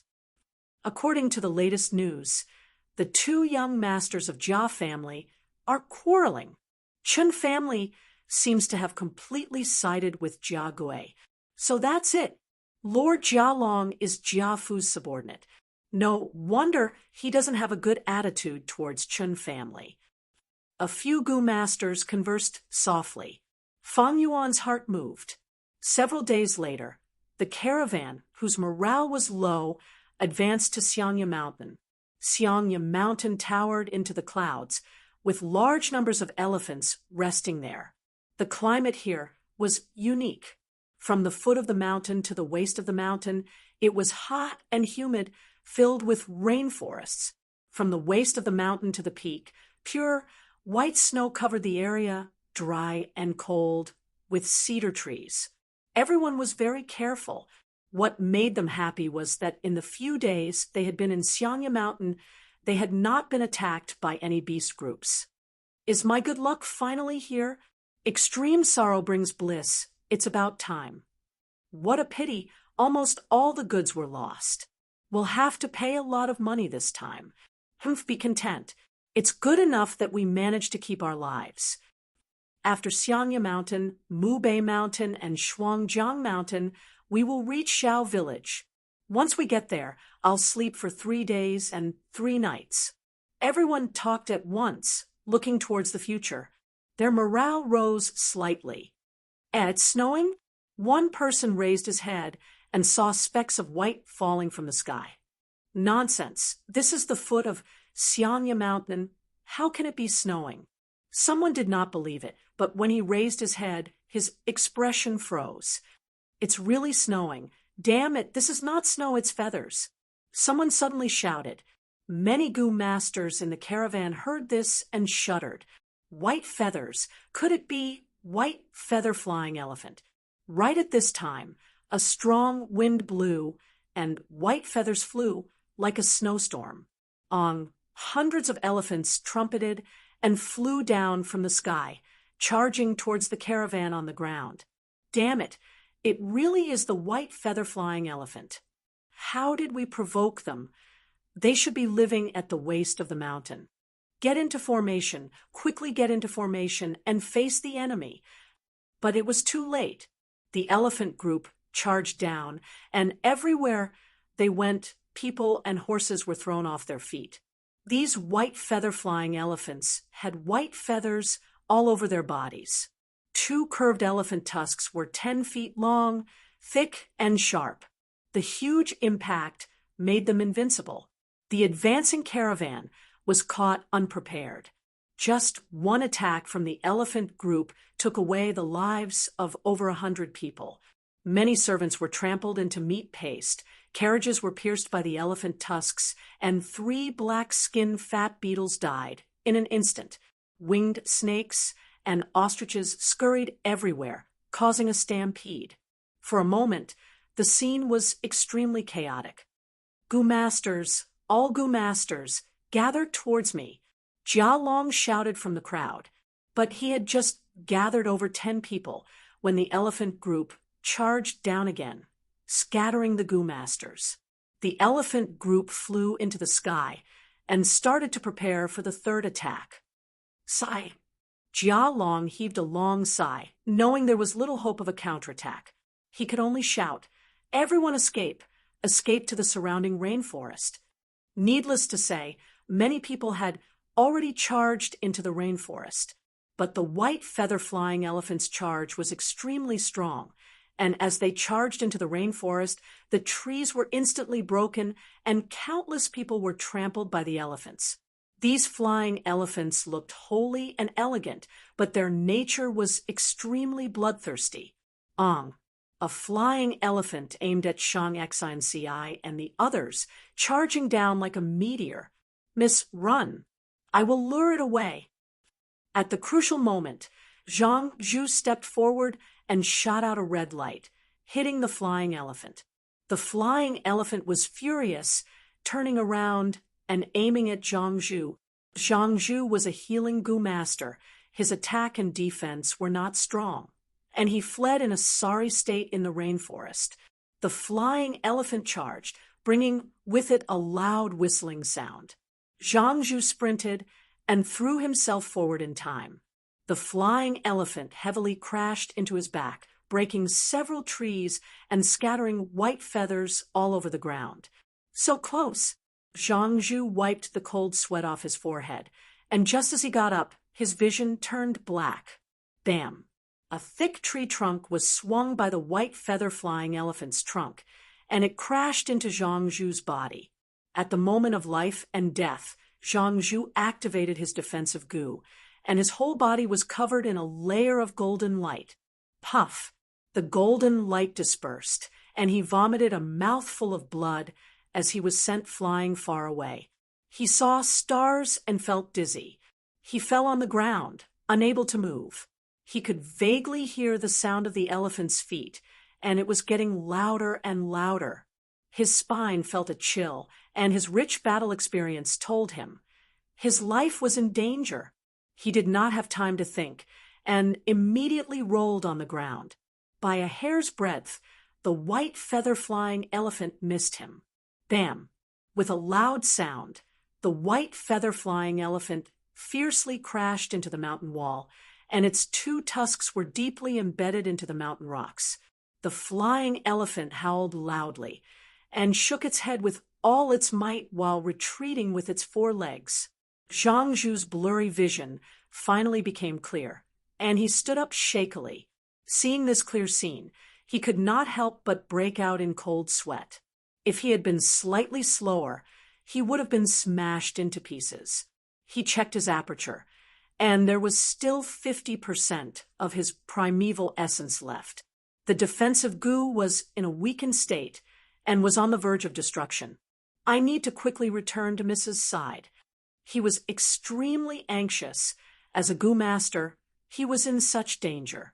Miss and Xiao Dai were both mortals, and their lives were hanging by a thread. That white feather-flying elephant was still pulling out its tusks, and Zhang Zhu turned around and ran, chasing towards the location in his memory. When he reached the location, Shang Xinci had already disappeared. Zhang Zhu was hesitating on which direction to go, when a goo master ran over with 3 white feather-flying elephants chasing after him. "Save me!" he shouted. "Damn it!" Zhang Zhu cursed. He recognized this person as a young goo master from Chun tribe called Chun Xian. Zhang Zhu was worried about Mrs. Safety and could not care about saving Chun Xian, and immediately ran. Chapter 252. Zhang Zhu cursed loudly, but was still dragged into it in the end. After a thrilling chase of life and death, the two managed to shake off a flying elephant. Finally, they reached a cliff and were blocked by 2 flying elephants. The ground shook as the flying elephant charged over. "Lad, split up and run," Zhang Zhu shouted, pouncing towards the left. "Oh my God!"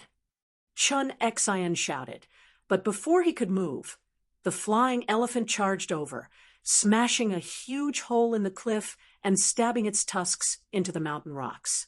The 2 flying elephants were temporarily restrained. "Heaven is protecting me. I am not fated to die."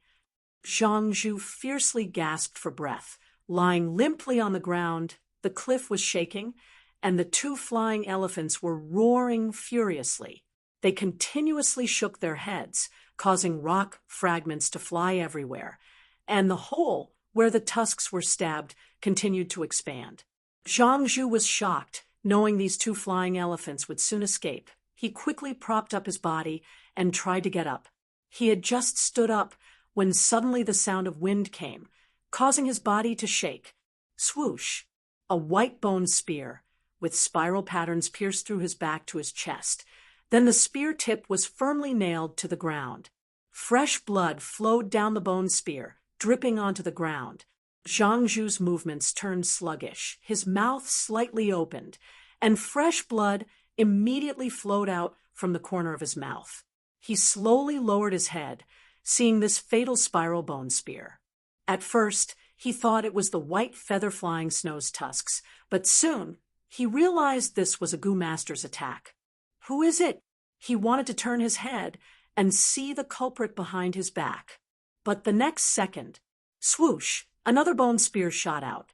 This spear directly pierced through the back of his head, and then came out from his mouth, the spear tip firmly fixed on the ground.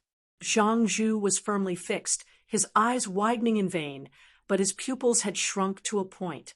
He was dead. He died with everlasting regret. In a hidden corner, Fang Yuan watched from afar.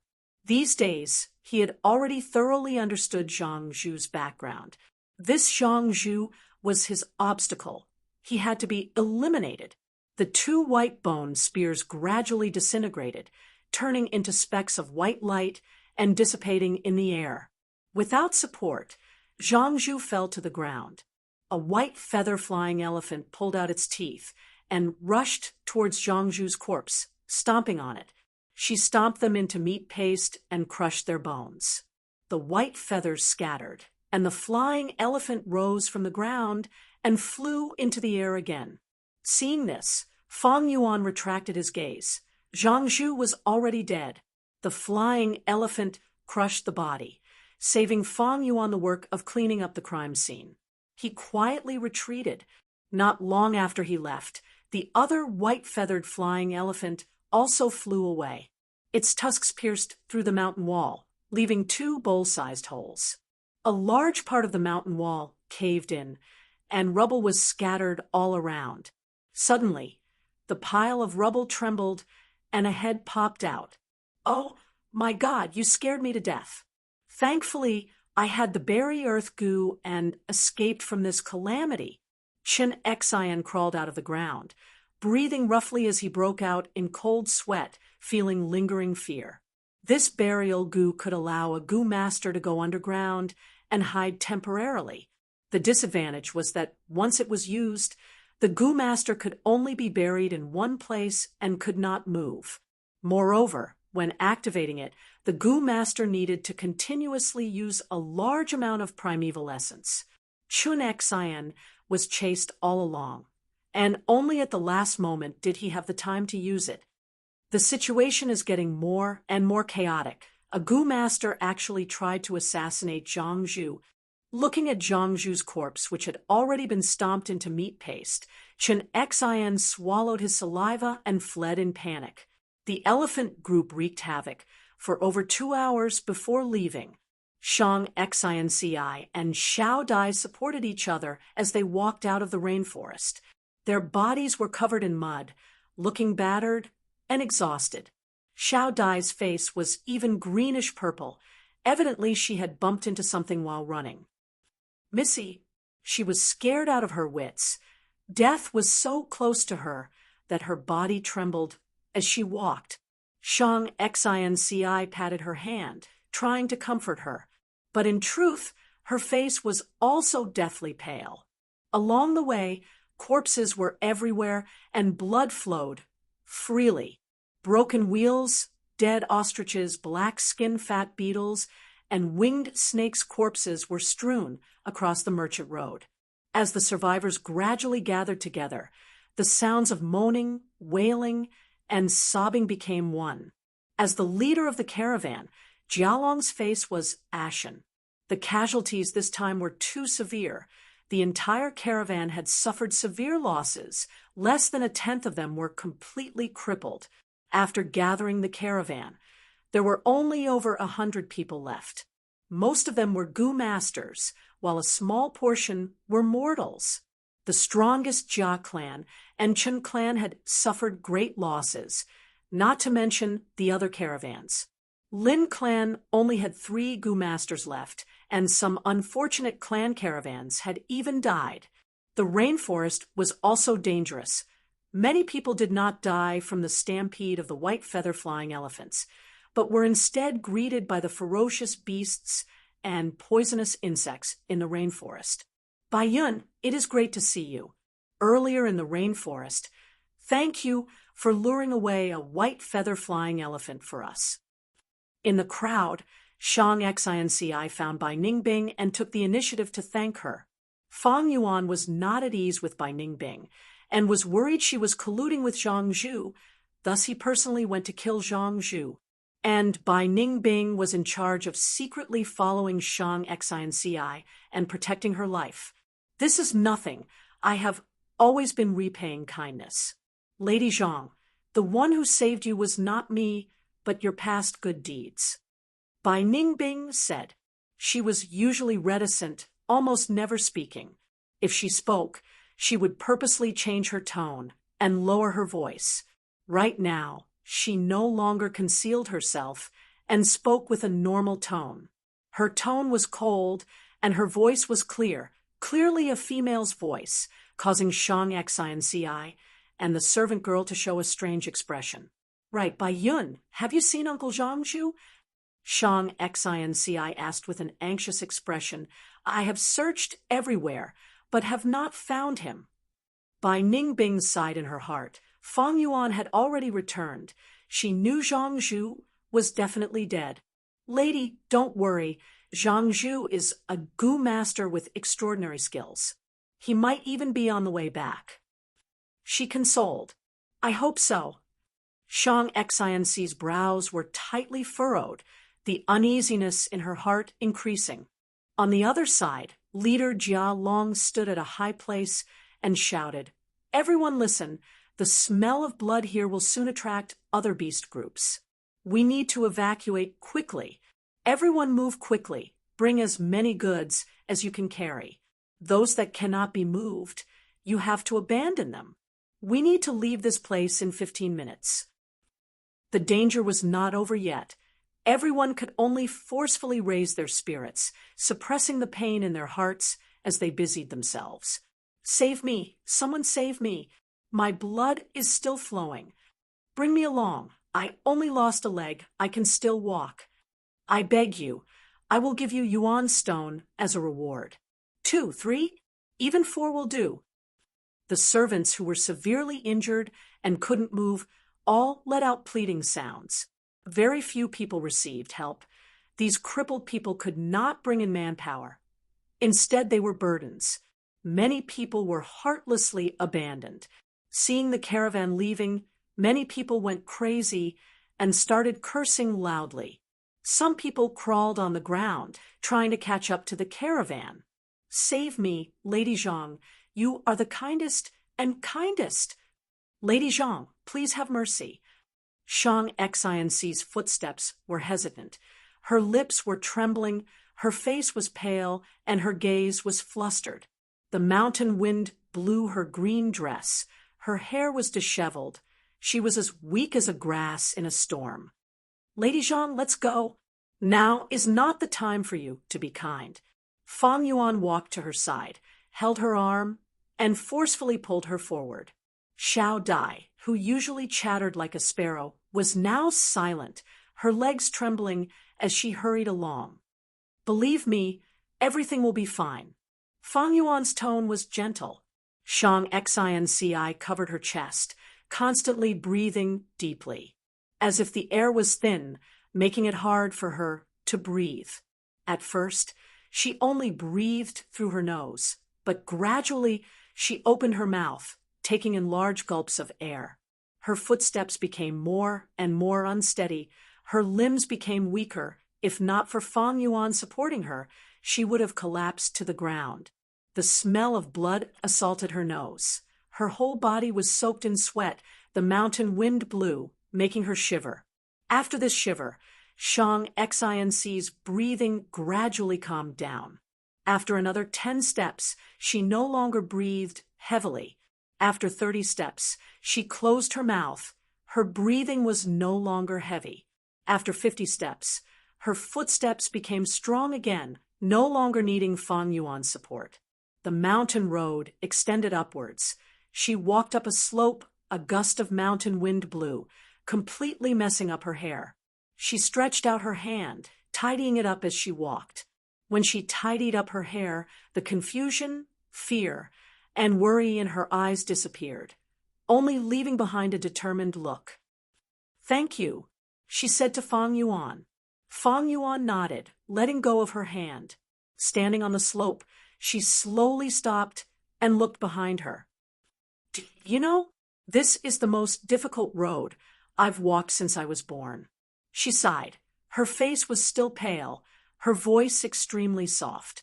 Fang Yuan's lips curled into a smile. This was Shang Xianci, as expected of someone famous in the southern border. Even Bai Ningbing could not help but look at Shang Xianci in a different light. For a mortal girl to be able to adjust so quickly after encountering such a tragedy, it was not easy. On this road, there were incessant sounds of begging and crying. These sounds were nothing to Fang and Bai, but to Shang Xianci. It was the greatest torture and interrogation, especially when Zhang Zhu was missing. Her greatest support had disappeared. Shang Xianci could bravely face all of this. It was truly praiseworthy. This road was an ordinary mountain road, but it was also a difficult and anxious mental road. Shang Xianci gritted her teeth, did not collapse, and walked forward with determination. As if in an instant she had matured. Fang Yuan chuckled, looking at Shang Xianci with a profound gaze. Miss Shang, you have a kind heart. Why don't you go and save those people who have been abandoned? These words were met with an angry glare from Xiao Dai. Shang Xianci smiled bitterly. If I could save them, I would definitely do it. Unfortunately, even if I tried my best, I would not be able to save them. He. Fang Yuan laughed. This is what I admire about you the most. Irrational kindness is a crime. Although you are a mortal, You make me admire you. Miss Zhang, on the road of life, there are many trials and tribulations. Sometimes the road is very muddy. As long as you do your best, you can feel at ease. Shang Xinci looked at Fang Yuan, her beautiful eyes flashing. She had already faintly guessed that Fang Yuan and Bai Ningbing were not mortals. Fang Yuan's words just now confirmed this point. In her mind, she had unintentionally given some help to Fang and Bai. These could only be considered small favors, but she had won the recognition and appreciation of Fang and Bai. After that, Fang and Bai had repaid her several times. First, Fei Ho Mountain helped her, then they helped her earn money, and just now, they saved her life. She was a weak girl who had been exiled by her family, and most of her goods had been lost. What was there for them to covet? Nothing. Under such circumstances, they still stood by her side. Just this action alone showed that although they were mysterious, their characters were pure and upright, and their hearts hid the truth, kindness, and beauty. It was his good fortune to run into them. Thinking of this, Shang Xinci's heart could not help but ripple. She stared deeply at Fang Yuan and sincerely said, "Thank you." Although it was only 2 words, it revealed the deep gratitude in her heart. Bai Ningbing could not help but roll her eyes. If Shang Xinci knew that almost all the disasters were single-handedly directed by Fang Yuan, what kind of attitude would she have then? Chapter 253. The casualty count is out. We have 137 people left, 78 Gu Masters, and 59 mortals. A vice leader reported in front of everyone. At this moment, in this tattered tent, the surviving leaders of the caravan were gathered together, discussing their way out. The atmosphere was heavy and stifling. The caravan leader, Jia, long frowned deeply, his brows almost forming a knot when he heard this. A large caravan of over 1,000 people, to think that there were only so few people left. 78 Gu Masters sounded like a lot, but there were only 12 rank 3 Gu Masters here.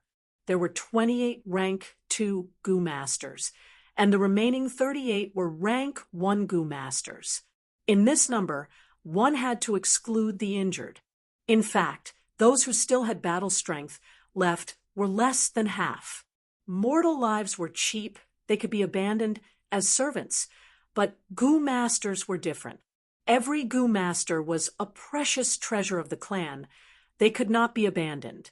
Jia Long knew that these injured Gu Masters were a huge burden to the caravan.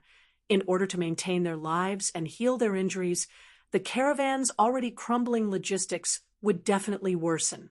But Jia Long did not dare to abandon them.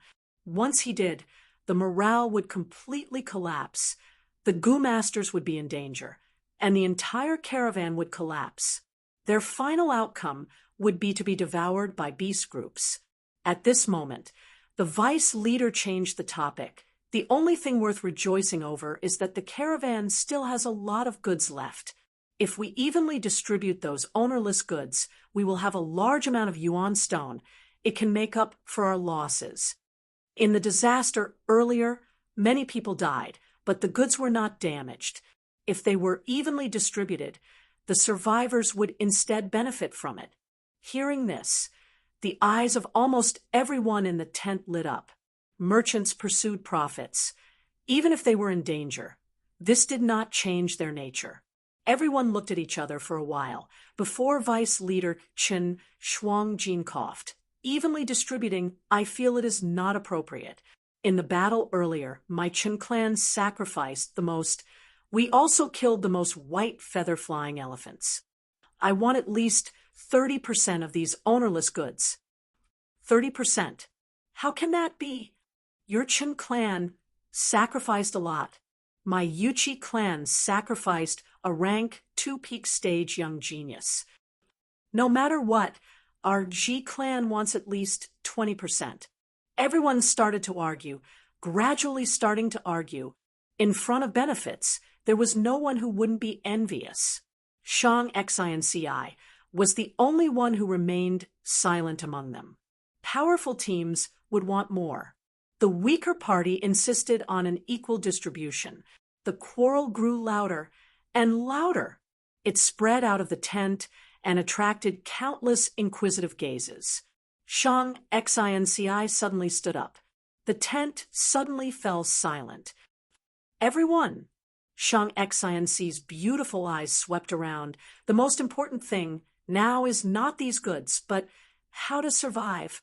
Perhaps the horde of beasts would arrive in the next moment. We are already grasshoppers on the same rope, chained together by fate. However, the strength of each of us is limited. Only by working together can we have a chance of survival. She paused for a moment. I propose that we first contribute our goods and take out the items that are helpful to us. Here, on behalf of the Zhang clan, I will set an example. I am willing to give up all the goods in my hands for free. What? Free contribution. For a moment, many people were stunned. Chun, Shuangjin, Jialong, and the others' faces also changed.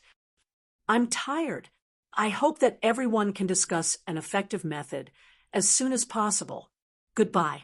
Shang Xinci nodded and turned to open the curtain. She walked less than 5 steps out of the tent when an even louder sound erupted. Now, with the addition of the Zhang clan's goods, the benefits were even greater, making people even crazier. Shang Xinci slowed down her steps, clenched her fists, and sighed deeply.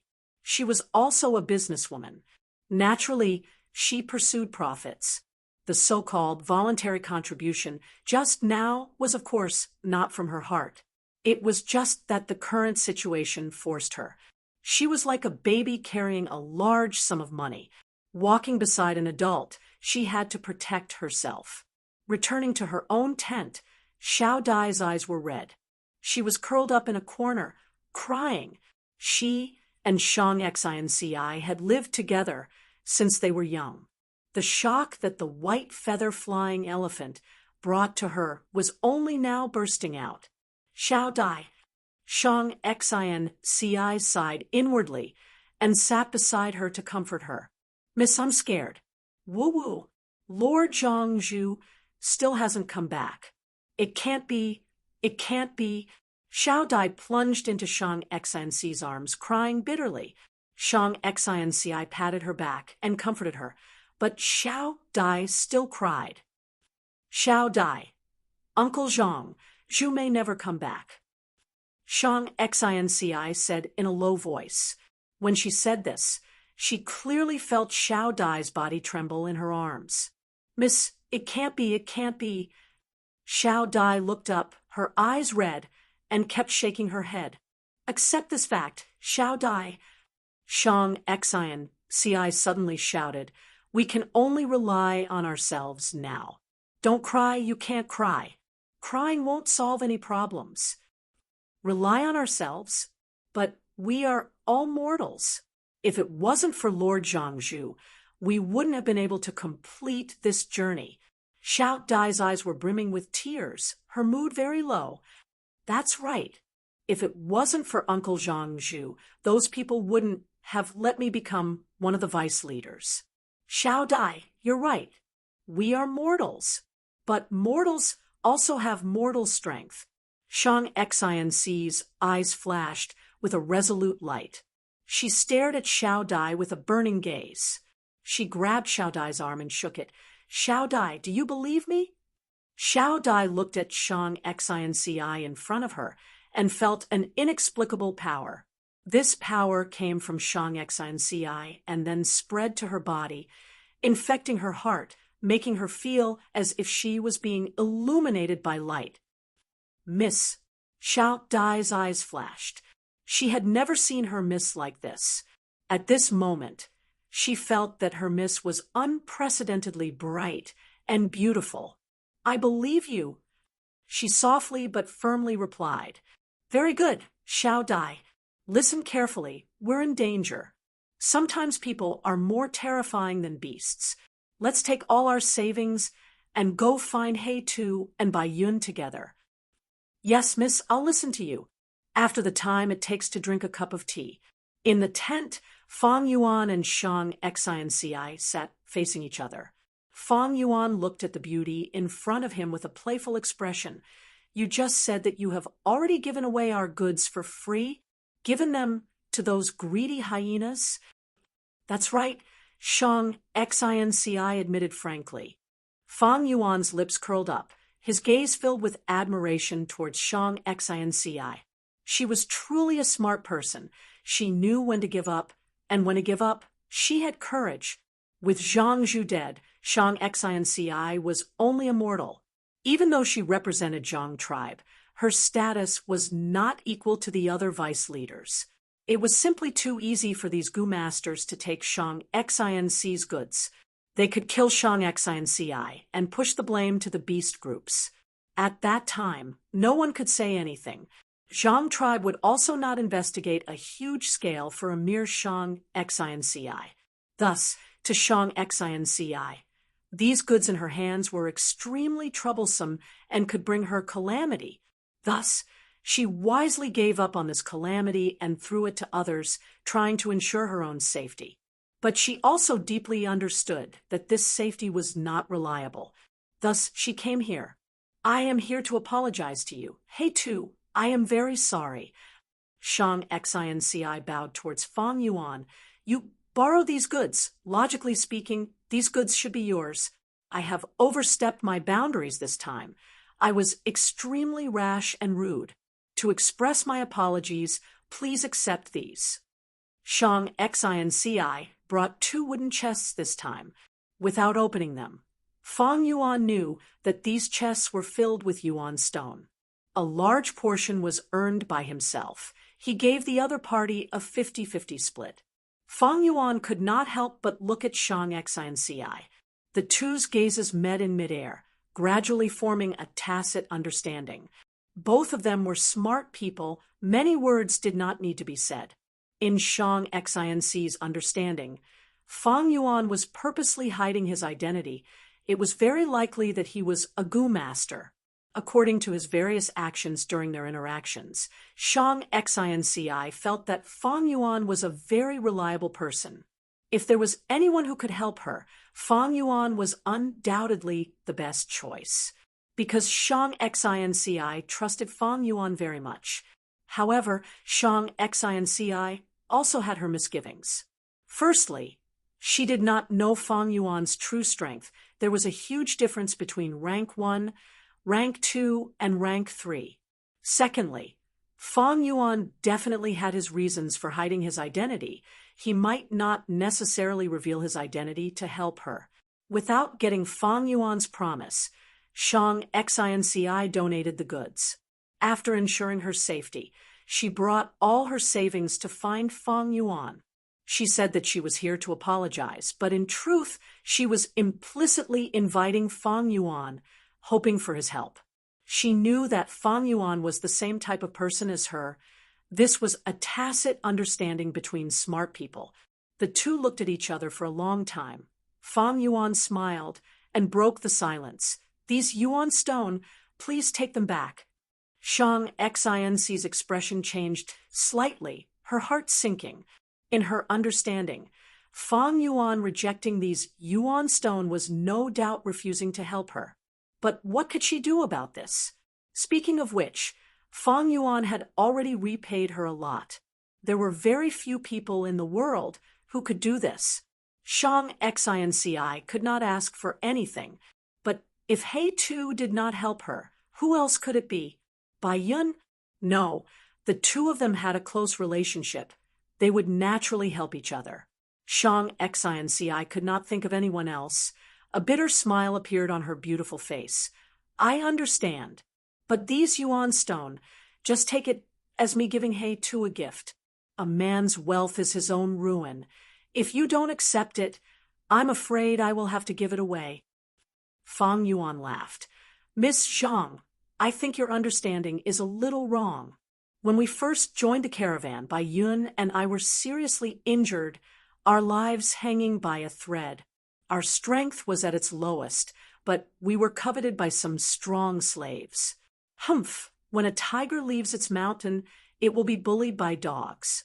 It was you who protected us and gave us the opportunity to recuperate. It is not an exaggeration to say that this kindness is a life-saving grace, and I am a person who will repay kindness and take revenge for enmity. Although you are a mortal, I approve of you and even admire you.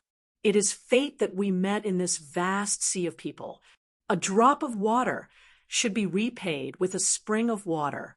Let alone a life-saving grace take you on stone back. I will do my best to protect you.